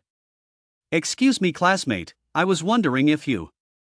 The guy in glasses smiled as he looked at the girl beside Wang. As long as she was willing to give him her contact information, he'd be halfway there. Besides, he really couldn't think of any reason why she'd refuse. I don't see any need for that. Why? The guy with glasses froze. She is actually turning me down? The girl finally looked up and addressed the guy with glasses directly, because we're from different worlds. I'm not attending college in the imperial capital, I'm going there to participate in a training camp. Such a pretty girl going to a training camp, what a waste. Still, a girl like her should be easy to pursue, right? After all, the vast majority of people who go to training camps are hoping to land a good job. The guy with glasses felt a surge of joy. It's okay. I'm an approachable person. I don't care about your background or what you'll become in the future. I'm sorry, but I do care. You care? The guy with glasses was taken aback at first, then smiled, thinking to himself that this girl was showing both resentment toward the wealthy and a sense of inferiority in front of him. Just then, the girl turned to look at Wang. Hello, my name is Lin Zhu. Perhaps sensing they shared a similar fate, the girl extended a hint of goodwill toward Wang. Wang replied indifferently. Wang noticed that the girl was squinting as she looked at him. Combined with the fact that she had been very close to him earlier when she was looking down at her book, he guessed she must be severely nearsighted. Humph, birds of a feather flocked together. Seeing that Lin Zhu was ignoring him and instead reaching out to Wang, the guy with glasses was livid and let out a sarcastic snort. But his reaction drew no attention whatsoever. Instead, it only made people feel disgusted. Realizing no one was paying him any mind, the guy with glasses grew bored. He simply shut his mouth, and the train car suddenly fell silent. The rest of the night passed without incident. Early the next morning, the train pulled into the imperial capital station. Leaving behind the noisy, stuffy atmosphere of the train car, Wang felt instantly refreshed, and his mood improved considerably. As he stepped out of the station, Wang saw many people holding signs to welcome new students. Imperial Capital University of the Undead, Imperial Capital University of Cambridge, Imperial Capital Vocational and Technical College, Imperial Capital College of Civil Engineering. Each institution had organized a group of people to gather outside the station to welcome this year's incoming freshmen. Holy crap! Elite Genius Boot Camp sent people to pick us up too? Suddenly, a gasp rang out right beside Wang. Wang instinctively looked over and saw the bespectacled man who had been sitting diagonally across from him earlier, pointing at the area with the Elite Genius Boot Camp banner and exclaiming in surprise. Elite Genius Boot Camp? What kind of place is that? What company is this powerful? What a huge display! They've taken up so much space, even more than Imperial Capital University, and they've even driven their cars right into the station. The two girls standing next to the bespectacled man asked in astonishment. This isn't a training camp organized by a company, it's officially hosted by our great Xia. I heard from my family that to join the Elite Genius Boot Camp training, you can't be older than 19, and your soul power has to reach 5 stars in the bronze rank. The guy in glasses said enviously. Whoa! Aren't they all geniuses? The two girls were both astonished. If they aren't geniuses, they're certainly exceptionally gifted. In any city, only the top scorers on the college entrance exam would stand a chance of getting in. The boy's eyes were filled with anticipation. If only I could join the Elite Genius Boot Camp, I'd be willing to drive a luxury car and live in a mansion. He silently prayed in his heart. Hey, Wang is looking this way too. Suddenly, one of the girls standing next to the boy spotted Wang. Who wouldn't he be envious? He is joining a boot camp too, but his camp is a world apart from the Elite Genius Boot Camp. As the bespectacled man spoke, his pupils suddenly contracted. Wang is walking over. Did he hear our conversation? So what if he did? What is he going to do about it? Does he dare lay a hand on me? I may be grade contractor, after all I'm not afraid of him. The guy with glasses forced himself to stay calm. But Wang seemed not to notice them at all. He walked right past the crowd, heading straight for the Elite Genius Boot Camp banner. At that moment, the guy with glasses and the two girls beside him were left completely speechless. The boot camp Wang is joining at ISNT, the Elite Genius Boot Camp, is it? Impossible. Absolutely impossible. The guy with glasses shook his head. If he is really going to the Elite Genius Boot Camp, why didn't he say so? He is probably just asking for directions. In the guy with glasses' view, with such a great opportunity to show off, there was no reason not to brag. If he could join the Elite Genius Boot Camp, he'd definitely let everyone in the entire car know. The guy with glasses kept his eyes glued to Wang's every move. Just as Wang took an envelope out of his shirt pocket and handed it to the staff member immediately stood up, broke into a friendly smile, and gestured for Wang to get into the minivan behind him. The moment the door opened, everyone could see the luxurious interior. Wang got in. The door closed. Only then did the guy with glasses and the two girls beside him snap out of it. He really got in the car. The training camp he mentioned wasn't for job training, it was the Elite Genius Boot Camp. The two young women sighed regretfully. Thanks to the bespectacled man's explanation, they already knew what the Elite Genius Boot Camp was. If they'd known Wang was a genius from the Elite Genius Boot Camp, they would have done anything to gain his favor or at least get his contact information. A super genius isn't that way more impressive than the spoiled son of a B-grade contractor? He is actually a super genius? The bespectacled man was struck as if by lightning. He couldn't accept it in his eyes. A nobody who couldn't even afford a community college had suddenly transformed into a genius he could only look up to. However, in the very next moment, a striking figure caught the bespectacled man's eye. He noticed Lin Zhu squinting, searching for something. Was this his chance to shine? The bespectacled man's heart, which had been as cold as ashes, suddenly reignited. Damn it, I left my glasses at home, Lin Zhu muttered to herself as she dragged her luggage, searching as she went. She was severely nearsighted, she couldn't recognize her own family beyond 2 meters, couldn't tell the difference between men and women beyond 5 meters, and couldn't distinguish between people and animals beyond 10 meters. She simply couldn't make out the words on the banner. Lin Zhu, are you having trouble finding the training camp you're supposed to go to? The guy with glasses stepped up to Lin Zhu. Just tell me the name, and I'll take you there. He tried his best to make his voice sound soft and magnetic. Thanks a lot, Lin Zhu said. I'm heading to the Elite Genius Boot Camp. Do you know where it is?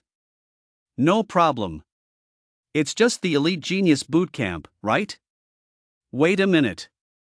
The guy in glasses froze for a moment, then stared at Lin Zhu in utter shock. What the hell? Lin Zhu was actually another super genius headed for the Elite Genius Boot Camp too.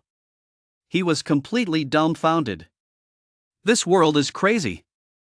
Since when were there so many geniuses at the Elite Genius Boot Camp? He'd run into 2 of them at once. Is it hard to find?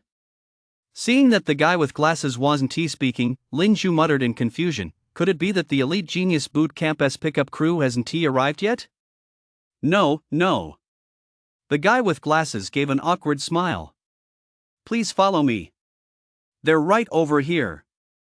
This time, the man in glasses took the initiative to put some distance between himself and Lin Zhu, leading the way ahead of her. Earlier, when Lin Zhu had said they were from 2 different worlds, he'd assumed she was feeling inferior or resenting the wealthy. Now he finally understood. What Lin Zhu meant was that he was simply out of her league. He wasn't even worthy of being friends with a super genius like Lin Zhu. So after all this, the clown turned out to be me? Watching Lin Zhu being escorted to the car by staff from the genius training camp, the guy with glasses felt a wave of bitterness wash over him. But when he turned around, the bitterness only deepened. Because the 2 girls he'd hit it off with on the train had also vanished without a trace. Where did you guys go?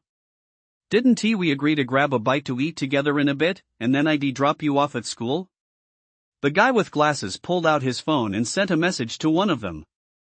The result? A red exclamation mark immediately appeared at the beginning of the message, along with a prompt. You are not friends with this person yet. Damn it! They must have seen that I got into trouble with a member of the Elite Genius Boot Camp and blocked me. The guy with glasses felt so frustrated he could have spat blood. It felt like losing both the battle and the war. You're actually participating in the Elite Genius Boot Camp too? Seeing Lin Zhu get on the bus and sit right next to him, Wang said with some surprise. Yeah, what a coincidence, Lin Zhu said with a charming smile. Then the bus pulled away from the station. Since there were still 2 days until the boot camp officially began, Wang was assigned to rest at a nearby hotel.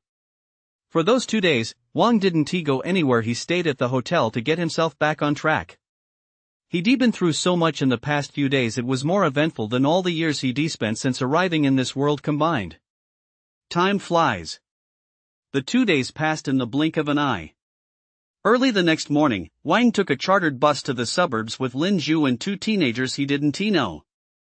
On the way, the 2 teenagers closed their eyes to rest, looking as if they didn't want to talk, while Wang and Lin Zhu exchanged a few words. After getting off the car, Wang saw a tall iron gate and a wall stretching as far as the eye could see. As expected of an officially organized training camp, they really got the resources. This is the imperial capital. After all, even in the suburbs, every inch of land is worth its weight in gold. Lin Zhu's voice came from beside Wang. Today, Lin Zhu was wearing a black and gray tracksuit. Her long hair was tied back in a ponytail, and she wore a pair of black-rimmed glasses perched on the bridge of her nose. She had lost some of her girlish youthfulness but gained an air of intellectual beauty. You lot are the trainees from Qincheng, Baicheng, Haicheng, and Lincheng, aren't you? Just then, a middle-aged man in uniform walked up to the group. I'm Wang Zhong, an instructor at this training camp. I'll now take roll call. When your name is called, answer present. Before anyone could respond, Wang Zhong pulled out a roster and called out loudly. Zhang Yang, present. Qian Jin, present. Wang, present. Lin Zhu, present. With roll call complete, Wang Zhong closed the roster. Instructor, can we enter the training camp now? The teenager named Zhang Yang asked curiously. He was eager to know what lay behind the black iron gate. Enter? Wang Zhong gave a cold laugh.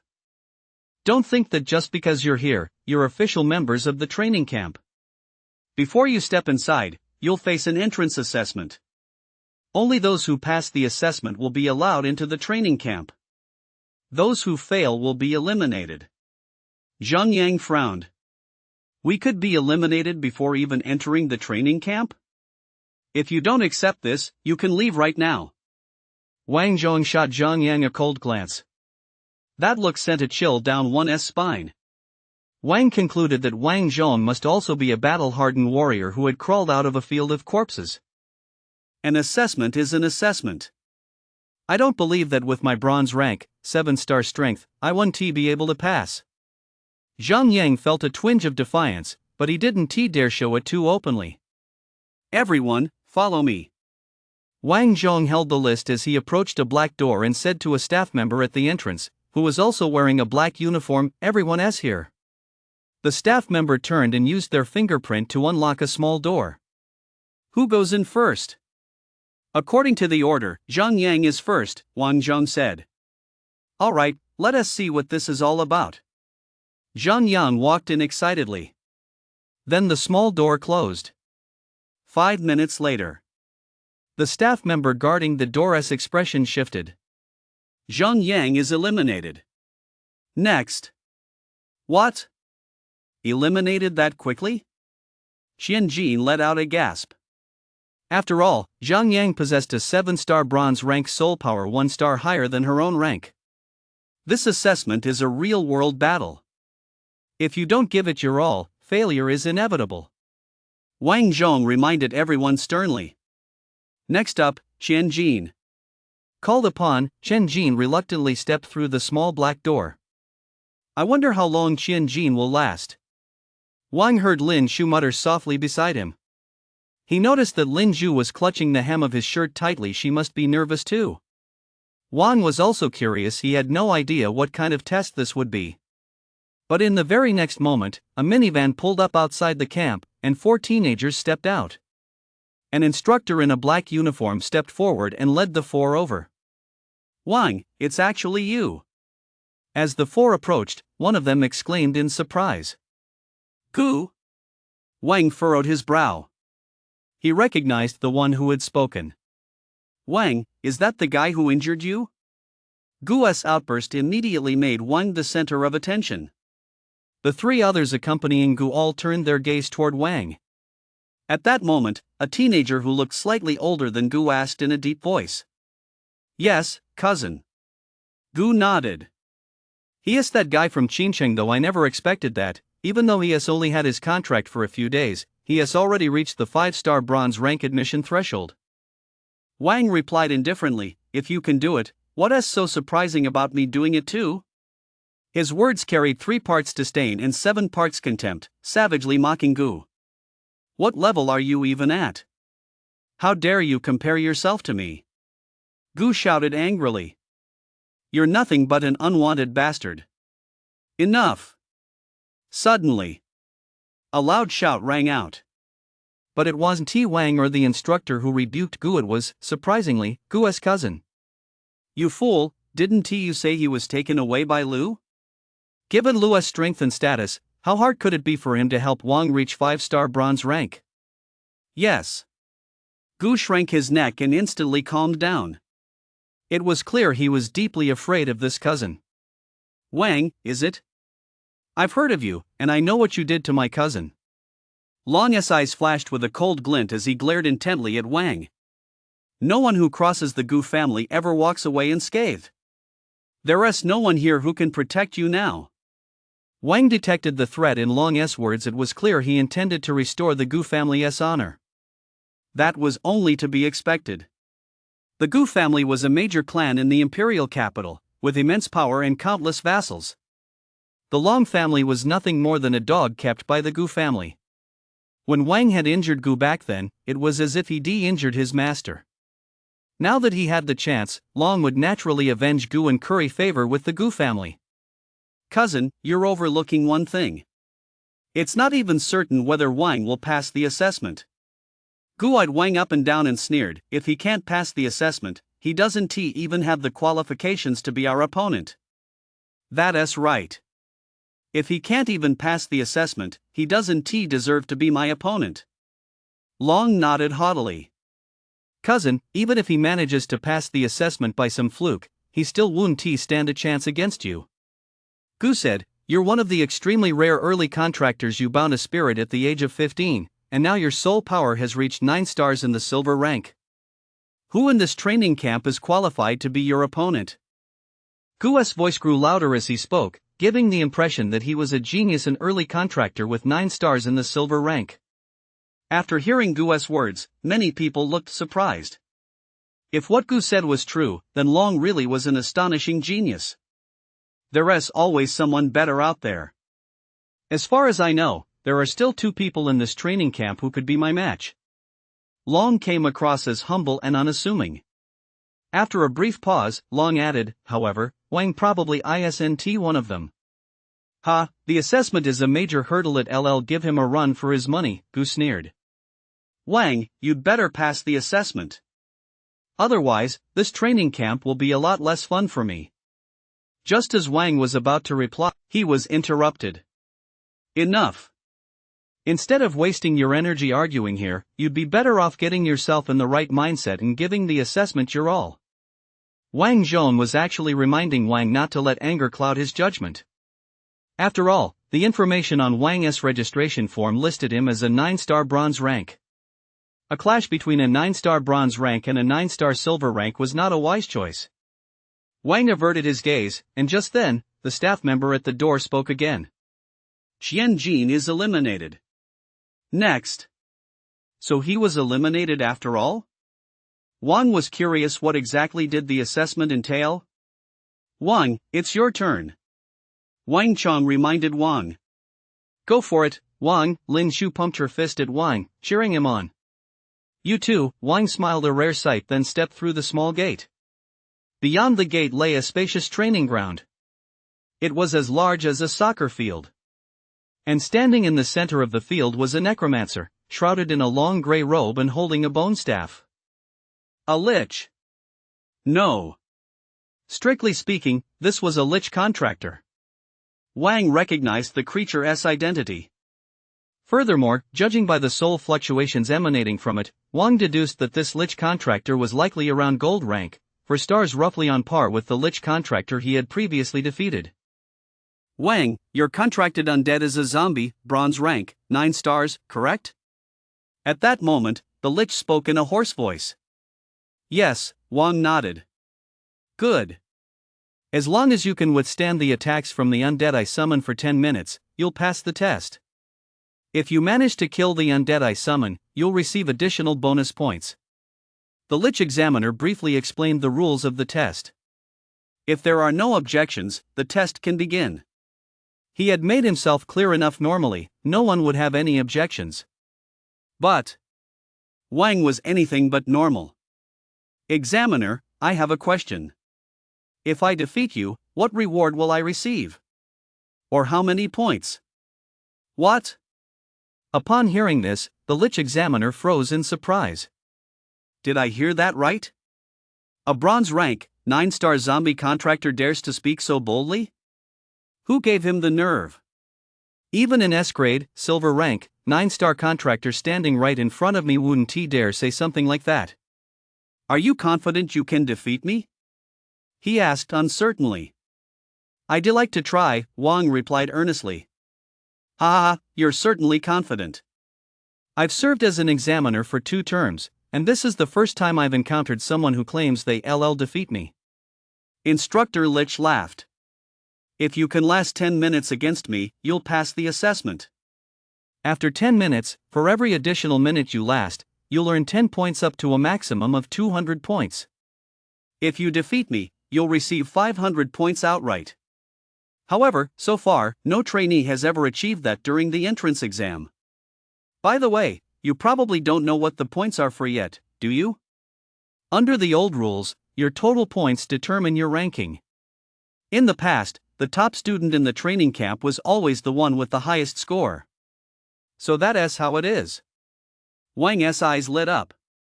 Now that he knew that, he had a reason he simply couldn't ignore. He had to defeat Instructor Lich.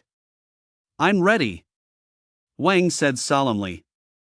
Summon your undead, Examiner Lich nodded, raising his bone staff as he spoke. Mounds of earth suddenly began to rise across the training ground, and one after another, skeletal arms emerged from the ground.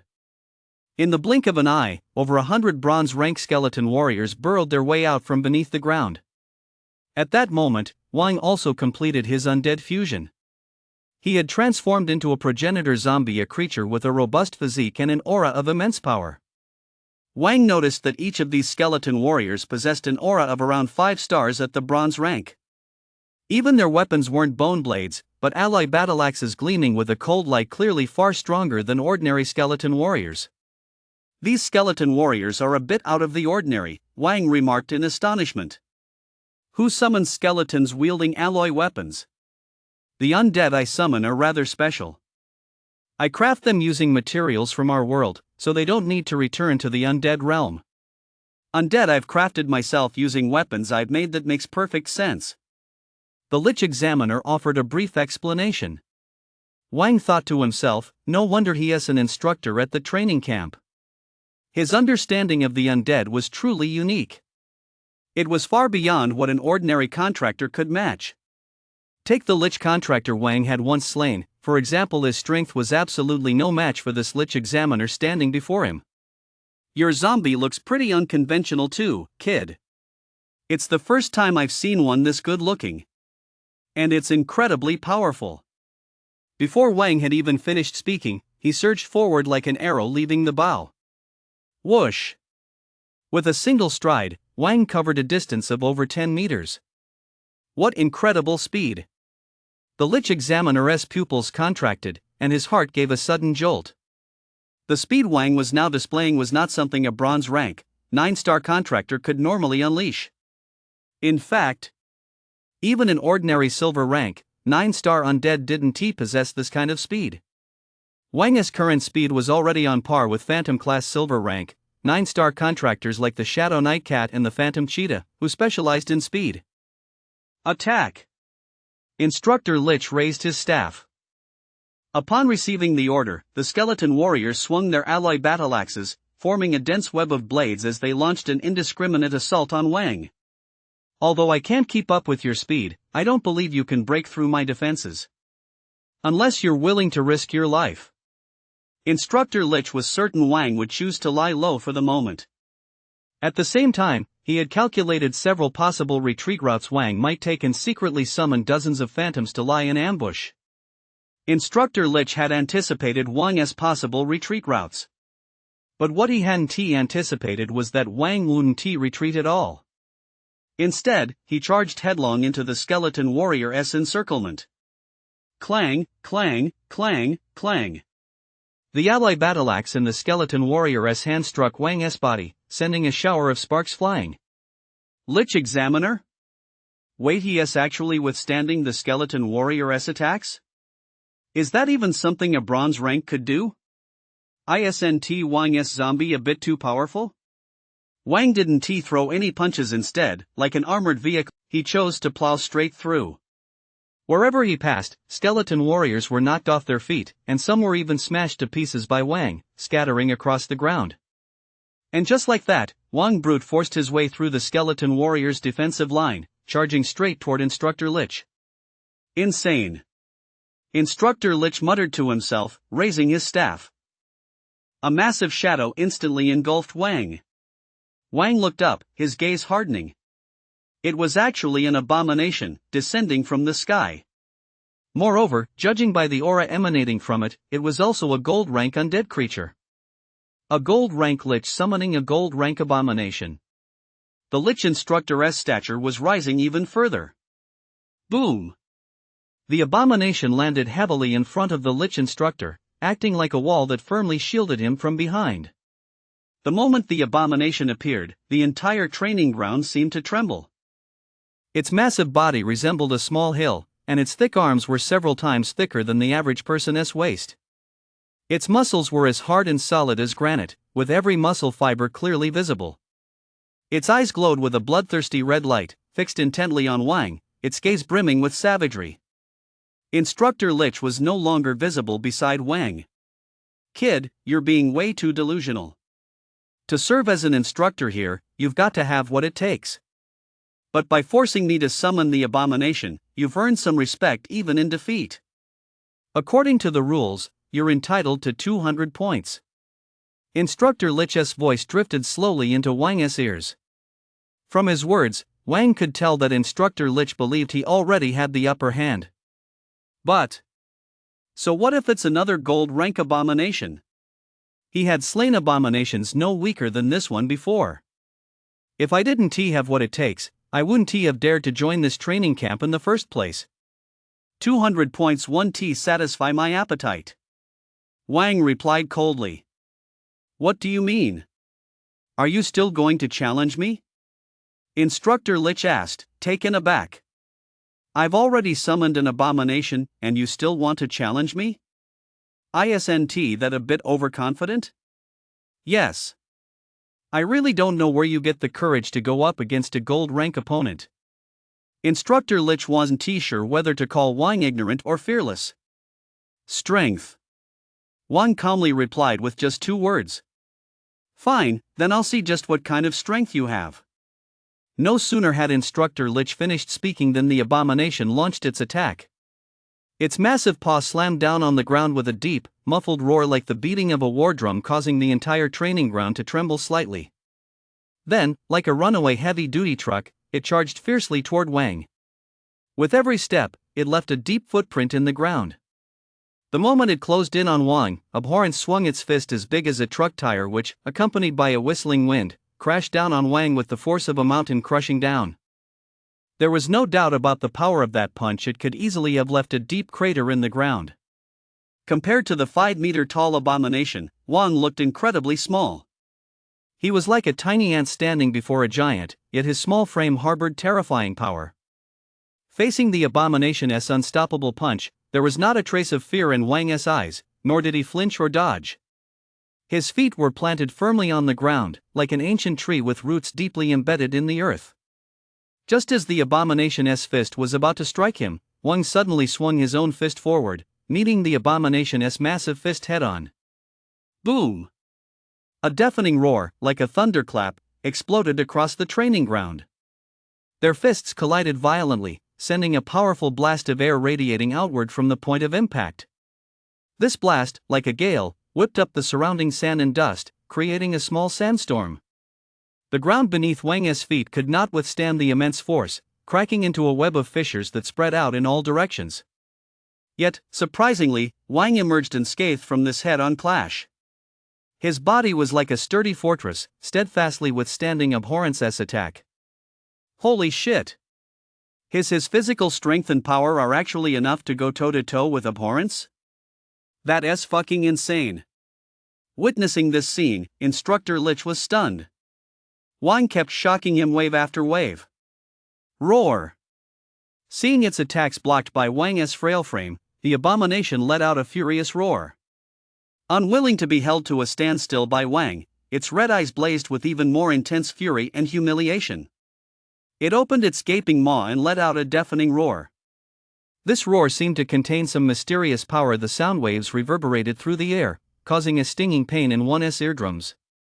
Immediately afterward, a faint green glow emanated from the abomination's body as it unleashed its first skill, power amplification. As the skill took effect, its already massive muscles began to swell even more violently, with veins winding across them like tiny snakes. Every muscle seemed infused with new vitality, becoming even harder and more powerful. At that moment, its strength at least doubled.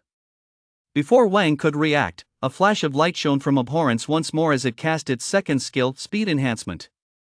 Its massive, somewhat clumsy frame became agile under the influence of this skill. The combination of increased speed and strength equaled a surge in attack power. It was like a car traveling at 30 miles per hour suddenly slamming into something at 50 miles per hour. Abhorrent's south figure flickered in place, vanishing from Wang's sight in an instant. Wang's heart skipped a beat. His senses were on high alert, and he focused intently on the movements around him. Suddenly, he felt a powerful gust of air strike from the side. He knew that Abhorrence had launched a new attack. Wang quickly sidestepped, narrowly dodging Abhorrence's fist, which glowed with a faint green light. The punch grazed his clothes, creating a whoosh of wind. Wang seized the brief moment before Abhorrence could retract his fist and counterattack swiftly. He suddenly accelerated, dashing to Abhorrence's side like lightning. His right fist, accompanied by a piercing whistling sound, slammed viciously into Abhorrence's knee joint, leaving deep indentations on Abhorrence's body. Abhorrence seemed to lose his balance and staggered backward. Once the first punch was thrown, 100 more followed. Wang's fists rained down on the abomination. Every punch contained his full strength, each one leaving deep indentations on the abomination's body. The abomination tried to fight back, but its attacks gradually lost their rhythm. Wang, however, grew more fierce as the battle raged on, as if shrouded in an invisible aura. Fierce. Dominant. He crushed the gold rank undead so hard it couldn't even lift its head. Even with Abhorrence firing on all cylinders, it still can't take down this kid? Is this really the kind of combat power a bronze rank 9-star can unleash? A storm of shock and awe raged within Examiner Lich's heart. Wang was so ferocious he didn't even seem human. Boom! Just then, Wang leaped into the air and slammed an elbow strike down hard onto the abomination's forehead. The abomination's massive body swayed, stunned by the blow. I refuse to believe I can't take you down. Examiner Lich seethed with frustration. He raised his bone staff, preparing to cast Soul Shock. But before he could finish the spell, Wang appeared before Examiner Lich like a ghostly apparition. You! Examiner Lich's pupils contracted sharply. However, before he could finish his sentence, Wang launched his attack, his fist streaking like a meteor. Although the Lich was a physical undead being, he specialized in magical attacks. Close quarters combat was not his forte. He saw Wang's punch coming, and his mind was thinking to dodge, but his body's reaction time couldn't keep up. Boom! In the next instant, he felt as if he were soaring through the clouds. Then came Wang's barrage of attacks, like a raging storm. 1 minute later, the Lich Examiner was actually struck by Wang so hard that his undead fusion state shattered, revealing the face of a middle-aged man. He collapsed to the ground and lost consciousness. The abomination vanished into thin air, returning to the undead realm. The skeleton warriors wielding their ally battleaxes stood frozen in place, as if they lost their souls. Some phantom-type undead began wandering aimlessly about the room. Examiner, don't fall asleep. You have to get up and declare the exam over. Wang suddenly felt very awkward. In the spacious conference room, Zhao, the commander of the elite genius boot camp, sat upright in the seat of honor. Dressed in military uniform, his face was stern, and his gaze was mesmerizing. Seated below him were the heads of the campus' various departments, who dared not even look at Zhao. They didn't even dare to breathe loudly. This was because Zhao was not only the camp commander but also a general with illustrious military achievements in Great Xia and a powerful starlight rank expert. He joined the military at the age of 18, with no family or connections, yet in just 20 years, he had risen to the rank of general, commanding a region. Few could match his strength or strategic acumen. Are there any outstanding candidates among this year's applicants for the training camp? Zhao had just returned from the front lines and was not yet fully informed about many matters. The head of the admissions office flinched and hurriedly replied, "General, we have 3 promising prospects in this cohort. The first is Long from the Long family in the imperial capital, a rare early-stage contractor. He contracted an S-grade undead, the Emerald Bone Dragon, and in less than 3 years, his soul power has risen by more than 10 levels. He is now a 9-star silver rank." "And you call that a promising prospect?" Zhao curled his lip. After signing a contract, scions of wealthy families receive vast resources for cultivation, so their progress is rapid but their foundations are unstable. Once they reach the late stages of cultivation, the drawbacks become obvious. Among the dozen or so kings in Great Xia today, not a single one was cultivated by a financial conglomerate, a wealthy family, or a major clan. Zhao's words revealed his undisguised contempt for the scions of powerful families. "I know some of you must be disagreeing, thinking that starlight rank cultivators are already the backbone of Great Xia.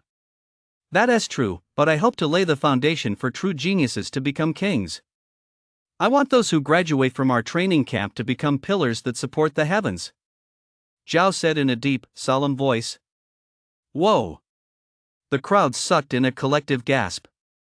They hadn't expected this new camp commander to have such ambition. "General, there's a second one," the head of admissions said, discreetly wiping the sweat from his forehead. "Speak." "The second top prospect is named Han Dong, from Winter Snow City. She is also an early-stage contractor, with an S-grade ice and snow banshee as her contracted spirit. She is the same age as Long, but her soul power is only 6 stars in the silver rank." "So that girl Han Dong is here too?" Upon hearing this, Zhao looked surprised. "General, do you know Han Dong?" "She is the daughter of a close friend of mine. I even held her in my arms when she was little. If that Long Outyan were to face off against Han Dong would come out on top." "Do you believe that?" Mentioning the daughter of a late friend, a rare smile appeared on Zhao's stern face, and he exchanged a few more words with the group. He looked just like an old father boasting about how outstanding his own child was. "Ahem. General, it's Long." The head of the admissions office reminded him awkwardly. "Whether it's Long or Long Outyan, the result is the same. Han Dong is far superior to the geniuses cultivated by those conglomerates and aristocratic families. She is in a league of her own and truly possesses the makings of a champion." It was clear that Zhao held Han Dong in extremely high regard. The others also grew serious and firmly committed Han Dong's name to memory, intending to pay special attention to this pride of the heavens whom Zhao so highly praised whenever they had the chance. "Anything else?" "There are a few more, but they're not quite as impressive." The head of the admissions office listed several names in quick succession. They came from different cities. Each was an early-stage contractor, a secret weapon for their respective clans. Even the weakest possessed silver rank strength elsewhere. Any one of them would be considered a local prodigy. After hearing the introductions, most of the people present showed little interest, with only a few asking a couple of follow-up questions. "By the way, I recall that General Liu from Qinchang also recommended someone for the Elite Genius Boot Camp. How is that young man doing?" Zhao suddenly asked. "General, that young man is rather ordinary. Even with General Liu's help, he is only at the 9-star bronze rank." The head of admissions shook his head involuntarily as he mentioned Wang. In an ordinary city, Wang would be fine at a local university. He might even be a prodigy renowned throughout the campus. But within a training camp teeming with geniuses, he simply blended into the crowd. "Old Liu really let me down. I thought he'd recommended some extraordinary genius to me." Zhao shook his head and turned his gaze to the man sitting across from the head of the admissions office. He was the head of the assessment office. How is the entrance assessment going? A third of the candidates have already completed the assessment, and of those, another third have passed. Tap, tap, tap. After hearing this, Zhao fell deep in thought, his fingers tapping lightly on the conference table. What about the scores? Among those who passed the assessment, only 2 achieved a B grade, the rest are all C grades. The head of the assessment department replied. Lasting 10 minutes under the examiner's scrutiny earned a C grade 20 minutes, a B grade in 30 minutes, an A grade. Still no A grade candidates? Zhao shook his head. The trainees in this session of the Elite Genius Bootcamp were even worse than he had imagined. The head of the assessment office was about to say something else when his expression suddenly changed. General, there has been an unexpected incident. What is going on? Why are you so flustered? Zhao frowned and asked in a deep voice. One candidate defeated the examiner. The head of the assessment department explained, biting the bullet. Bang! Zhao slammed his fist down on the table. Each class is worse than the last. Has the standard of examiners in the boot camp dropped this low? How much does it cost to hire a gold rank contractor? Zhao was furious and expressed his strong dissatisfaction. General, the examiners in charge of assessments at our training camp are still gold rank. The head of the assessment department answered, swallowing his nerves. What? Zhao jumped to his feet. Are you saying a candidate defeated a gold rank examiner? His eyes widened, like those of an enraged lion. Yes, that is right. What is that candidate's name? I don't know. Let us go take a look. A gleam flashed in Zhao's eyes as he brimmed with excitement. General, there are still some matters I haven't reported yet. We'll discuss them when I get back. Zhao waved his hand impatiently, then strode out of the conference room, heading straight for the exam hall. Elsewhere, Wang had been watching over Examiner Lich for half a day but saw no sign that he was waking up. I hope nothing serious has happened. I held back. A gold rank shouldn't be in any mortal danger. Wang muttered to himself. Tap, tap, tap.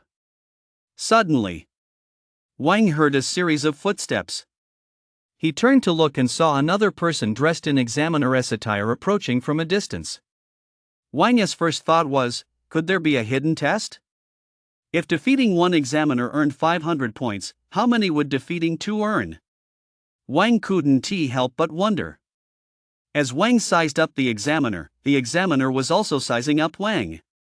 He had witnessed everything from the monitoring room.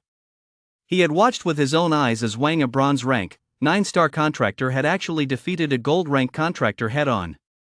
This completely shattered his worldview. While challenges against higher-ranked opponents weren't unheard of in this place teeming with geniuses, this was the first time he'd ever witnessed a bronze rank contractor defeat a gold rank contractor, a battle that spanned 2 major tiers. Immediately, he reported the incident to the head of the assessment department and received instructions to enter the arena and take over for the injured examiner to continue presiding over the exam.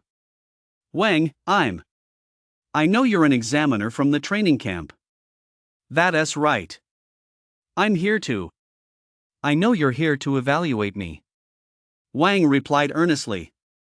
But these words left the examiner momentarily stunned.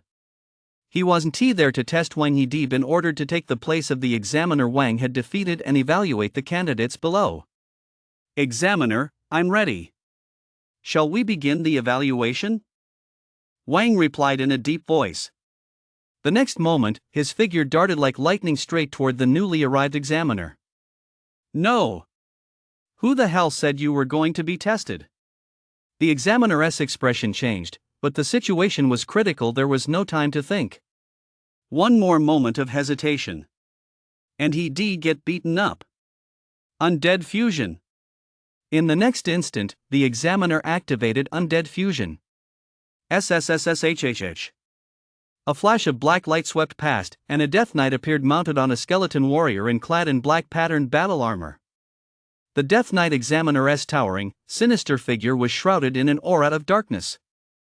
The eye sockets of the skeletal warhorse beneath him burned with eerie green ghostly flames, occasionally letting out a hissing sound. Unlike the Death Knights Wang had faced before, this Examiner's weapon was not a longsword. Instead, he gripped a massive spear, its blade flickering with an eerie glow capable of effortlessly reaping life. At the same time, the powerful soul of a gold-ranked Death Knight erupted in all directions from him. Under this aura, a typical bronze-rank contractor would be unable to take a single step, and even a silver-rank contractor's movements would slow to a crawl. However, Wang felt none of this. The moment he transformed into a spirit, the Death Knight Examiner immediately launched his attack. He dug his spurs into the horse's flanks. The bone steed let out a loud whinny, reared up on its front hooves, and then charged toward Wang like an arrow leaving the bowstring. The horse's hooves struck the ground with a dull thud. Each step felt as though it were stomping on the tip of a human heart.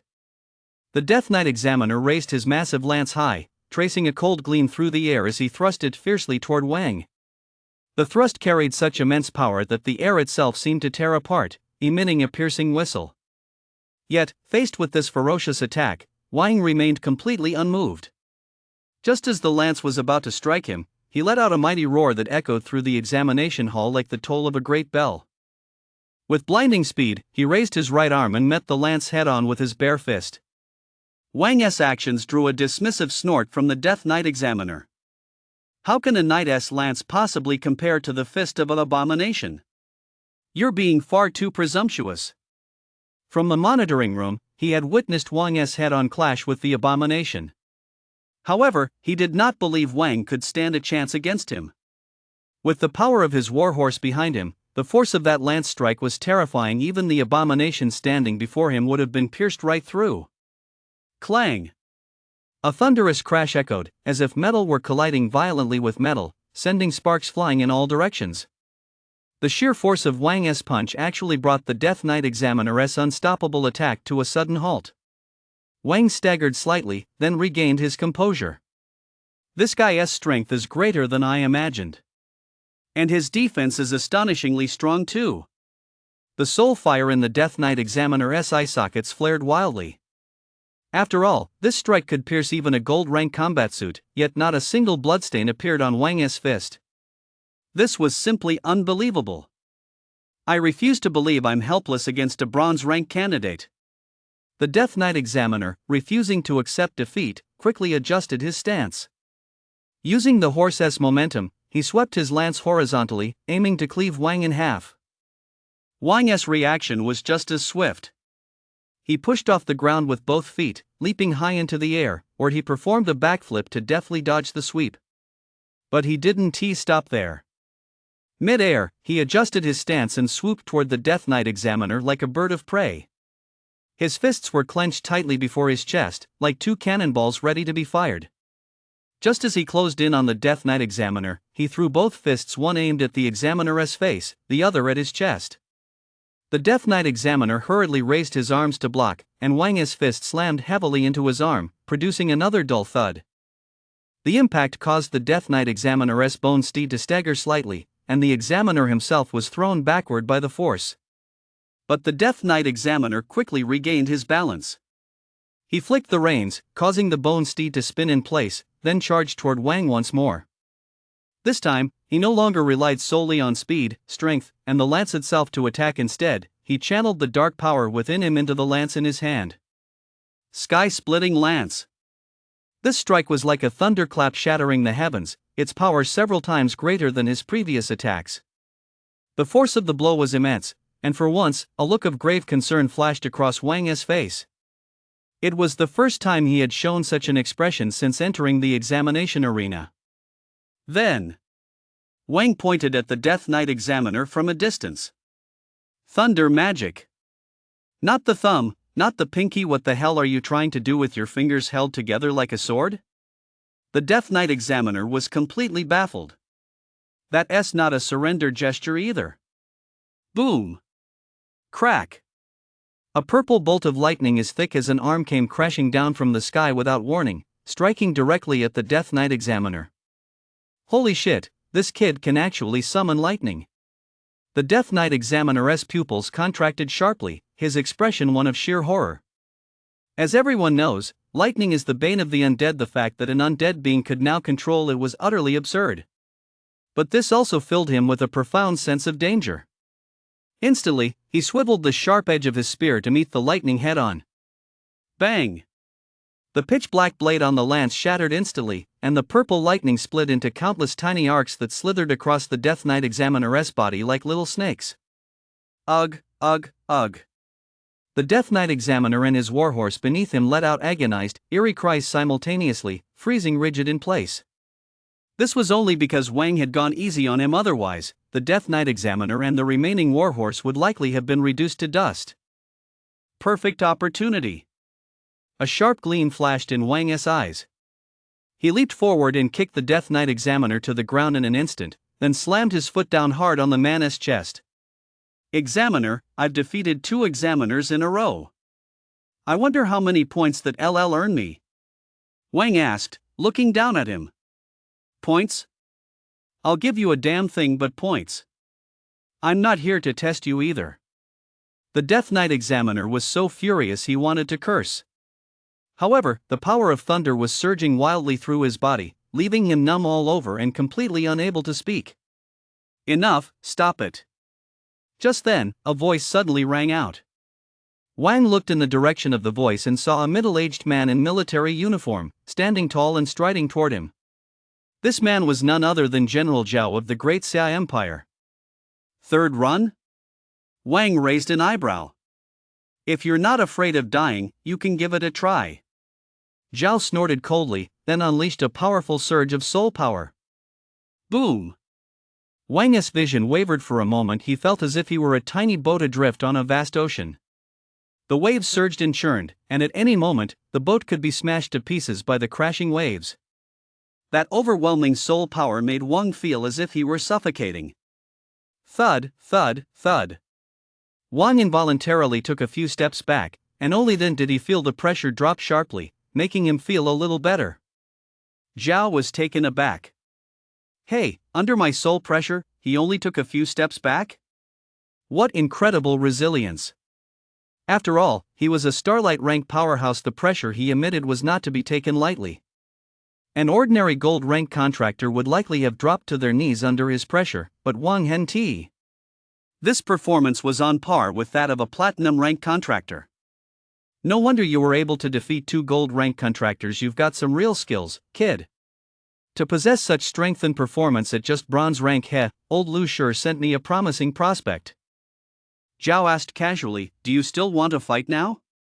Wang shook his head and promptly ended the necromantic fusion, revealing his delicate features. Like hell I'm fighting. The man in military uniform standing before him gave him the same feeling he had when facing Lu. There wasn't the slightest chance of victory. He wasn't some battle maniac, he just wanted to earn some points. I'm not fighting anymore, but these 2 heads should count toward my points, right? Wang pointed at the 2 examiners lying on the ground. General, I. At that moment, the Death Knight examiner had recovered somewhat and also ended the fusion state. He was propped up on his hands, lying face down on the ground, his face flushed with shame. All right, stop acting like a little girl. Even though you were defeated, didn't you still help our training camp discover a promising recruit? Zhao said, looking at the Death Knight examiner. Hearing this, a look of gratitude flashed across the examiner's face. He really is a general. Wang's heart skipped a beat, further confirming his earlier suspicion. According to the rules of Great Xia, a Starlight rank warrior isn't necessarily a general, but a general is definitely a Starlight rank. Tap, tap, tap. Just then, another series of rapid, urgent footsteps echoed through the air. Wang saw several figures approach the general. Among them were both men and women. Some wore military uniforms, while others were dressed as training camp instructors. I didn't expect my performance to attract so much attention. Wang was taken by surprise as well. He hadn't expected such a simple entrance assessment to attract so much attention. He thought to himself, that's impossible. General Lu said many trainees at the training camp have gold rank strength. But what Wang didn't know was that Lu had told a little white lie to instill a sense of awe in him. There were no geniuses who had reached gold rank before entering the camp. It was already extremely rare for anyone to achieve gold rank after just 2 months of training. Hey, why are there 2 people lying face down on the ground? After taking in the scene, the head of the admissions office looked utterly stunned. Zhao Feng? No, I sent you here to take Li Chang's place in the assessment. How did you end up lying on the ground too? The head of the assessment office stared coldly at his trusted right-hand man, momentarily at a loss. The others were just as bewildered. Director, I don't know anything about this. As soon as I walked into the exam hall, that kid called me some kind of second runner and attacked me right away. That's how I ended up here. Zhao Feng, the examiner who had previously transformed into a Death Knight, lay on the ground, feeling like crying but unable to. Wow, he defeated 2 gold rank powerhouses in a row? This teenager named Wang is something else. Everyone's eyes sparkled as they looked at Wang. It was as if they were gazing at a rare treasure. After all, compared to Wang, the so-called geniuses from previous years pale in comparison. A 9-star bronze rank fighter capable of defeating gold rank powerhouses, Wang's future holds limitless possibilities. Sun Changlin, as the head of the assessment office, you'll handle this matter. Everyone else, disperse and get back to your duties. While the crowd stood there in stunned silence, Zhao issued his orders in a deep, firm voice. Upon hearing this, the others immediately dispersed. Oh, and make sure Wang's points aren't miscalculated. He defeated 2 examiners, so he should receive 1,000 points. Zhao had just lifted his foot but set it down again. General Sun Changlin looked hesitant. What's the matter? Is this a problem? Zhao asked, furrowing his brow. Since the training camp was founded, no one has ever scored 1,000 points on the entrance exam, Sun Changlin said. We've never set a 1,000 point threshold before. And for him to earn 1,000 points right after joining the camp, the gap between him and the others is just too wide. I see. Zhao nodded as if it had just dawned on him, then pointed at Wang. That's because we weren't here before. Now that we're here, it's a new standard. After saying that, he gave Sun Changlin a light pat on the shoulder. He defeated 2 examiners. I think 1,000 points is perfectly reasonable. Do as I say. As for what others think, it's even less important. The number of points they earn reflects their true ability. That's how it should be. If they can't change it, they'll just have to accept it. This. Sun Changlin looked troubled. Why are you still worried that someone might not accept it? Zhao's expression turned cold. This is the elite genius boot camp, not a farmer's market. There's no room for haggling. Here, what I say goes. Anyone who can't accept it can get the hell out. After saying this, Zhao strode away. The heads of the other departments all shot Sun Changlin a meaningful look, then silently followed Zhao out. Sigh. Sun Changlin sighed, then turned his gaze to Wang. You've passed the assessment. Now, just walk through that door. Someone will handle your official enrollment procedures. Sun Changlin pointed to a 2-story building in the distance. On the first floor was a black iron gate. Wang knew that only by passing through that gate would his life at the training camp officially begin. Reincarnation herb, here I come. Wang hadn't forgotten the purpose of his journey.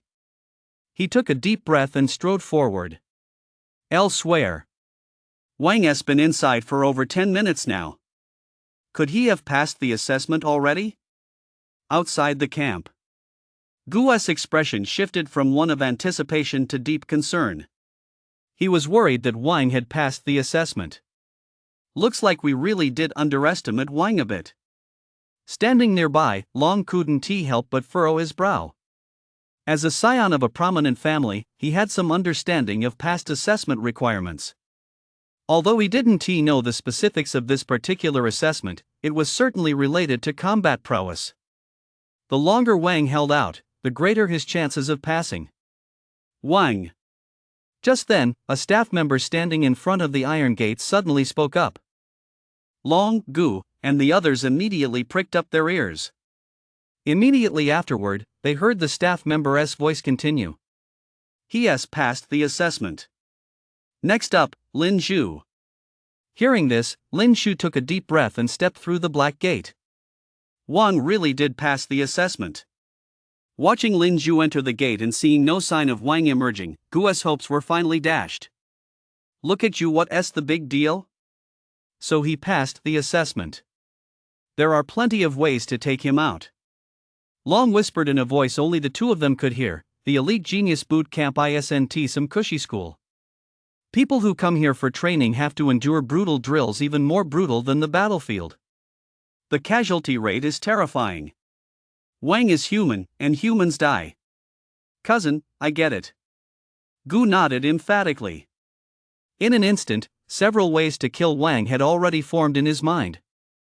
As Wang walked through the black gate, a middle-aged man in uniform stepped forward to guide him through the various registration procedures. 10 minutes later. Led by the middle-aged man, Wang arrived at the dormitory. It's worth noting that the living conditions at the boot camp were quite good, single rooms for each person. Afterward, Wang took out the training camp's new recruit handbook he'd just received and read it carefully, committing the contents to memory.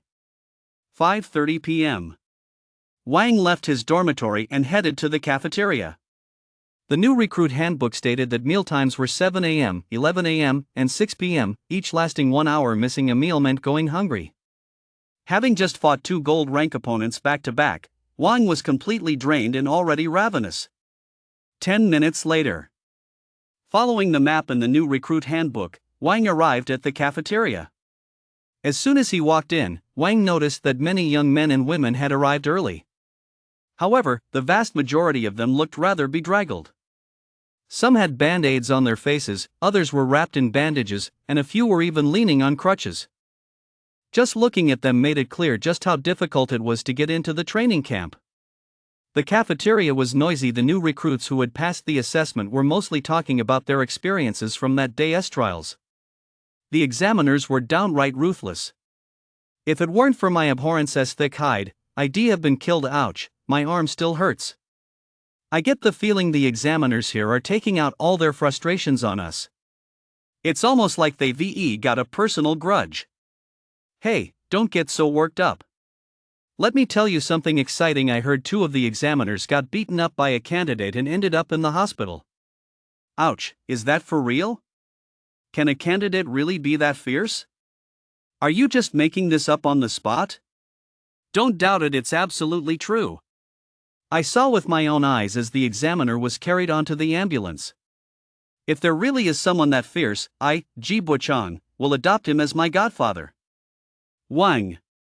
He hadn't expected news of the examiner getting beaten up to spread so quickly. Suddenly, Wang spotted Gu. By now, Gu's face no longer bore that defiant look. Instead, it was bruised and swollen, with his left eye reduced to a mere slit. He probably couldn't see a thing. Wang, you're actually okay. Gu spotted Wang too and couldn't help but let out a soft gasp. He was in such a sorry state, yet Wang looked as if nothing had happened. It was downright unbelievable. Could it be that Wang really was stronger than me? Gu thought to himself, though he was unwilling to accept this reality. You're in this state, don't worry about him for now. Rest assured, he won't be able to run around for much longer. Long placed a hand on Gu and led him to the other side. A spot far away from Wang. He was worried Gu might suffer another blow. Ha, let you lot run around a little longer. When the real training starts, that'll be the end of you. Watching Long, Gu, and the others walk away, a cold glint flashed in Wang's eyes. Wang knew full well that these people were out to get him. But didn't Wang want to wipe them out just as much? Every time he saw Gu, images of Qin and Wu lying in their hospital beds would involuntarily flash through Wang's mind. He recalled the oppression he had endured at Qinsheng High School. Deep down, an emotion suppressed to the extreme was on the verge of erupting, a desire to kill Gu, to kill Bai, and even to wipe out the entire Gu family. Wang knew that these were the emotions his former self had buried deep within his heart, now stirring restlessly. 6 o'clock sharp. Dinner officially began. Wang carried his tray and sat down in a corner. teriyaki chicken thighs, braised spare ribs, broccoli, and water spinach.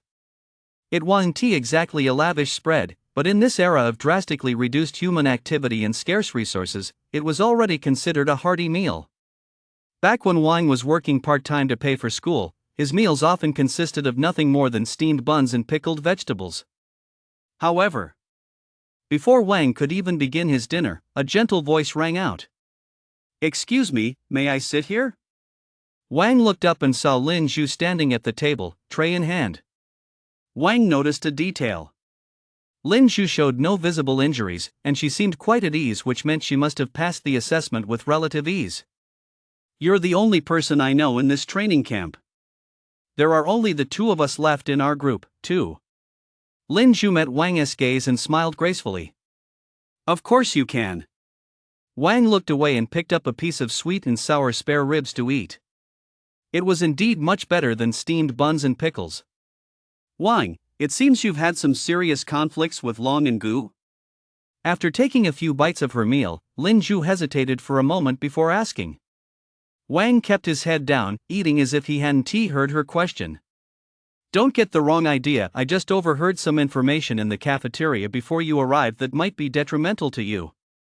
Lin Zhu thought of something and hurried to explain. "What kind of information?" Wang asked curiously. "I can tell that Gu's skills might not be as good as yours, but Long's are extraordinary."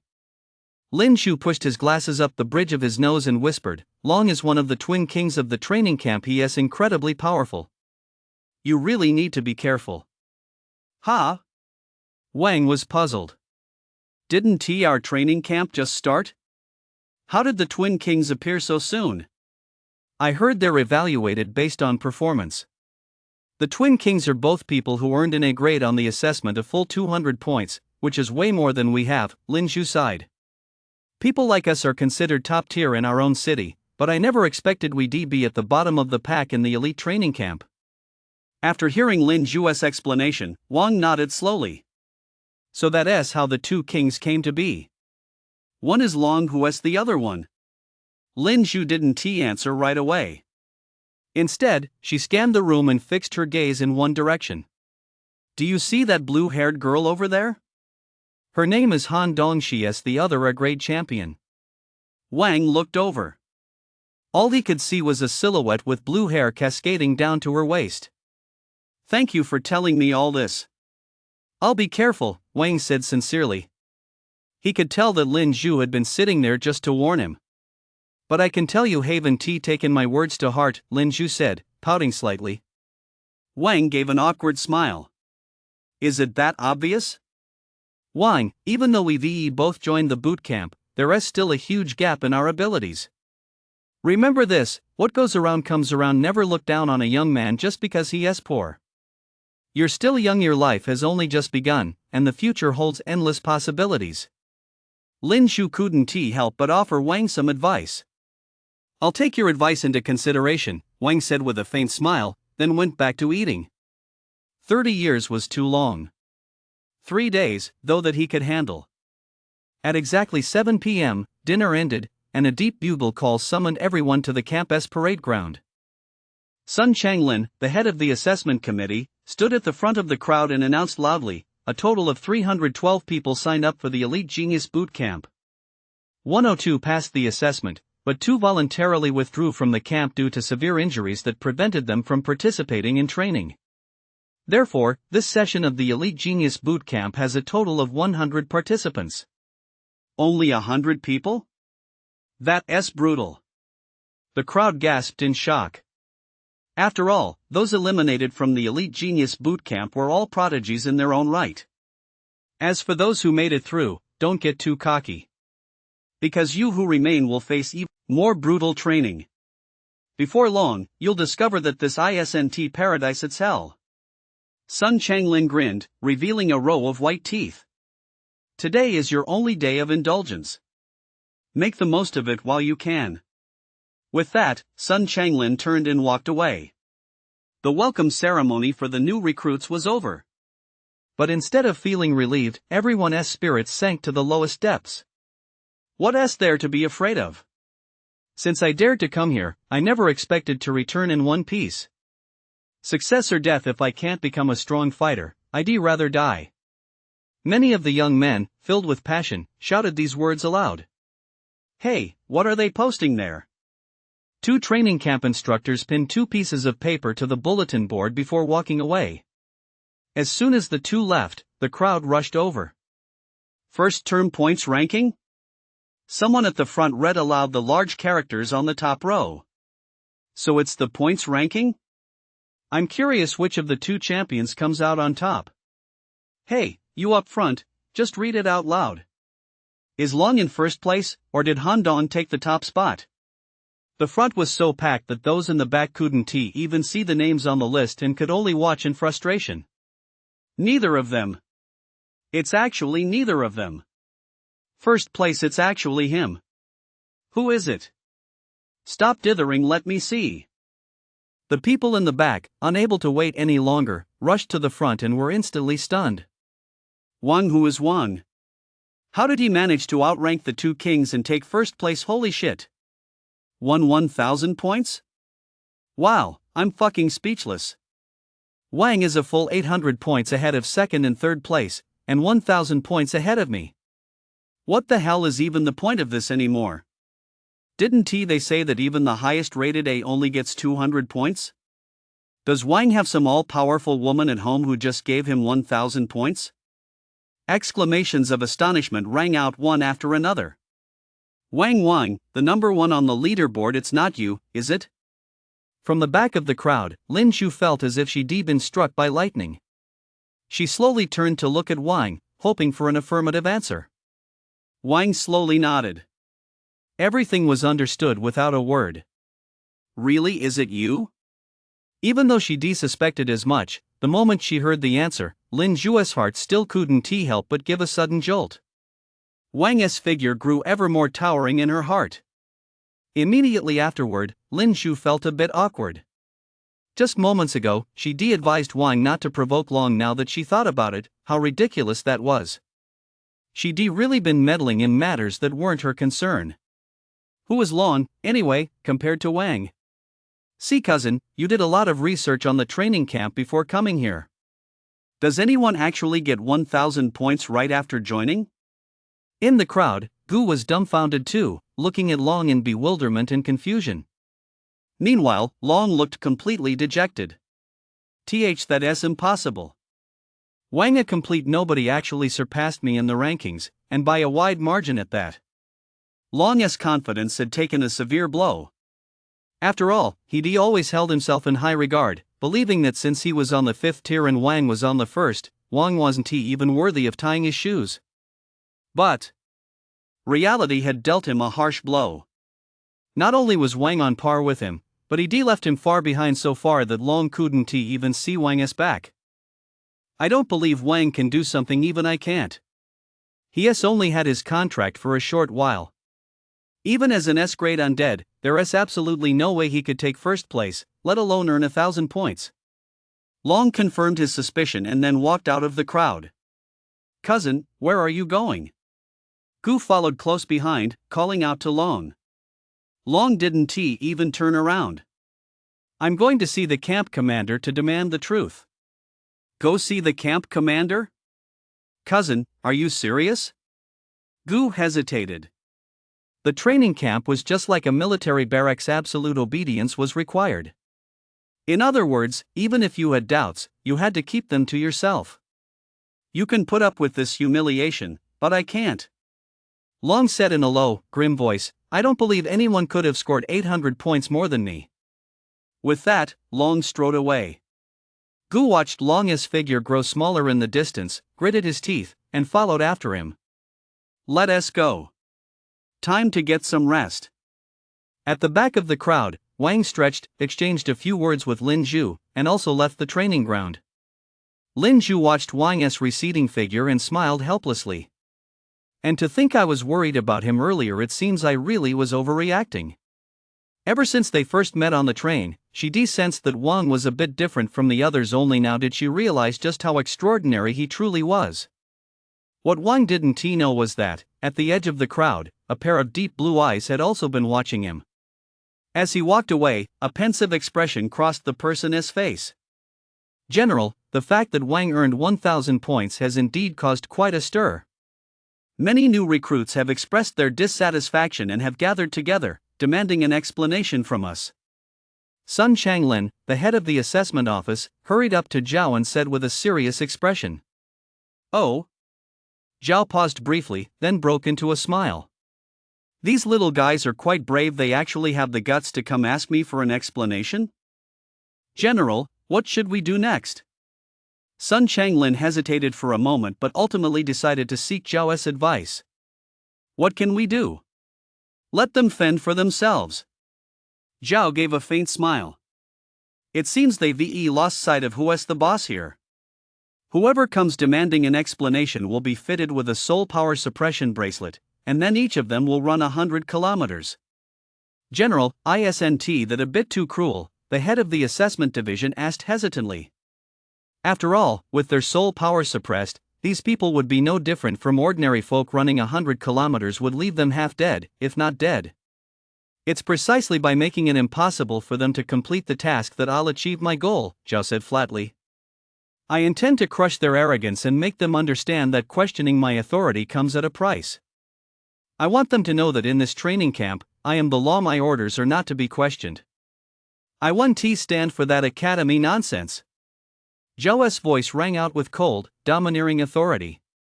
Sun Changlin shuddered upon hearing this.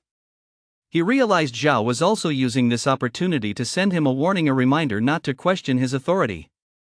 Yes, sir. I'll handle it right away. Sun Changlin's attitude underwent a drastic shift at that moment. Complete obedience. Late at night, Wang was awakened by the sound of a bugle echoing throughout the camp. What the hell is going on now? Wang picked up the watch on his bedside table and glanced at it. It was exactly midnight. However, without a moment's hesitation, he threw on some clothes and hurried out of his barracks toward the training ground. Along the way, he saw many others in a similar state to his own. Wang even spotted a guy who was still half asleep, sprinting down the road in nothing but his underwear. When he arrived at the training ground, Wang found that quite a few people were already there. Among them were two familiar faces, Long and Gu. At that moment, they were lying on the ground in a disheveled state, their clothes already soaked through with sweat and clinging tightly to their bodies. Their hair was matted in clumps, as if they'd just been pulled out of the water. What happened here? Wang muttered under his breath. Hey, didn't they bring this on themselves? Just then, a tall figure loomed over Wang and said with a hint of schadenfreude. Wang recognized this teenager as Ji Buchang, the very same boy who had boasted in the cafeteria, "Whoever defeats the examiner will be my godfather." Spell it out for me. What exactly happened? As soon as Ji Buchang spoke, he immediately drew the attention of everyone around him. I heard their group was unhappy about the scoring system, so they went to the training camp director and caused quite a scene. As a result, each of them was given a pair of soul power suppressing bracelets and ordered to run 100 kilometers. Ji Buchang chuckled, that's why they only managed to run 70 kilometers, they were all exhausted, like dead dogs. Whoa, to receive such a harsh punishment without any explanation, that's just unreasonable, isn't it? After learning the full story, the onlookers couldn't help but gasp, finding the training camp's approach far too high-handed. Ji Buchang rolled his eyes. Do you think this is your home or school? This is a training camp, and we follow military regulations. Absolute obedience is the rule here. But we're still just kids, the man protested, unwilling to accept it. Here, there are no kids, only soldiers. Just then, a towering figure stepped into the center of the field and spoke in a deep, commanding voice. Wang's pupils contracted. This was none other than Zhao, General Zhao, whom he had met once before. As Zhao's voice rang out, the entire crowd fell instantly silent. Obeying orders is a soldier's duty. If you refuse to obey, I have plenty of ways to make you comply. Zhao's piercing gaze swept over the crowd as he spoke slowly. At that moment, no one dared even breathe. Then, Zhao turned his gaze to the dozen or so people lying on the ground. Look at the state you're in. All of you, get to your feet. Long, Gu, and the others felt a pang of dread and hurriedly stood up. In fact, a flicker of fear even crossed their eyes. They chickened out. They had truly lost their nerve. Zhao suppressing their soul power and forcing them to run 100 kilometers was practically a death sentence. As for the others, their docility stemmed from witnessing the pitiful state of Long, Gu, and the others. "Untie them," Zhao ordered. Immediately, instructors at the edge of the field stepped forward and removed the bracelets. As soul power surged through their bodies once more, Long, Gu, and the others were so moved they almost cried. "Aren't you all of you curious as to why Wang was able to earn 1,000 points? I'll tell you why right now. Zhao's gaze swept over the crowd once more, then settled on Wang. "Wang, step forward." Hearing this, Wang stepped forward with long strides, without a moment's hesitation. He even heard Ji Buchang's surprised voice. "Dude, so you're Wang." The moment Wang stepped out of the crowd, he immediately became the center of attention. Everyone wanted to see what the genius who had surpassed Long and Han Dong by 800 points looked like. Once Wang had stepped forward, Zhao called out two more names in a deep voice: Han Dong and Long, step forward.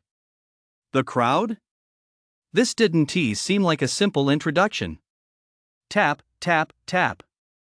Han Dong was the first to step out of the crowd, coming to a stop beside Zhao. After a brief hesitation, Long also stepped forward. Zhao said, "Han Dong, Long, next, the two of you will team up to take on Wang." "What? He can't be serious." As soon as those words were spoken, the vast majority of people in the arena looked stunned. After all, the fact that Han Dong and Long had earned 200 points proved they both held their ground for half an hour against attacks from gold rank fighters. To the trainees, that level of strength was nothing short of terrifying. No matter how strong Wang was, surely he couldn't withstand the combined efforts of the two of them? "Commander, I alone am enough to handle Wang." Long Outyan glanced at Wang and volunteered to take him on. He didn't know how Wang had earned 1,000 points, but he knew Wang had only recently formed a contract with the spirit. No matter how strong he was, there had to be a limit, right? "You alone?" Zhao eyed Long and shook his head dismissively. "You can't do it alone, but the two of you together might just scrape by." Wang had defeated two gold rank experts in a single breath. What right did a kid who could barely exchange a few blows with a gold rank fighter have to challenge Wang alone? Zhao had Han Dong and Long team up precisely to vividly demonstrate the gap between them and Wang. This was meant to put pressure on everyone in the training camp. After all, without pressure, would it even be a training camp? However, Long was a prodigy wherever he went. Where had he ever been treated with such contempt? Zhao's words and gaze felt like a knife stabbing deep into his heart. "Fine, you look down on me, do you? Just wait, I'll wipe this kid out right in front of you all." He thought bitterly, clenching his fists tightly. He wasn't stupid. He knew there was no point in arguing with Zhao, so he redirected all his hatred toward Wang. At that moment, his desire to kill Wang had reached its peak. Seeing that Long remained silent, Zhao said, "All right, since no one has any objections, let us begin the match." "Wang? Wait a minute. I never said I agreed to this. Wang, you'd better give it your all. If you win, how about I give you another 200 points as a reward?" Zhao asked Wang with a smile. "Now we're talking." Wang nodded slightly. 200 points was no small sum. But before he could speak, a surge of overwhelming soul power suddenly erupted, accompanied by a chill in the air. Wang looked over to see Han Dong, the blue-haired girl who had remained silent the whole time. She had already activated her necromantic fusion, causing her body to undergo a dramatic transformation. Now, she stood tall, her skin as white as snow, her long hair cascading down her back like a waterfall, gently swaying in the breeze. Her ice blue eyes shimmered with a mysterious glow, and she wore a white robe adorned with exquisite snowflake patterns that further accentuated her noble and ethereal beauty. S-Class Undead, Ice Siren. Information about her immediately flashed through Wang's mind. The Ice Siren specialized in undead and ice magic. She was the most beautiful undead Wang had ever seen. Unless one looked closely, there was no trace of her undead nature. Roar! Suddenly, at the other end of the training ground, an emerald green bone dragon roared, baring its fangs and claws. Its massive body was composed of a skeleton made of mysterious green bones, which emitted an eerie glow and contained deadly toxins. The emerald bone dragon. It was none other than the undead form Long had taken. Originally an A-grade undead, the bone dragon's rank had skyrocketed after absorbing the potent toxin the Great Xia Empire had rated it S-grade. The emerald bone dragon opened its massive jaws and roared, whipping up a gale across the arena. Green toxic fumes gushed from its mouth, rapidly filling the air and causing everyone present to turn pale with fear. Many people instinctively began to back away. It must be noted that this toxic gas is extremely corrosive and can rapidly eat away at an enemy's body. Once struck by the toxic gas, an enemy's body would quickly rot away, and their strength would gradually fade. Kid, you aren't seriously planning to take on 2S-grade undead in human form, are you? Zhao watched as Wang remained motionless and reminded him impatiently. Wang rolled his eyes, as if he wanted to die. Progenitor zombie. Fusion. Wang shouted silently in his mind as his soul power erupted suddenly. In the next instant, a black glow radiated from his body, and Wang, transformed into the progenitor zombie, stood proudly in the center like a celestial being. The progenitor zombie was tall and burly, his body seemingly forged from steel, with hard, defined muscles, each one appearing to contain boundless strength. His face was stern and resolute, his gaze radiating fearlessness. I thought Wang's undead was supposed to be so awesome, but you're telling me it's just a zombie? It's different. Wang's zombie looks so cool. No matter how cool he looks, he is still just a zombie. The strongest known zombie-type spirit is the A-grade zombie bride Wang's zombie, probably isn't even a grade. General Zhao actually sent 2S-grade fighters to take on Wang, an A-grade? Isn't that overkill? The moment Wang's spirit manifested, the arena fell silent, followed immediately by an uproar. Before Wang had fused with his undead, they assumed it must be a powerful entity at least on par with an S-grade, only to discover it was a zombie that didn't even reach a grade. The disparity was truly staggering. How could a mere zombie possibly compete with the Ice Banshee and the Emerald Bone Dragon? But in the very next instant, everyone fell silent once more. For as Wang seemed to stretch his body and casually threw two punches, the air emitted a low, whistling sound, and his fists left trails of afterimages in their wake. Wang casually stamped his foot, and the stone slab instantly shattered into pieces. Cracks spread rapidly outward like a spider web. The powerful impact caused the surrounding air to warp, emitting a series of deafening booms. Gulp! Seeing this, many in the arena began to swallow hard. Wang's speed and strength seemed downright absurd. Hey, this kid's interesting. Zhao's eyes lit up, and he shouted, "The battle begins. It won't end until one of you is down." That rule was pretty outrageous. The battle erupted instantly. The Ice and Snow Succubus launched the first attack, unleashing a chilling, icy aura as she summoned countless ice spikes that rained down on Wang like a storm. Wang was confident that the progenitor zombie's formidable physique could withstand such an attack. However, before he had a clear grasp of his opponent's strength, he chose not to take the hits head-on but instead calmly dodged the barrage of ice spikes. The ice spikes rained down onto the ground, piercing deep holes into the stone slabs, their destructive power even more terrifying than that of a rifle. Roar! The earth shook, sending up clouds of dust. The Emerald Bone Dragon, Long's incarnation, was not to be outdone. It charged toward Wang. Its attack power is likely considerable, but its speed is far too slow. Wang sidestepped, dodging the Emerald Bone Dragon's attack. The Emerald Bone Dragon lunged at thin air, roared furiously, and turned to charge at Wang once more. Did I give you too much leeway? A cold gleam flashed in Wang's eyes. Seizing the moment, just as the Emerald Bone Dragon closed in, he slammed a fist into its head. Boom!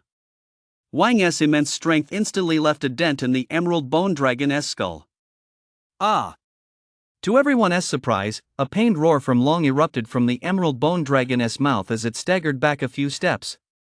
Holy shit, did that zombie just crack open a bone dragon's skull with a single punch? Seeing this, someone on the sidelines let out a cry of astonishment. Many others were left wide-eyed and speechless. In everyone's mind, the Emerald Bone Dragon was undoubtedly stronger than Zombie, more than twice as strong, in fact.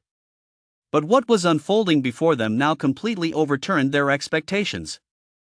Zombie, standing in the center of the arena, seemed terrifyingly powerful. Could he really pull off the feat of taking on 2's great opponents single-handedly? Wang had no idea just how much his formidable performance had shocked the others. He only knew that once a strike landed, he had to press his advantage. Boom!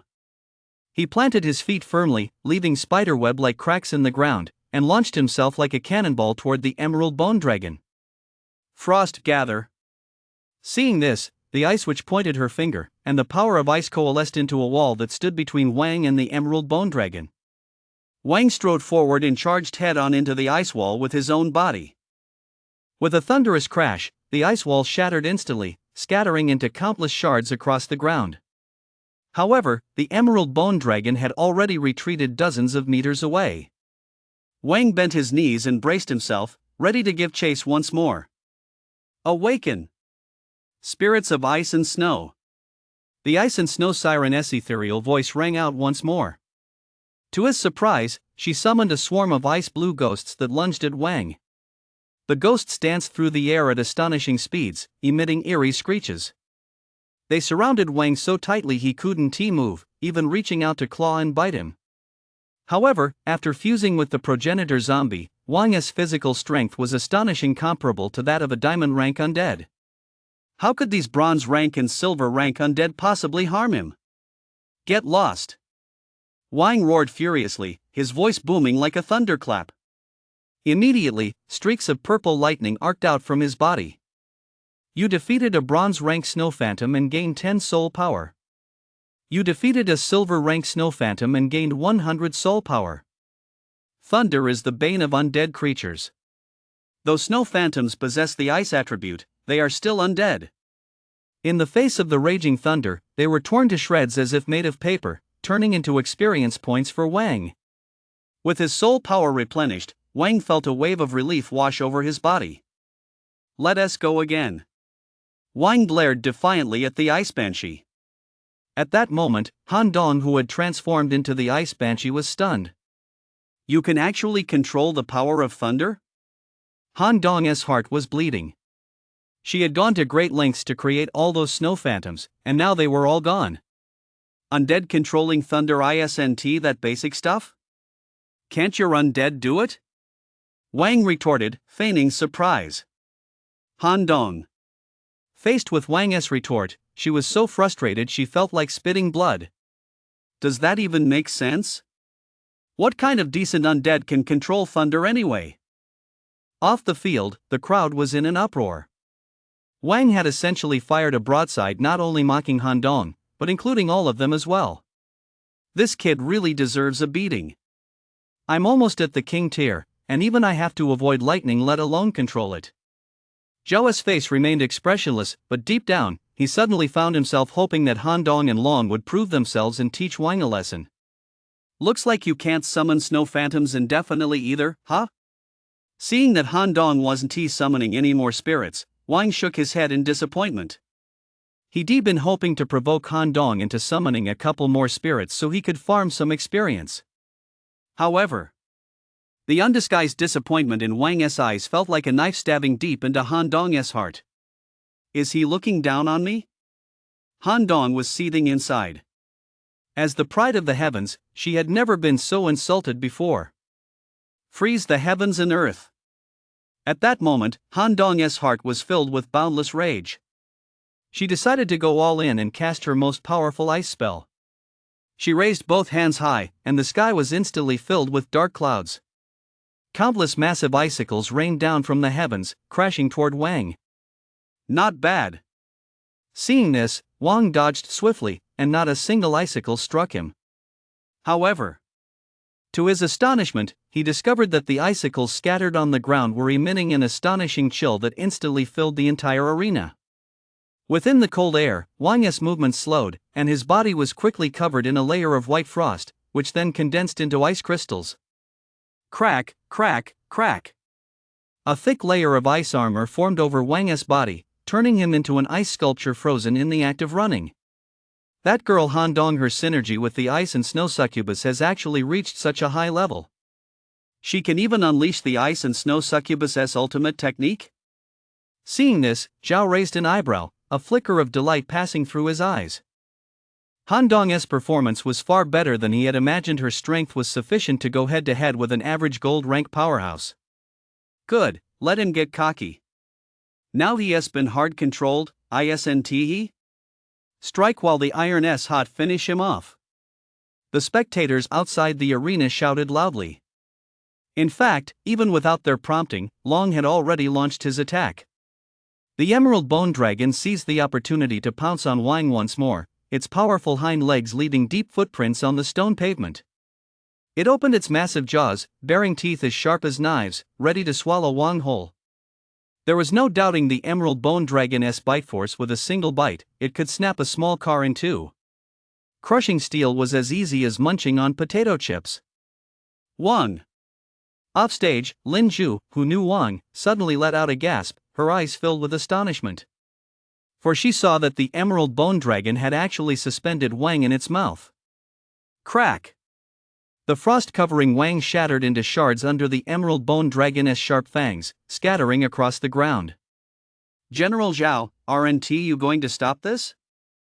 If you don't act now, Wang will be torn to pieces.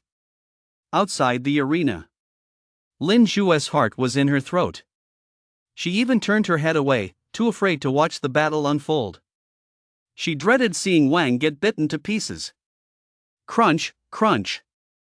A series of sounds like snapping bones echoed out, and the arena suddenly fell silent.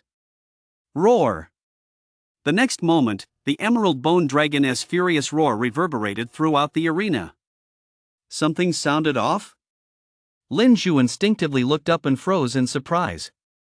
She saw that several of the Emerald Bone Dragon's teeth had been knocked out, while Wang stood unscathed inside the giant dragon's massive jaws. The terrifying emerald green monster had failed to inflict even the slightest harm on him. What kind of physique is that? It even snapped the bone dragon's teeth? This zombie is ridiculously strong.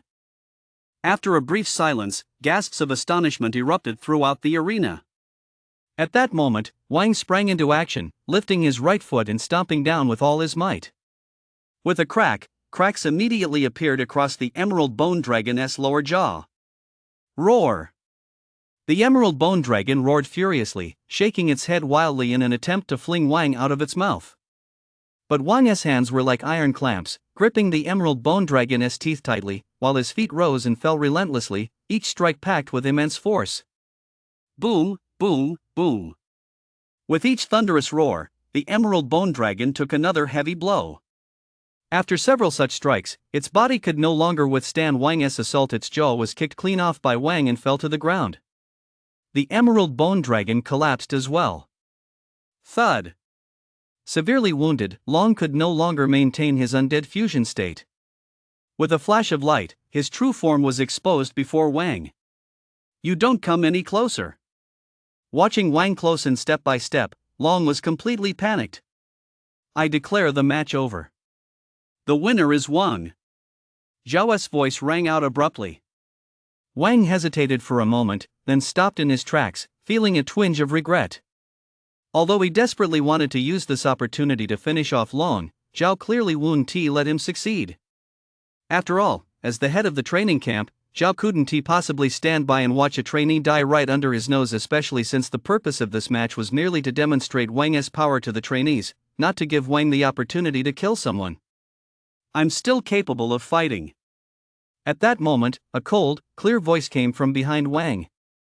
Han Dong was unwilling to surrender so easily. You've already seen what happened to Long. How many moves do you think you can hold out against Wang's attacks? Zhao said coldly. Han Dong fell silent. Wang's physical resilience was nothing short of monstrous. She realized that if Wang hadn't done it on purpose, she would never have been frozen in the first place. Wang's goal in doing so was to lure Long into a trap and then deliver a devastating blow. Now that Long had been defeated, what would she do if Wang turned his attention to her? In an instant, Han Dong had her answer. There was nothing she could do. If she were to face Wang alone, she wouldn't stand a chance of winning. Even holding out for a couple of moves would be pointless. It wouldn't change the outcome of the battle at all. Zhao Yu's voice rang out once more, striking Han Dong right in the heart. Boom! In the next instant, the icy power dissipated. Han Dong broke free from her necromantic fusion state, and her true form appeared before everyone. Her face was pale, her eyes cast down, and she remained silent. But at that moment, her silence felt deafening. Everyone knew she was saying two words: I concede. Is that it? 2S grade silver rank 9-star powerhouses, and they still couldn't beat Wang? As the dust settled, many students still felt as though they were in a dream. At the start, no one had given Wang a chance. They believed that going 1-on-2 left him with only one possible outcome: defeat. In the end, however, Wang proved them all wrong with his actions. He didn't just win, he won with ease. What is true strength?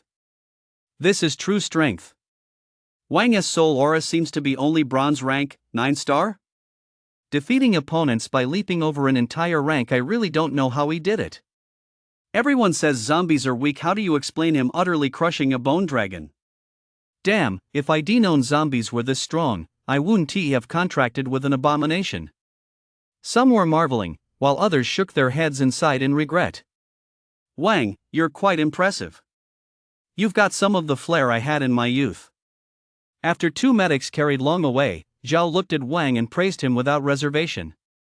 However, Wang furrowed his brow. On the surface, it sounded like a compliment, but upon closer reflection, it wasn't quite that simple. It was blatantly General Zhao taking the opportunity to praise himself. A general of the Great Xia Empire and a narcissist to boot? Please don't forget your earlier promise, General Zhao, Wang said. To him, points were more important than anything else. After all, the person with the highest points would be ranked first in the training camp, and only the first-place finisher would receive the reincarnation herb as a reward. Rest assured, a mere 200 points. I don't even give them a second thought. Zhao swept his arm dramatically, then let his icy gaze sweep over the crowd. You've all seen Wang's strength. Anyone who still doubts him, anyone who thinks he doesn't deserve 1,000 points, can step forward and challenge him. If you can beat him, I'll give you 1,000 points as well. At these words, the crowd exchanged glances, but no one stepped forward to accept the challenge. 1,000 points, it sounded tempting, but only if you could actually earn them. Wang's combat prowess was plain for all to see. He'd beaten a silver rank, 9-star, S-grade contractor like a child. How could they possibly compare? Challenging Wang would be nothing short of courting disaster. Some even recalled the rumors they'd heard upon entering the camp, that a trainee in this cohort had beaten an examiner so badly during the entrance assessment that the examiner ended up in the hospital. Previously, they'd thought it was absurd and had dismissed it as impossible. But after witnessing Wang's performance, they began to feel that perhaps nothing was impossible after all. Since none of you object, I'll take that as your approval of Wang. From now on, this matter is off the table. Seeing the crowd fall silent, Zhao nodded with satisfaction. Who would dare stir up trouble? That would be no different from asking for death. The crowd grumbled to themselves. Ahem. Zhao cleared his throat lightly and continued, the pre-training recreational activities are over. Let us begin the formal training now. Ha? Training already, just past noon? I'm practically falling apart after the assessment. I need a good rest. As soon as Zhao finished speaking, a chorus of complaints erupted. Hearing this, Zhao didn't get angry. Instead, he smiled. You want to rest, huh? It's simple. Whoever finishes training first gets to rest. The training isn't difficult for you, it's just an 80-kilometer run. Plus the top 10 will receive 1 to 10 points as a reward. Just an 80-kilometer run? General Zhao, you should have said so earlier. My spirit beast is a shadow phantom leopard, it can finish in half an hour. Hey, my spirit beast is a skeletal rock eagle, it's pretty fast too. Upon hearing the training details, smiles returned to everyone's faces. You all seem pretty happy? This training is a breeze. Never mind 80 kilometers, even 100 kilometers would be a piece of cake. Heh, well, you're celebrating too soon. Zhao gave a mischievous smile and snapped his fingers. Put soul power suppressing bracelets on all of them. Click, click, click. Immediately, dozens of uniformed soldiers, carrying a large bag of handcuffs, came forward to secure them on everyone. Wait, isn't this a death sentence? Those who had just been boasting about how easy the training was were now so frantic they were on the verge of tears. Without soul power, they couldn't fuse with spirits, and without that ability, they were just ordinary people with average physical constitutions. For an ordinary person to run 80 kilometers even if they didn't die, they'd be skinned alive. Rest? Rest my ass. Just finishing it by tomorrow would be a major accomplishment. General, we're contractors. This kind of training won't help us level up, will it? Yeah, I think we should be studying soul power, spirits, and demons instead of wasting time on meaningless stuff. It's true it's not very useful. But, Zhao said in a deep voice, when it comes to soul power, spirits, and demons, the teachers at school explain things better than anyone here at the training camp. However, the purpose of the training camp isn't to teach you those things, it's to temper your will and cultivate the heart of a conqueror. A true powerhouse possesses not only immense strength but also an unyielding will that ordinary people can't even begin to match. An indomitable, unbeatable, and unyielding will that is the very foundation that has allowed the human race to survive and endure to this day amidst the rampant demon invasion. An unyielding will. Zhao's words instantly set hearts racing, transporting everyone's thoughts back to that era of ceaseless warfare. Demons had seized 80% of Great Xia's territory, and humanity faced the threat of extinction. If humanity had chosen to submit, admit defeat, and offer no resistance back then, we would likely have long since become nothing more than livestock raised by the demons or even gone extinct. However, it was precisely because of that unyielding, unbeatable will refusing to submit, admit defeat, or be defeated that the people of Great Xia were able to reclaim most of their lost territory and keep the flame of humanity burning to this day. Look at the state you're all in, 1, 2, 3 of you. Zhao, getting carried away with his scolding, pointed his finger at the grumbling crowd and snapped, have you really eaten a few full meals and lived a few days of peace, and now you think the world is at peace? You've truly grown complacent from living too comfortably. The life you enjoy today was bought with the lives of countless ancestors and warriors. They endured far more hardships than you ever have. Countless ancestors laid down their lives and shed their blood. One generation fought the battles of 3 generations all so that future generations could seize the opportunity to rest, recuperate, and grow stronger, not so that you could just coast along waiting to die. Moreover, I can tell you this in advance, the good times for your generation are coming to an end.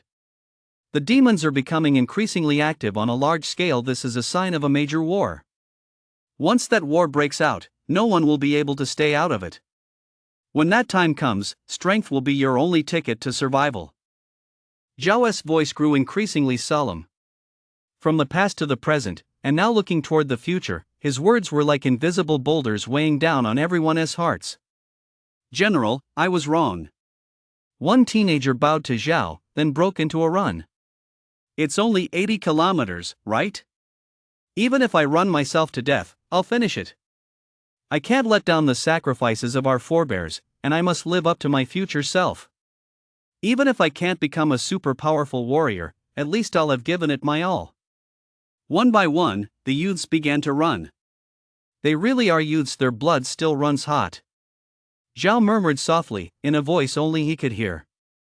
In them, he saw reflections of himself and his comrades from back then. But of all those people back then, I'm the only one left now, aren't I? Wang, you really are one to keep your true abilities hidden. Amid the running crowd, Wang suddenly heard a familiar voice. He turned to look and saw that it was Lin Shu who had come up beside him. I've never hidden anything, Wang said with a rare smile. Ever since entering the training camp, he had never suppressed or concealed his true self. Because he knew full well that to be taken seriously and treated with respect, he had to demonstrate the corresponding strength. If he wanted to be number one in the training camp, he had to possess the strength to crush every rising star. You really don't hold back, do you? Lin Shu smiled wryly. but Wang's bluntness actually made her feel quite fond of him. In today's world, honesty is a rare and valuable trait. Wang. Suddenly, another voice reached Wang's ears. He glanced to the side and saw Han Dong, his face slightly pale, approaching him. Wang furrowed his brow slightly. Don't worry, I'm not here out of spite to make some bold threat about how fortune turns every 30 years. Han Dong saw right through Wang's thoughts at a glance. Wang was taken aback, thinking to himself, this doesn't feel right. In novels, aren't those defeated prodigies always seething with resentment, determined to get their revenge? Seeing this, Han Dong guessed what Wang was thinking and shook his head helplessly. I know my place. Your strength is indeed far superior to mine. If I were to make any threats now, I'd be an idiot. After a brief pause, Han Dong continued, I came to you because I hope we can spar regularly in the future.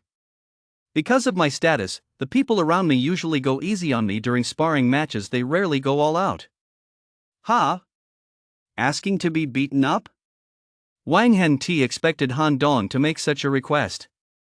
Don't worry, our sparring sessions will be paid. You can name your price. We'll settle up in one lump sum once the training camp is over, Han Dong offered. I accept, Wang said after a brief silence, nodding. Han Dong was so young yet possessed the strength of a 9-star silver rank. His status was certainly no ordinary one. Moreover, he still needed some potions to nourish the undead and rare treasures for team leader Wu. He could simply ask Han Dong for them later. Alright, then I wish you the best of luck in winning first place in the 80-kilometer long distance run. Upon receiving Wang's reply, Han Dong slowed her pace. For someone of her physical condition, 80 kilometers was a major hurdle. If she didn't pace herself properly, she might not be able to finish. Wang, however, had no such concerns. After the zombie had evolved into a progenitor zombie, his body had also received a certain degree of regeneration. He had secretly tested his limits before. Even without fusing with a spirit, his own strength had already reached bronze rank. With bronze rank strength, running a few dozen kilometers was a breeze. Wang, good luck. I can't keep up anymore. 10 minutes later, Lin Zhu also slowed down. Wang nodded and continued on in silence. Hang in there. Don't fall behind. If you make it into the top 10, you'll earn points. The trainees encouraged themselves with material incentives as they ran. Points are like money, you can use them to exchange for supplies before the training camp ends. You know, there are a lot of things in the training camp that you can't buy on the outside. Hey, if that's the case, I'm definitely going to snag the 100 points for first place. A tall, lanky teenager grinned widely. Ji Buchang. In the crowd, Wang recognized him at a glance. Of course. His knowledge of this person was limited to his name. He had no idea where he was from, what kind of undead he was, or what his soul power level was. Hey, I want those 100 points too. They were all teenagers, none of them were willing to back down. You? Ji Buchang raised an eyebrow. I'm an 185 athlete, 9.58 seconds in the 100-meter dash, 1 hour and 15 minutes in the 20-kilometer run. What do you have to compete with me? As soon as Ji Buchang said this, the others shrank back. What was the point of even competing? His physical prowess already surpassed that of the average athlete. Fine, I'll let you take first place. I'll settle for second. Even those who'd been defiant earlier were now convinced. Trash. Ji Buchang smiled contemptuously, lifting his chin slightly. Behind him, he spotted Han Dong and Wang, two contractors whose strength far surpassed his own. So what if they're stronger than me? Everyone's soul power is suppressed. This is where I, Ji Buchang, really shine. Ji Buchang felt a surge of confidence. What did you say? Calm down. I didn't say you're trash, I said everyone here is trash, haha. Ji Buchang laughed heartily and strode off. He even deliberately showed off his 9.85-second 100-meter dash speed to the crowd. In his view, first place was already a sure thing. Whether he expended a little more or a little less stamina made little difference. That guy's mouth is a bit foul, but he is really fast. I'm afraid the first place finish in the 80-kilometer race really is his for the taking. Left far behind by Ji Buchang, the crowd felt rather helpless. However, in the very next moment, a figure burst out from among the crowd. Wang! He that fast, too. Watching that figure burst through the crowd, no one had expected it to be Wang. At that moment, Ji Buchang also turned his head confidently only to be left speechless. He saw a figure racing toward him like an arrow leaving the bow. Wang is just too fast. His current speed must be under 10 seconds, right? Ji Buchang was stunned. After all, athletics requires a great deal of natural talent.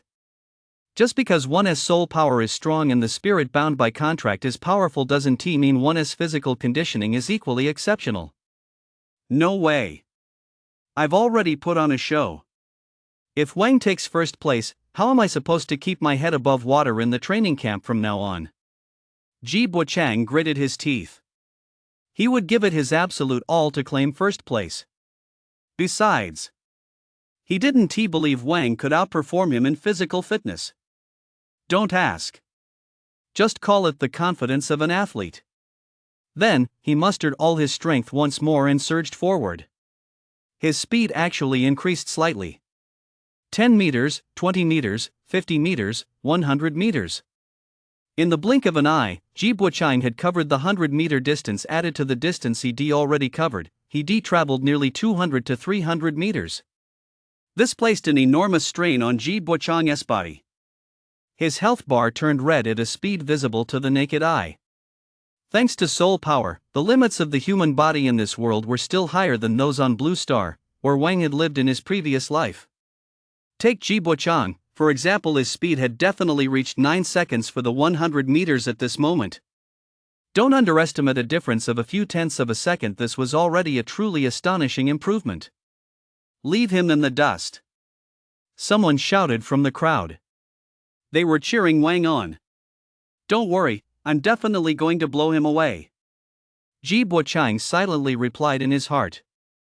I'm already giving it my all. How could Wang possibly overtake me? Ji Buchang instinctively glanced back with confidence. But he didn't see Wang anywhere. Phew. I told you I'd blow him away. Ji Buchang secretly let out a sigh of relief. The crisis was over.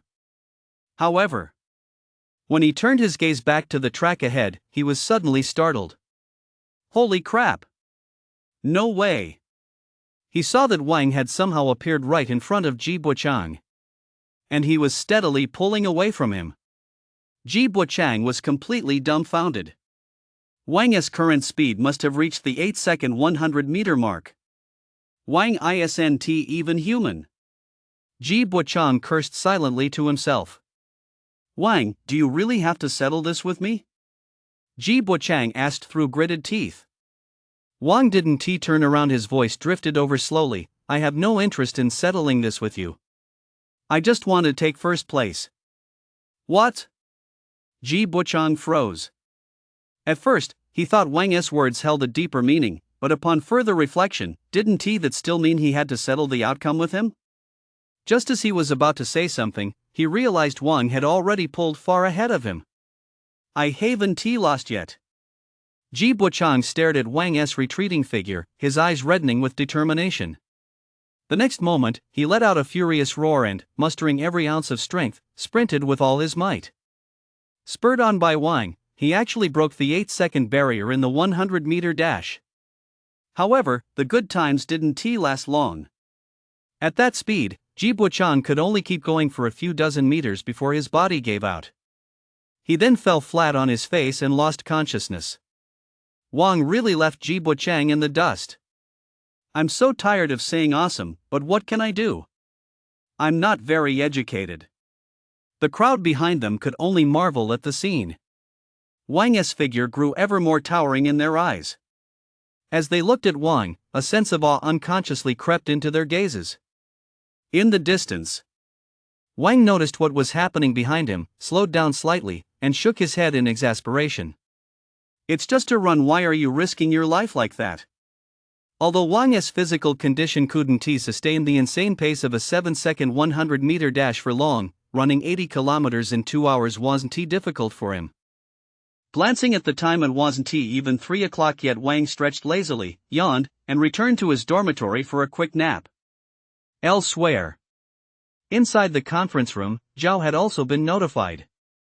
General, Wang has completed his 80-kilometer training run and has returned to his dormitory to rest. Sun Changlin, the head of the assessment office, immediately reported the news to Zhao. 80 kilometers in about 2 hours. Could you do that right now? Zhao asked Sun Changlin. Hearing this, Sun Changlin nodded slowly. Pretty much. Really? Zhao tapped the table casually. It'd be a bit of a stretch, Sun Changlin said, his face flushing slightly. There's no one else here. Tell me the truth, no one else going to laugh at you. Zhao suddenly smiled. Sun Changlin gave an awkward chuckle. General, your insight is sharp as a torch. My physical condition allows me to run the 100-meter dash in 8 seconds, but for a long-distance sprint of 80 kilometers, it might take around 2 hours and 15 minutes. Zhao nodded. Being able to maintain that level is already quite impressive. After all, you haven't reached diamond rank yet. You haven't undergone the baptism of the power of the dead on a large scale, so your body hasn't undergone a transformation. Sun Changlin nodded and remarked, although soul power and the power of the dead subtly transform a contractor's body over time, Wang's physical strength at his current level is downright absurd. His combat prowess, physique, and control over the undead, everything far surpasses that of his peers. It seems our training camp might truly be producing a future champion. A future champion? Sun Changlin's pupils contracted in shock. General, do you hold Wang in such high regard? Zhao didn't answer that question but asked instead, has the demon I requested been delivered? It's expected to arrive around 5 in the morning. Good. Zhao ordered, increase the difficulty of the existing combat training by 1 level. This gold rank, 9-star demon will be the final boss. Hearing this, Sun Changlin hesitated slightly. General, isn't a gold rank, 9-star demon a bit too difficult? Isn't the level beyond what the trainees can handle? Zhao snorted. Wouldn't it be pointless if it weren't challenging enough? Besides, this gold rank, 9-star demon is for display, not for them to challenge. Ha! Sun Changlin was baffled. You should know that the purpose of our training camp is to forge the trainees' willpower. But you should know Wang's strength. He is definitely capable of taking on a gold rank, 5-star demon single-handedly. That means the final stage we set up earlier is practically no challenge for Wang. Zhao retorted, if there is no challenge, where is the pressure? Without pressure, how can we temper their willpower? What is the point of having Wang here at our training camp then? Sun Changlin suddenly realized, so the general brought in this gold rank, 9-star demon specifically to ramp up the intensity for Wang. Wang slept soundly and didn't wake up until noon. When he arrived at the cafeteria, he sensed something was off. There seemed to be fewer people here for lunch. Wang noticed there were only about 10 people scattered here and there. What are you looking around for? Are you looking for me? Just as Wang was looking around, a playful voice rang out. Wang turned around and saw Lin Zhu standing behind him, holding a tray. If you think so, then so be it. Wang smiled generously and sat down nearby. Lin Zhu naturally sat across from him. However, Wang noticed that Lin Zhu had been staring at him with a half-smile the whole time. Come on, even if I am handsome, you don't have to look at me like that, do you? Wang said irritably. Narcissist, Lin Zhu rolled her eyes. I just find it funny. Am I that funny? Wang wondered. He didn't think of himself as a funny guy. It's not you who is funny, it's Ji Buchang. What does he have to do with it? Lin Zhu explained, Ji Buchang originally had the ability to finish in the top 3 in the physical training. He even had a good chance of coming in second, right behind you. But because he was competing with you, he overexerted himself and passed out. When he woke up, he found out he'd actually come in last. He was so upset he cried, and he went to the drill sergeant to appeal, hoping to get another chance. Wang pursed his lips. I already told you, I wasn't trying to compete with him. I just wanted first place. He's the one who got carried away and saw me as a rival. Hearing this, Lin Zhu couldn't help but smile. She'd never seen anyone so full of himself. By the way, after we finish eating, are you going to try the combat course? Lin Zhu asked curiously. What's the practical challenge? Wang paused with his chopsticks mid-air, asking in confusion. There are so few people in the cafeteria today, most of them chose to take on the practical challenge. Didn't you know? Lin Zhu looked at Wang in astonishment. I didn't know, Wang scratched his head awkwardly. I took a nap and woke up at noon, then came straight to the cafeteria to eat. Only then did Wang realize that something major had happened at the training camp while he was asleep. So you really didn't know? I thought the top players always showed up last, Lin Zhu said, too exhausted to even complain. What has Wang been doing? He doesn't even know about something this big. As the name suggests, the practical battle stages are where the training camp trainees engage in real combat. It was just announced this morning at 9 o'clock as a special project. The combat challenge is divided into 9 stages, each guarded by a powerful demon. Defeating the demon guarding a stage allows you to challenge the next one and earn points. Clearing the first stage earns 200 points, the second 400, the third 600, and the fourth 800. By the 5th stage, the points nearly double, reaching 1,500. The 6th level is worth 2,000 points, the 7th 2,500, the 8th 3,000, and the 9th reaches a staggering 4,000 points. Lin Zhu said, counting on his fingers. Wang noticed Lin Zhu's eyes were sparkling, as if he were a money grubber. But let us not beat around the bush. With such generous point rewards, he was envious too. Thump. Wang slammed his chopsticks down on the table. What's wrong? Lin Zhu asked, startled. Forget about dinner, Wang said. I can't wait to try these combat levels right now. Don't rush it. Challenging them isn't that easy. I've heard from people who tried it that in the first few levels, the demon's strength ranges from 1-star silver rank to 9-star silver rank. By the 5th level, you're up against gold-ranked demons. It's simply not something a human can take on. After a pause, Lin Zhu remembered something and said to Wang, you probably don't count as a human. Wang. What I mean is, you're not a normal person. Wang. Is that it? Lin Zhu was mortified. What I meant was, you probably don't fall into that category. You actually have a good chance of taking on a gold-ranked demon. Let us eat, let us eat. Lin Zhu buried his head in his rice. The rules for the combat stages are that you fight on your own, no need to fight over monsters. Food is fuel for the body. If you don't eat your fill, where will you get the strength to fight? Lin Zhu took a bite of the braised pork, closed his eyes in bliss, and murmured, so good. Wang. He had noticed 2 traits about Lin Zhu: he was a money grubber and a glutton. After dinner, led by Lin Zhu, Wang arrived at the location of the practical combat stage. This was a newly opened area that Wang had never visited before. Though called a stage, it looked more like a gymnasium. However, trainees weren't allowed to enter freely. Those wishing to participate in the challenge had to register in advance. At that moment, a large crowd of trainees had gathered outside the combat challenge area. Almost everyone who could come had come. Wang also noticed some people wrapped in bandages, with faint traces of blood on their bodies. They'd clearly been injured while attempting the challenge. The training ground was like a battlefield. Wang realized that Zhao hadn't been exaggerating. He really was willing to push the trainees to their limits. See that screen over there? It tracks the scores of everyone in our training camp. Whoever ranks last will be automatically eliminated in 7 days. Lin Zhu extended her slender finger, pointing in a certain direction. Wang looked over and saw a large screen erected outside the combat course. It displayed a simple table. The first column was rank, the second was name, and the third was points. Wang noticed that Long was clearly in first place, with a current score of 2,200 points. In second place was Han Dong, also with 2,200 points. Third place was someone named Wang Zhanghai, a stranger to Wang, with 2,100 points. As for Wang, he searched high and low but couldn't find his own name. Instead, he spotted Gu, ranked 10th with 2,100 points. As for Lin Zhu, she was ranked 22nd, with a score as high as 2,000.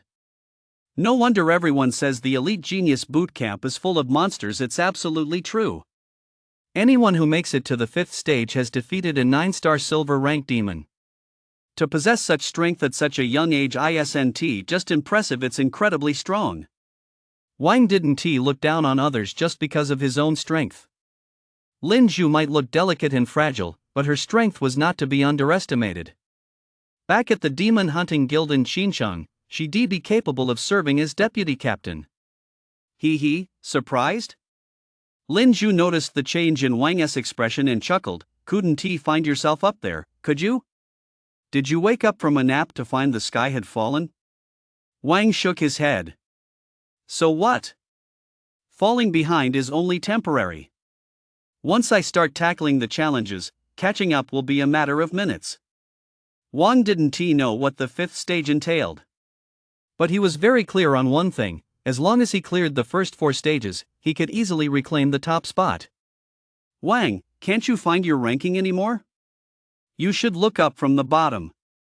You'll find yourself soon enough. Just then, a discordant voice rang out. Wang furrowed his brow slightly. He saw Gu and Long Outyan, flanked by several people, push through the crowd and come to stand before Wang. When the topic of rankings came up, Gu's face betrayed an unmistakable look of smug satisfaction. Seeing Wang's ranking at number 87, Gu felt a surge of satisfaction. Having been overshadowed by Wang for so long, he felt he'd finally managed to turn the tables. What are you so smug about?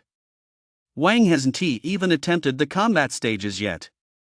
As soon as he clears the 3rd stage, he'll surpass you. That's not true.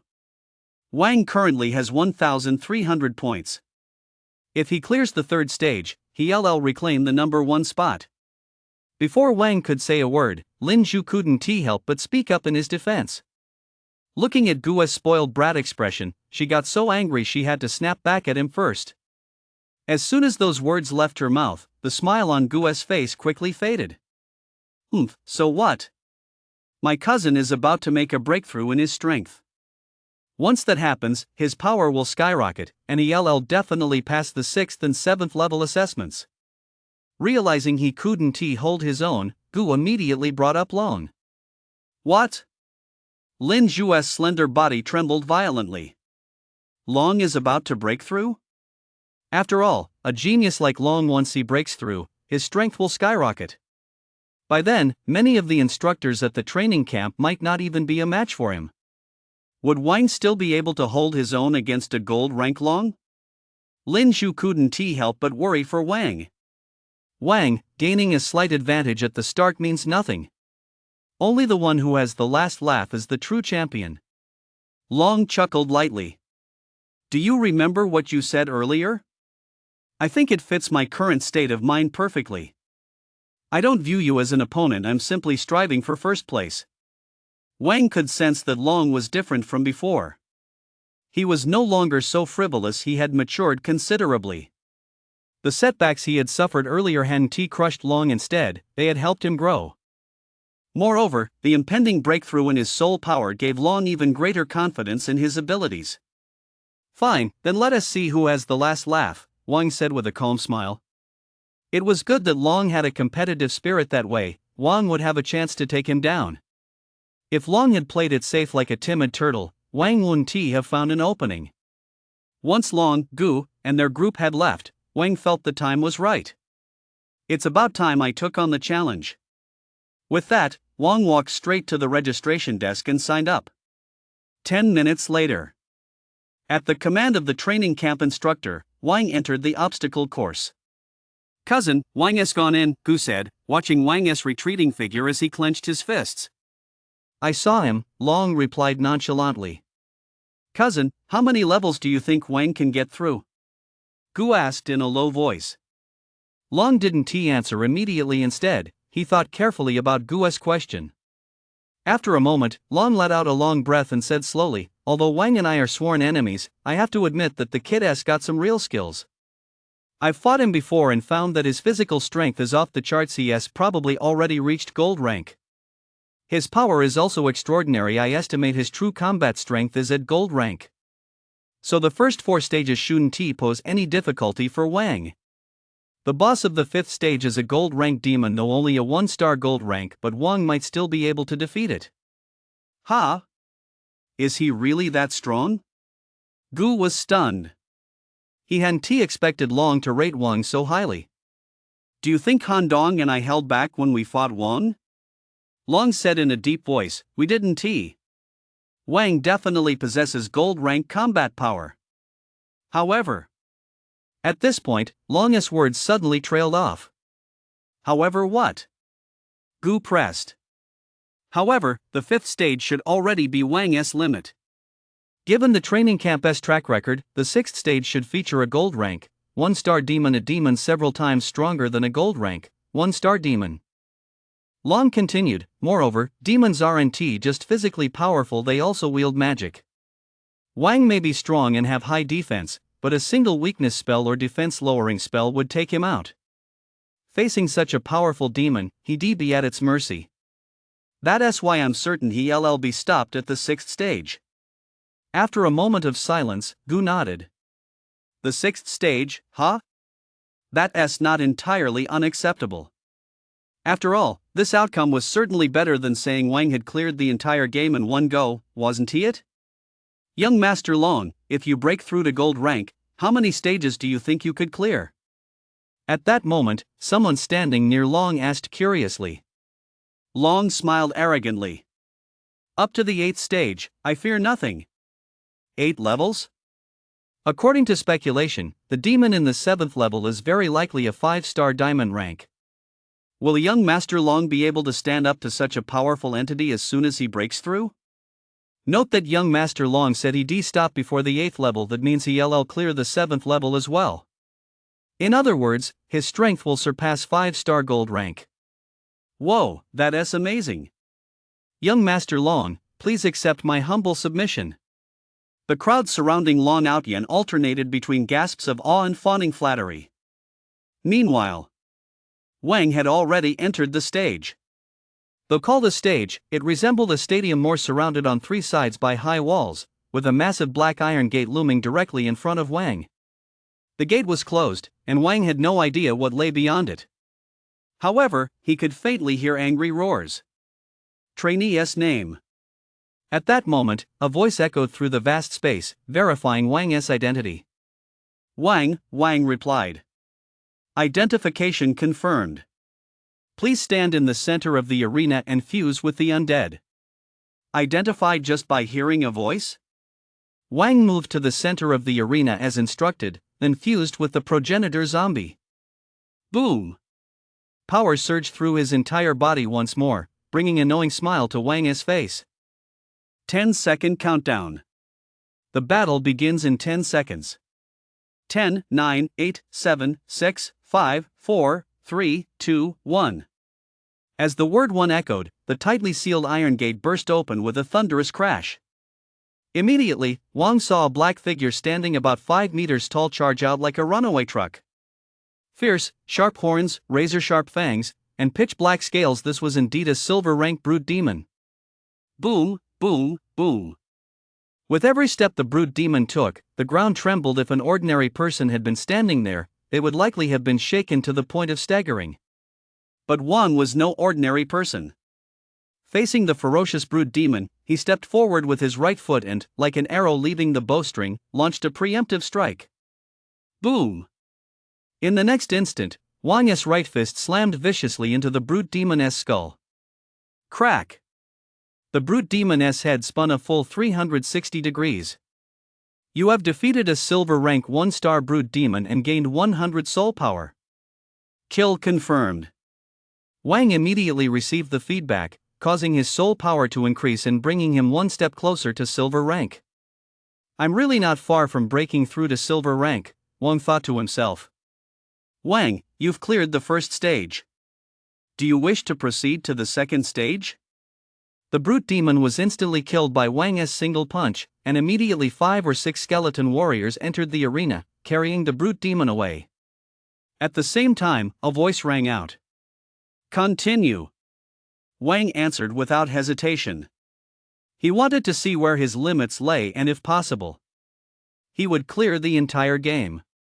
The countdown begins now. In 10 seconds, the second stage challenge will begin. 19, 18, 17. The countdown began. Wang stood tall and proud. His gaze was sharp, like a sword about to be drawn from its sheath, and his long hair, though there was no wind, moved gently in the air. Boom! The black gate opened once more. The demon of the second stage emerged. Blade Demon? Wang looked at his opponent, and a name came to mind. The Blade Demon's physique was tall and robust, its muscles as strong and solid as granite. Its skin had an eerie dark gray hue, as if it could absorb light, giving it a frosted texture. Its arms resembled two massive curved blades, gleaming with a cold, icy light. These two curved blades were incredibly sharp and glinted with a chilling radiance. Even a casual swing of the Blade Demon's arms could create a piercing whistling sound, as if they were the scythe of death itself. Human, I will cut you into 8 pieces. As Wang sized up the Blade Demon, its crimson eyes were also sizing him up. Upon confirming that Wang's soul aura was only at silver rank, 9 stars, it opened its mouth, baring sharp teeth, and snarled menacingly. Before its words had even finished, the Blade Demon immediately launched its attack. Whoosh! The Blade Demon's attack was fierce and swift, its movements as fast as lightning, so fast it was hard to follow with the eye. Back in school, Wang had studied the Blade Demon. A silver rank Blade Demon could reach an astonishing speed of 100 meters in 2 seconds, and the blades on its arms could easily slice through the defense of a silver rank combat suit.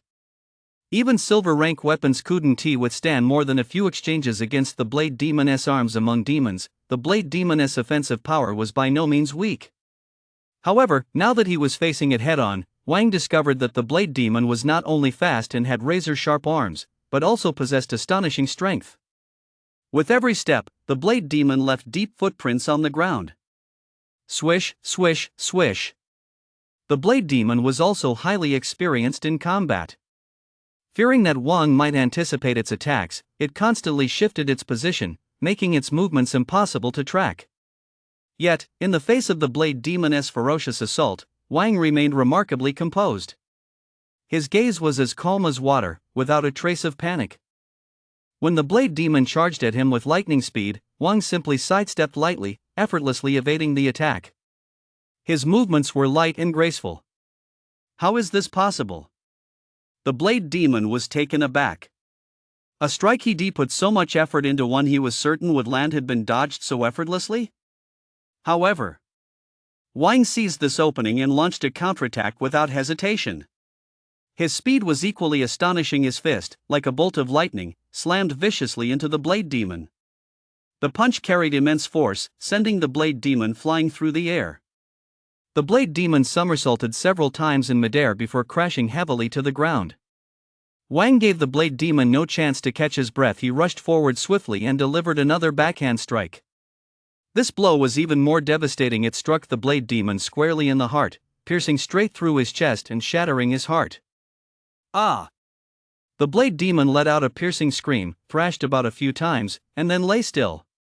You have defeated a silver rank, 2-star Blade Demon and earned 120 soul power.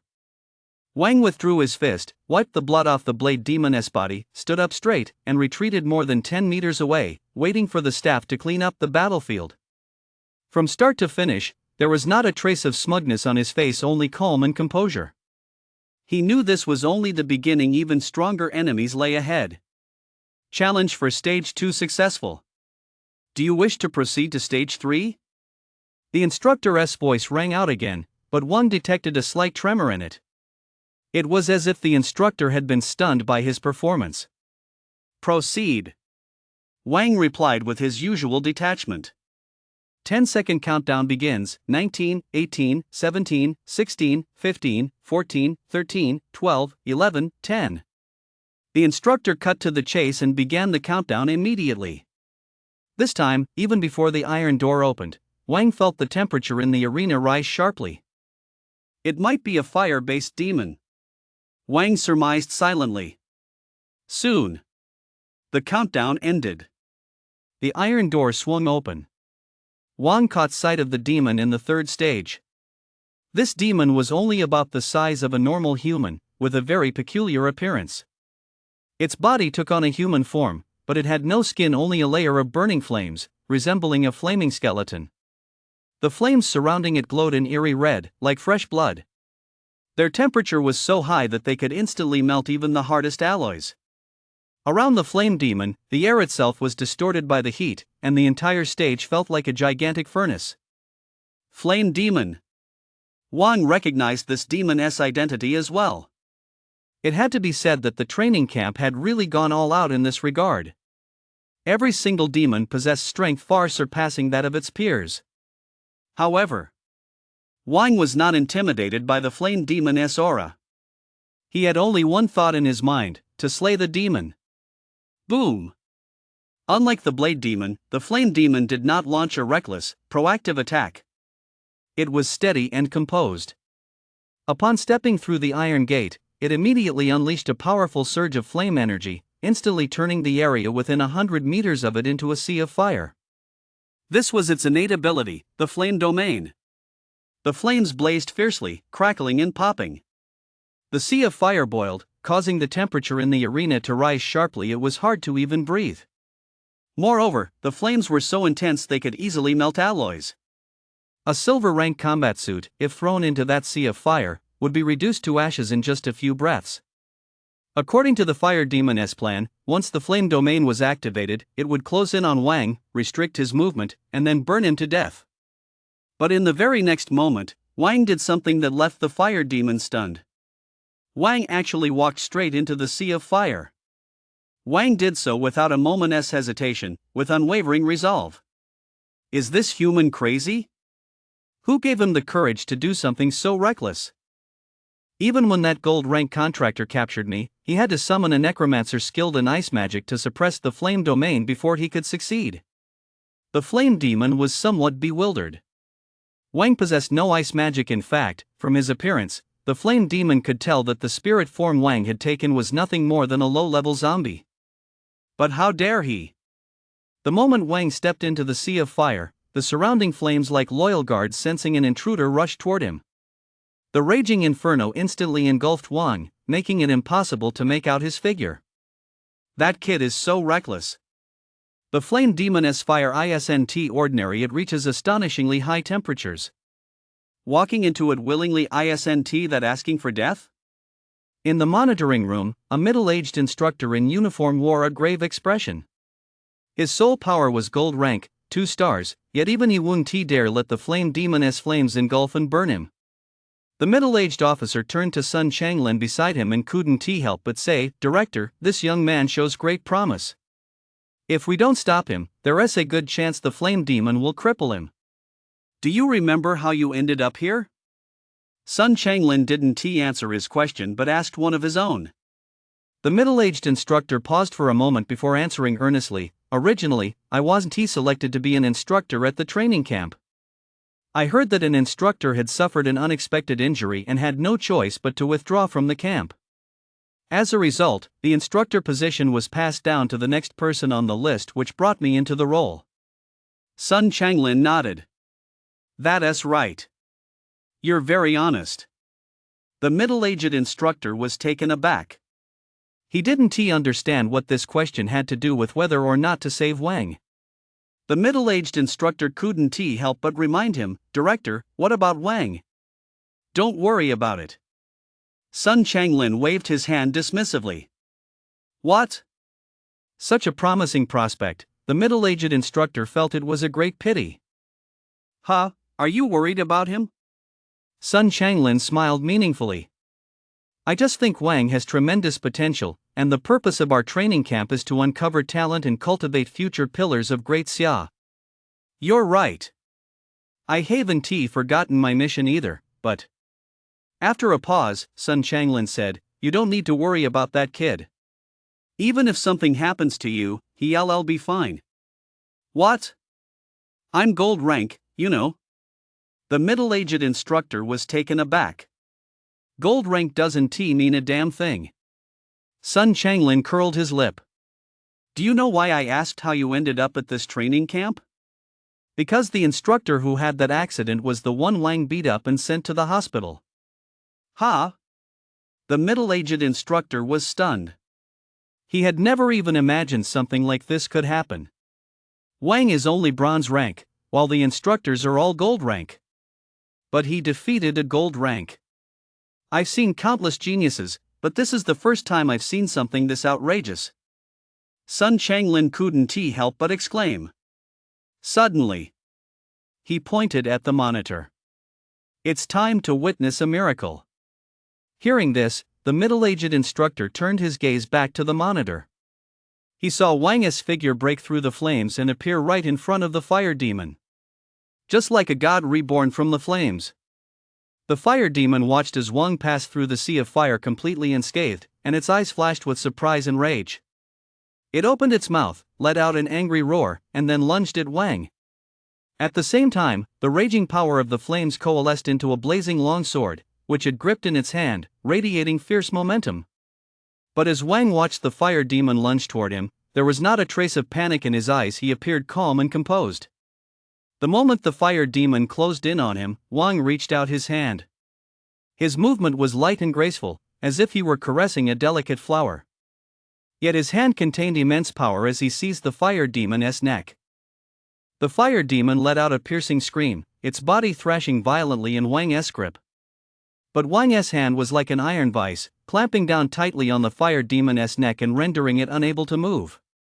Wang's gaze was filled with cold indifference in his eyes. The fire demon seemed nothing more than an insignificant creature.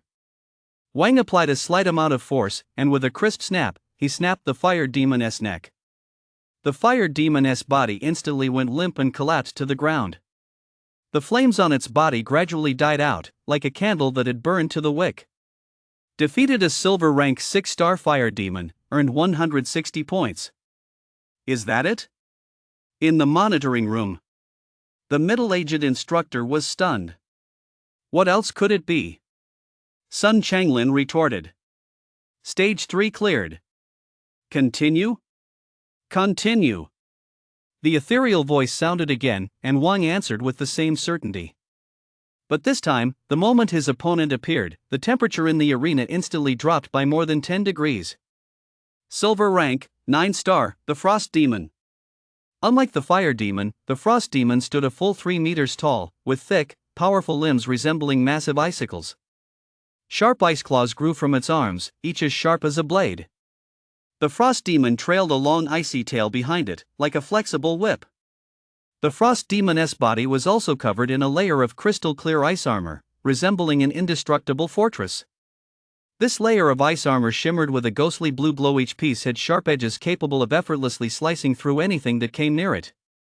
Around the Frost Demon, the air was filled with a chilling mist, the icy aura emanating from its body. This mist caused the surrounding temperature to plummet sharply, making it feel as though one were in the midst of a frozen wasteland. Frost Domain. The Frost Demon bore a certain resemblance to the Fire Demon. It was very steady. Even when facing Wang, a bronze rank 9-star human, it intended to activate its domain first to ensure its own invincibility. However, armed with experience from previous battles, Wang no longer sat idly by waiting for his doom. Instead, he took the initiative to strike. Boom! He stomped heavily on the ground, instantly causing spiderweb-like cracks to appear. In the next instant, Wang was right in front of the Frost Demon, his fist slamming toward its chest. Looking to die? A flash of contempt crossed the Frost Demon's eyes. The layer of frost armor covering its body was no joke. It was comparable to a silver rank battle blade made of alloy capable of cutting through iron like mud. In its eyes, Wang's actions were no different from willingly walking into the blade's path, offering himself up to be slaughtered. Boom! Crack! First came a dull, thunderous roar, followed immediately by a crisp snap. With a single punch, Wang had shattered the Frost Demon's protective ice armor. Yet Wang remained unscathed. What kind of freak is this? The Frost Demon was horrified. A bronze rank, 9-star soul power contractor capable of effortlessly shattering its defenses? However, That turned out to be its final thought. Boom! Wang unleashed another punch, shattering the Frost Demon's heart outright. Thud! The Frost Demon collapsed. It died with its eyes wide open. Wang, however, didn't spare the Frost Demon a second glance. In fact, before the instructor could even ask, he spoke up on his own. Next stage. Are you sure? The fifth stage is a gold-ranked demon. Faced with the question, Wang's answer was still just 2 words, sure. Inside the arena, Wang had fought 3 battles and cleared 3 stages in a row. It seemed like a long time had passed, but in reality, only 10 minutes had elapsed. Moreover, most of that time was spent cleaning up the battlefield.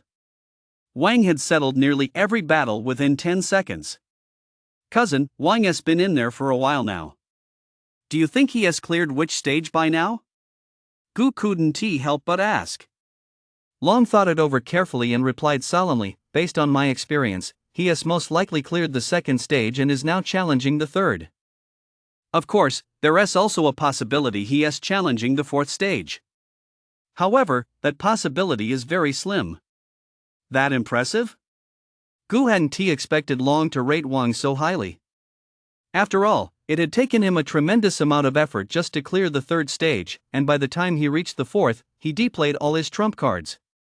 I know you have a grudge against him, and he has a grudge against me. But hatred must not blind us, we must take our opponent's strength seriously. Long said in a solemn voice, Wang is stronger than I am. If I could easily defeat the demons in the first 2 levels, he'll definitely be able to do it even more effortlessly than I did. Gu pursed his lips. I get it. Just then, a sudden flash of light illuminated the giant screen. The rankings have been updated. Outside the stage, the crowd erupted in cheers. Swish, swish, swish. Dozens of pairs of eyes turned in unison toward the giant screen. When they saw the name at the top of the list, everyone's heart gave a sharp jolt. First place, Wang. It was him, just as expected. Long had long since guessed this outcome. But when it was finally confirmed, his heart still gave a sharp jolt. Gu's expression darkened. His eyes were filled with anger and resentment. Long had barely managed to win a round, only to have Wang take it back so quickly. Wang, you really deserve to die. If I'd known back then, even if you'd thrown yourself into the river and died, I should cut your body into pieces and tossed it into the river to feed the fish. Gu had thought this more than once. If he could travel through time, he would absolutely leave no room for mercy.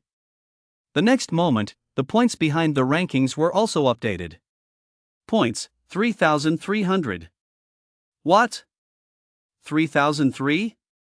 He has pulled ahead by 1,000 points. Damn it, Wang had 1,300 points before. To get 2,000 points, he'd have to clear the first 4 stages. And it's only been a few minutes. Damn it, weren't those demons carried off the stage as soon as they stepped in? Upon closer reflection, Wang's strength once again shattered everyone's preconceptions. Cousin, you're still too conservative. After seeing the score, Gu fell silent for a moment before saying calmly. Long, meanwhile, looked as if he'd lost his soul. You weak human, you dare challenge the great Syrinx? Inside the stage. Wang's opponent took the stage. Wang's opponent was a gold-ranked demon named Demon Syrinx. Burning Demon Syrinx was massive, standing a full 5 meters tall. Its body glowed a dark red, as if engulfed in burning flames, radiating intense heat. Syrinx's head resembled that of a ferocious lion, its blood-red eyes flashing with a cruel light capable of piercing one's soul. Its mouth was lined with sharp fangs, each as sharp as a sword, sending a chill down one's spine. The demon's limbs are thick and powerful, covered in hard scales that look as if forged from steel and gleam with a metallic sheen. Its tail resembles a giant python, swaying constantly though it appears effortless, it emits a cracking sound like a long whip. It seems our opponent this time is no ordinary foe. When Wang first laid eyes on the burning demon Syrinx, he, too, was overwhelmed by its formidable presence. The burning demon can be understood as an advanced form of the fire demon, possessing not only powerful fiery energy but also astonishing physical strength. Demon bloodlines are classified into lower, middle, and upper tiers. A flame demon is merely a mid-tier demon, whereas the burning demon is a high-tier demon. Yet despite his opponent's strength, Wang felt not the slightest fear. On the contrary, his fighting spirit soared. If I slay the burning demon, I should at least be able to advance to silver rank, right? As he gazed at the burning demon, a look of greed flashed in Wang's eyes. You dare to show such greed in your eyes? Be destroyed. Human. Burning demon Serex let out a deafening roar of rage, then swung its massive claws violently as it lunged at Wang. Those claws carried immense power and searing flames, as if capable of reducing everything to ashes. Wang nimbly sidestepped, evading Serex's attack. Crackle! He swiftly cast his lightning spell, and blue arcs of electricity instantly flickered between his hands. Wang concentrated the power of the lightning spell in his hands, then hurled it violently at Serex. The dazzling lightning struck Serex like a chain, striking it instantly with a thunderous roar.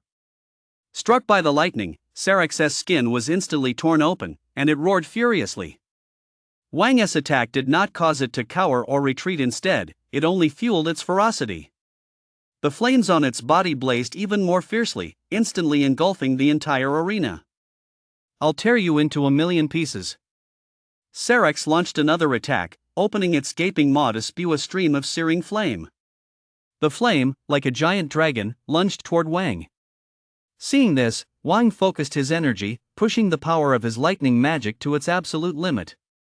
Countless arcs of lightning flickered around Wang's body in that moment. He resembled a god commanding the thunder. Crack! He charged fiercely towards Serex, gathering the power of thunder in his hands and thrusting it towards Serex like a spear of divine retribution. How can he be this powerful? Serex sensed Wang's immense power and tried to dodge. But Wang was too fast, it simply didn't have time to dodge. Lightning instantly pierced Serex's body with a thunderous roar. Serex's body trembled once, then slowly collapsed to the ground. The great Serex, is he really going to die at the hands of an ant? The battle ended so quickly that even Burning Demon himself was taken by surprise. Gulp! He took down a gold rank in an instant? In the monitoring room. After witnessing Wang slay the gold rank demon Burning Demon Serex, the instructors stared at one another in disbelief. They simply couldn't believe their eyes. Wang was so powerful that he could kill even a gold rank demon on a whim. This Wang is truly incredible. Even a seasoned gold rank contractor might not be able to take down a gold rank demon as effortlessly as he did. I certainly couldn't, said a gold rank instructor, shaking his head. And did you notice? After slaying the burning demon, Wang wasn't even out of breath. He clearly still had energy to spare. Just how far can he go?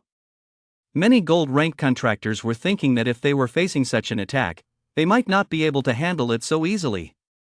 Before they knew it, their hearts were filled with a newfound sense of respect and admiration for Wang. This kid is a real promising talent. A gleam flashed in Zhao's eyes as he lost himself in thought.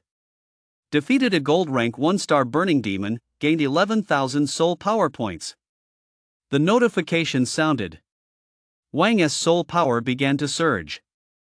Wang closed his eyes, focusing intently on the changes within his body as he guided the soul power to integrate into himself. His soul power level began to rise. Whoosh! Centered on Wang, a surge of overwhelming soul power suddenly erupted, sweeping across the entire arena and stirring up a strong gust of wind. He has broken through. There wasn't a single weakling in the monitoring room. Every one of them was a gold rank contractor, the very elite of the human race. As veterans themselves, they naturally recognized Wang's current physical state. Impressive. He has just broken through to silver rank. Zhao smiled with satisfaction. In fact, after witnessing Wang's talent, he had secretly contacted Lu. At Zhao's repeated insistence, Lu swore that he had never provided Wang with any resources or assistance. In other words, Wang had reached this point entirely through his own efforts.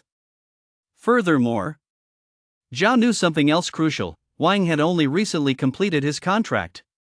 Normally, given Wang's age and assuming he hadn't become a contractor prematurely, it would require a massive stockpile of medicines and rare treasures to reach a 5-star bronze rank in soul power in such a short time. But Wang hadn't done that. This meant that Wang's spirit possessed abilities beyond anyone's imagination.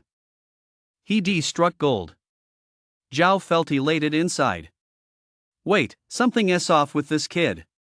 Suddenly, Zhao's pupils suddenly contracted as he stared intently at the screen. General, what's wrong? Zhao's reaction immediately caught the attention of those around him, and the atmosphere instantly grew tense. Has something happened to Wang? Should I go stop him right now? Sun Changlin's mind raced, and he asked immediately.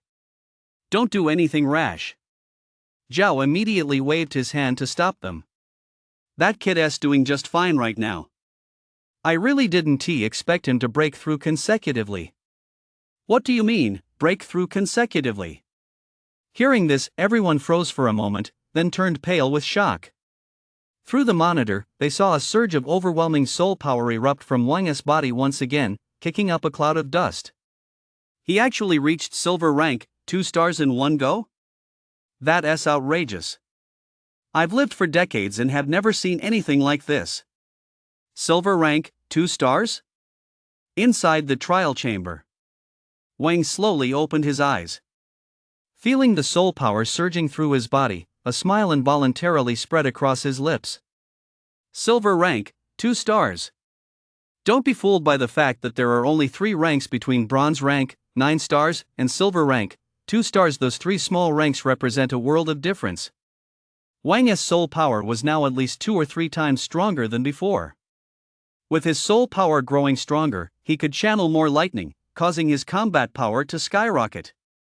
Now, I'm even more confident I can clear this stage. Wang clenched his fists and murmured confidently. The next moment, Wang suddenly furrowed his brow. Is there any staff here? Hurry up and carry this burning demon's body away. As soon as he spoke, an instructor fused with a lich in the monitoring room muttered under his breath, then remotely controlled several skeletons to carry the dead burning demon off the arena. Wang, congratulations on passing the 5th level assessment. Do you wish to continue the challenge? Continue. Wang thought to himself, I haven't cleared the level yet, how could I stop now? Begin preparations. In the monitoring room, Wang is continuing the challenge. Right now, I don't care whether Wang can make it through the 6th level. Instead, I'm curious to see how many moves a gold rank shadow demon can last against Wang. A gold rank, 3-star high-tier demon, skilled in stealth and escape. Even if it can't beat Wang, it shouldn't have much trouble dodging, right? I'd guess it could hold out for at least a dozen rounds. The instructors speculated curiously. The black gate opened. The arena instantly grew dark. The shadow demon appeared, casting a vast shadow. The shadow demon's appearance was utterly eerie. Its head resembled a twisted vortex of darkness, and its deep, hollow eye sockets glowed with an eerie purple light, a light that seemed capable of devouring one's soul, sending a bone-chilling chill through anyone who met its gaze.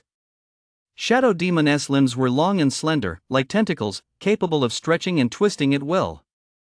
These tentacle-like limbs were covered in sharp barbs, each one glinting coldly, as if they were the sharpest weapons, capable of piercing through any object with ease. This is a rather tricky opponent. Wang furrowed his brow, his expression grave. The shadow demon's greatest strength lies in its ability to hide within shadows.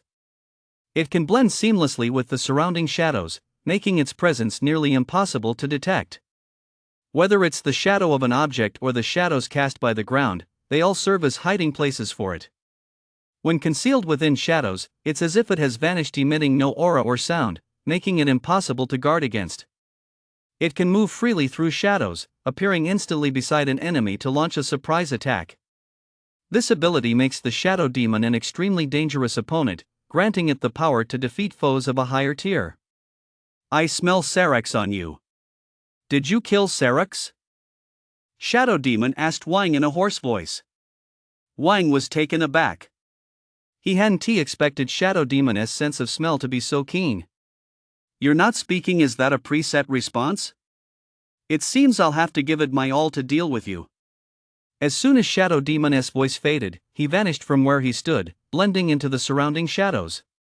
Wang immediately went on high alert, his gaze sweeping rapidly across the surroundings as he tried to track down Shadow Demon's whereabouts.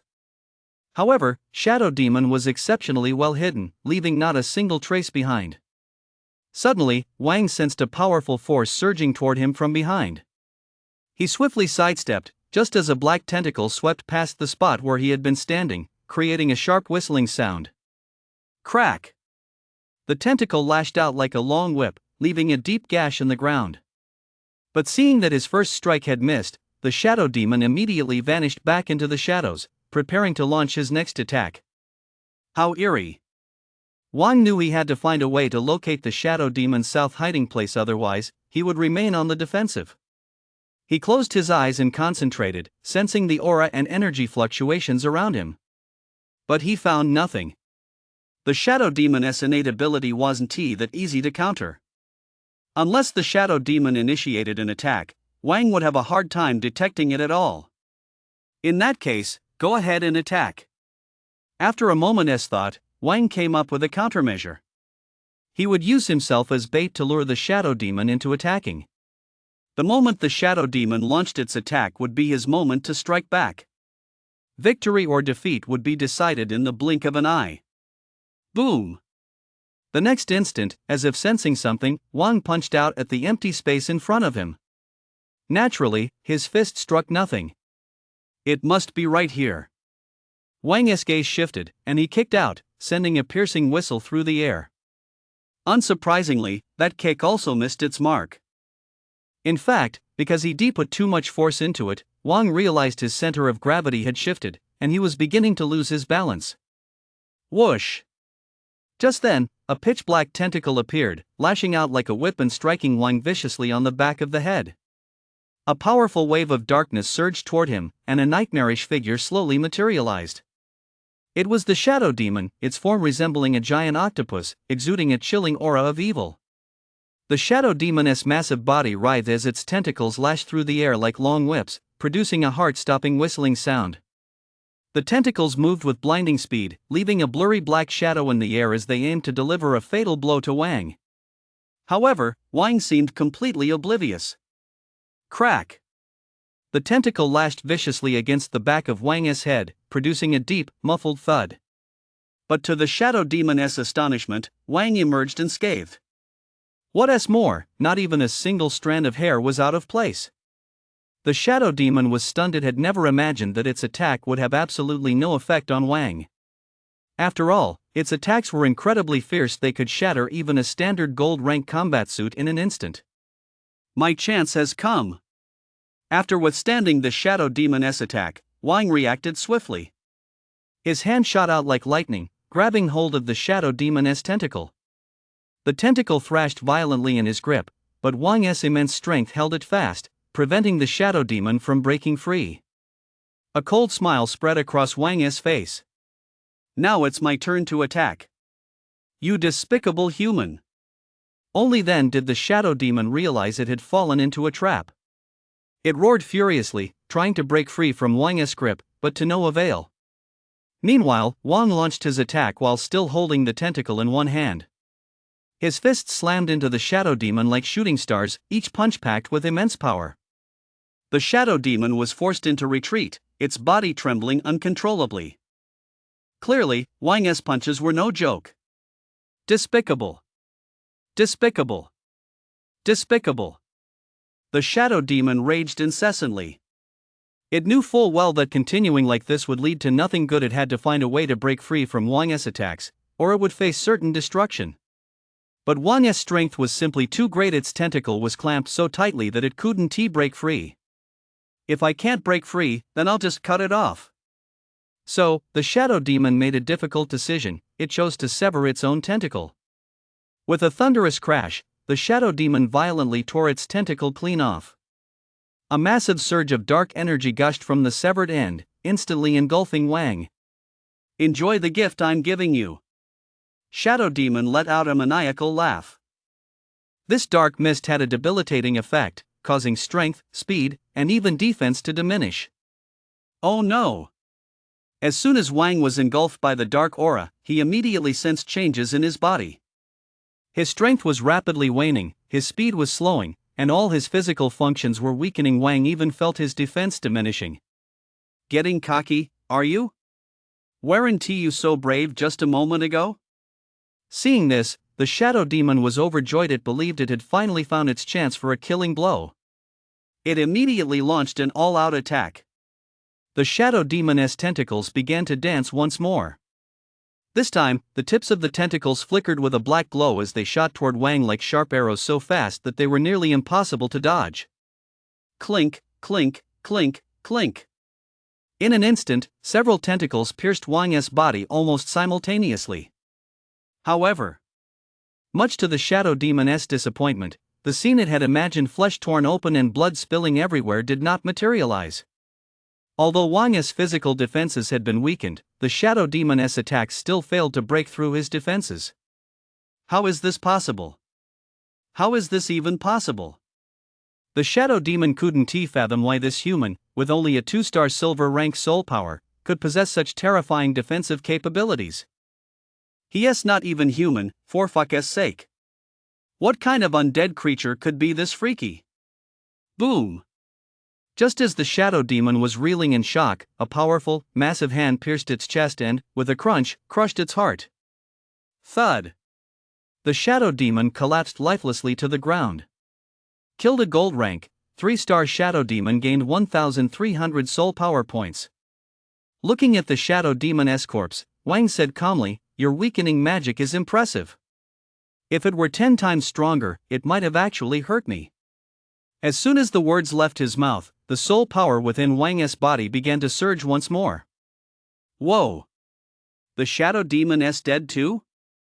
In the monitoring room. After a brief silence, the instructors all gasped in unison. I'm tired of saying awesome, but other than that, I really don't know how else to describe how I feel right now. One instructor shook his head in admiration. It really is awesome. Even though I'm a 3-star gold rank contractor, defeating this 3-star shadow demon wouldn't be an easy task. Another instructor said earnestly. Give me a break. I don't mean to take the wind out of your sails, but your abhorrent undead loses 90% of the time against a shadow demon. The shadow demon's weakening magic is the bane of pure physical attack undead demons. Sun Changlin rolled his eyes. Director, you don't have to be so harsh, do you? The instructor who'd been called out scratched his head awkwardly. But still, after Wang was hit by the weakening spell, his physical strength was still enough to withstand the shadow demon's full force attack. Isn't that a little too overpowered? The thought was chilling. With that comparison, everyone finally realized just how terrifying Wang was. Swish, swish, swish. Everyone's gaze turned in unison toward the monitoring room and that towering figure. Zhao hadn't spoken a word. He remained with his back to the group, staring at the monitor, lost in thought. It is indeed absurd. After a long moment, Zhao finally nodded. I watched the entire thing closely. During the fight, Wang didn't use any soul power to cast skills. In other words, his battle against the shadow demon relied solely on his physical strength. To withstand the shadow demon's attacks without losing a single hair proves that his defense must have reached platinum rank. Even a gold rank demon wouldn't dare take his fist's head on. His offensive power is likely far beyond that of an average gold rank, isn't it? Zhao said with a complex tone. It had to be said that Wang's strength had once again redefined his understanding of the situation. Platinum rank defense, gold rank strength and combat power. After hearing Zhao's words, 2 words involuntarily came to everyone's minds: insane. However, before Zhao could finish speaking, even after being hit by a debuff spell, the shadow demon's all-out attack still failed to break through Wang's defense, proving that Wang's defense hadn't dropped to gold rank. In other words, his physical defense is likely approaching the peak of platinum rank. And his strength hasn't dropped to gold rank either. After all, Wang pierced through shadow demon's defenses with just a single punch. That's truly insane. Wang's zombie is definitely the strongest I've ever seen.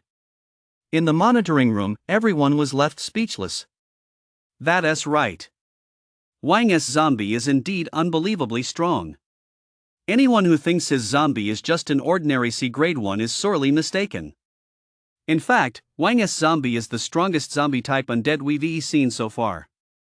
It's even stronger than many S-grade undead. Zhao offered his assessment. Stronger than S-grade spirits? Doesn't that make it the legendary S+ grade spirit? Sun Changlin's pupils contracted, and he let out a soft gasp. Zhao shot Sun Changlin a glance. Don't go spouting nonsense. S+ grade spirits aren't something you can just casually classify. As far as I know, there are only a few in Great Xia so far, and I'm only aware of 2 codenames, King of Eternity and Lord of Souls. Ability that far surpasses peers or even challenges higher tiers is merely the foundation for classifying an S+ grade undead. It's not the sole criterion. Growth potential is also crucial. I've seen many outstanding undead in the past who were exceptional early on but lacked the potential to grow later on, ultimately plateauing at platinum rank or diamond rank. Even someone as outstanding as Wang can't be rated as S+? Everyone's expressions turn serious. Once an S+ ranked undead matures, they won't just be the backbone of Great Xia, they'll be a treasure for all of humanity. We must treat this with the utmost caution. Zhao scanned the room and said in a solemn voice. General, it looks like Wang is about to break through again. Suddenly, someone noticed something unusual and pointed at the screen, exclaiming in surprise. Zhao and the others simultaneously turned their gaze to the screen, where they saw the soul power erupting from Wang's body, swirling the dust into a vortex. Sure enough, Wang had advanced again. Zhao was deeply shaken. Judging by this, Wang's growth potential was truly extraordinary. Perhaps there really is a chance he could become S+ rank. Zhao decided to observe a little longer.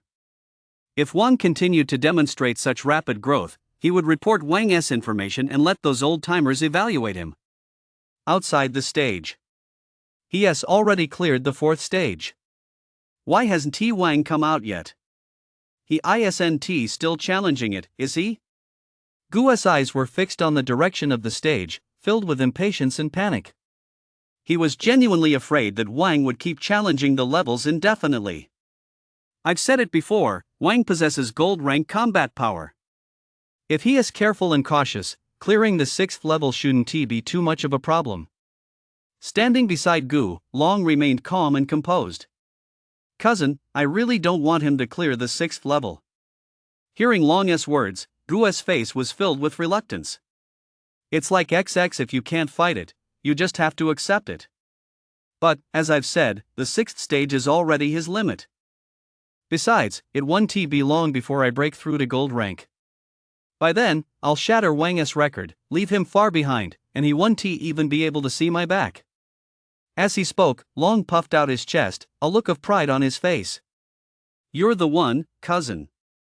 Gu gave him a thumbs up. If it weren't for you, cousin, I don't know how badly that bastard Wang would bullied me.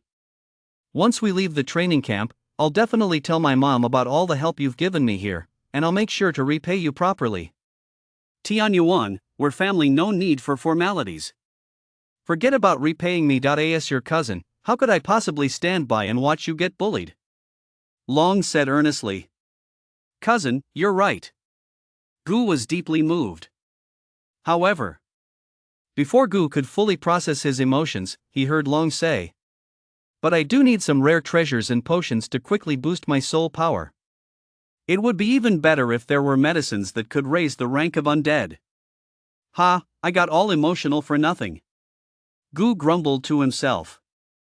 If you want money, just say so. Why play the emotional card? Trying to have your cake and eat it too? Whoosh. Just then, a flash of light appeared on the giant screen outside the checkpoint. The rankings were updated once more. Without hesitation, everyone turned their gaze back to the screen. Unsurprisingly, Wang was still in first place. People could still remain calm about that. However, when they saw the points, the crowd could no longer keep their composure. Holy shit! 7,800 points? Am I seeing things? God, how did he manage to get 7,800 points? That's enough to buy my life. Exclamations rang out one after another. None of them could stay calm. 200 points for the first stage, 400 for the second, 600 for the third. In the crowd, Lin Ju carefully counted on her fingers. A moment later, she finally figured it out. 2,000 points for clearing the sixth stage, that's exactly 7,800 points. Lin Ju's mouth fell open slightly. According to everyone's speculation, the demon guarding the sixth level was most likely a 3-star gold rank. She had expected Wang to be strong, but she hadn't imagined he'd be this strong. Could it be that the rumors from when they first entered the camp were true? Oh my god. Back when we first entered the camp, there was a rumor that during the new recruit assessment, a freshman injured an examiner so badly that he ended up in the hospital. Could that actually be true? On the other side of the crowd, a tall, lanky teenager had a similar thought. It was none other than Ji Buchang. In fact, he even recalled how he'd once boasted loudly in front of everyone, saying that if anyone could pull off such a feat, he'd willingly acknowledge them as his godfather. Thinking about it now, it was a bit embarrassing but not a bad thing, either. I don't mind, I just wonder if Wang minds? His thoughts were all over the place. Cousin, didn't you say Wang's limit was the 5th level? Now he has already cleared the 6th. Gu was a bit annoyed, his tone laced with deeply concealed reproach. Faced with the question, Long's eyes darted nervously, and he couldn't hide his embarrassment. Earlier, he had indeed sworn up and down, confidently asserting that Wang would be stopped at the 6th level. Now that Wang had cleared it, wasn't this a direct slap in the face? I miscalculated. Wang's cunning exceeded my expectations. Wang must still have hidden trump cards we don't know about. But once he has used them all up, what will he use to keep advancing? Long asserted once more, he barely scraped through the 6th stage, call it luck, but that must be his limit. There's no way he can get past the 7th stage. I estimate the demon in the 7th stage is at least gold rank level 5. Its power is light years ahead of Wang's. In the face of absolute power, any schemes or tricks will be crushed. Long was brimming with confidence. Upon hearing this, Gu thought to himself, let us hope so. Elsewhere. Inside the stage. A popping sound emanated from Wang's body. His soul rank had broken through, and his aura began to surge. In the blink of an eye, he reached the limit of silver rank, 3 stars.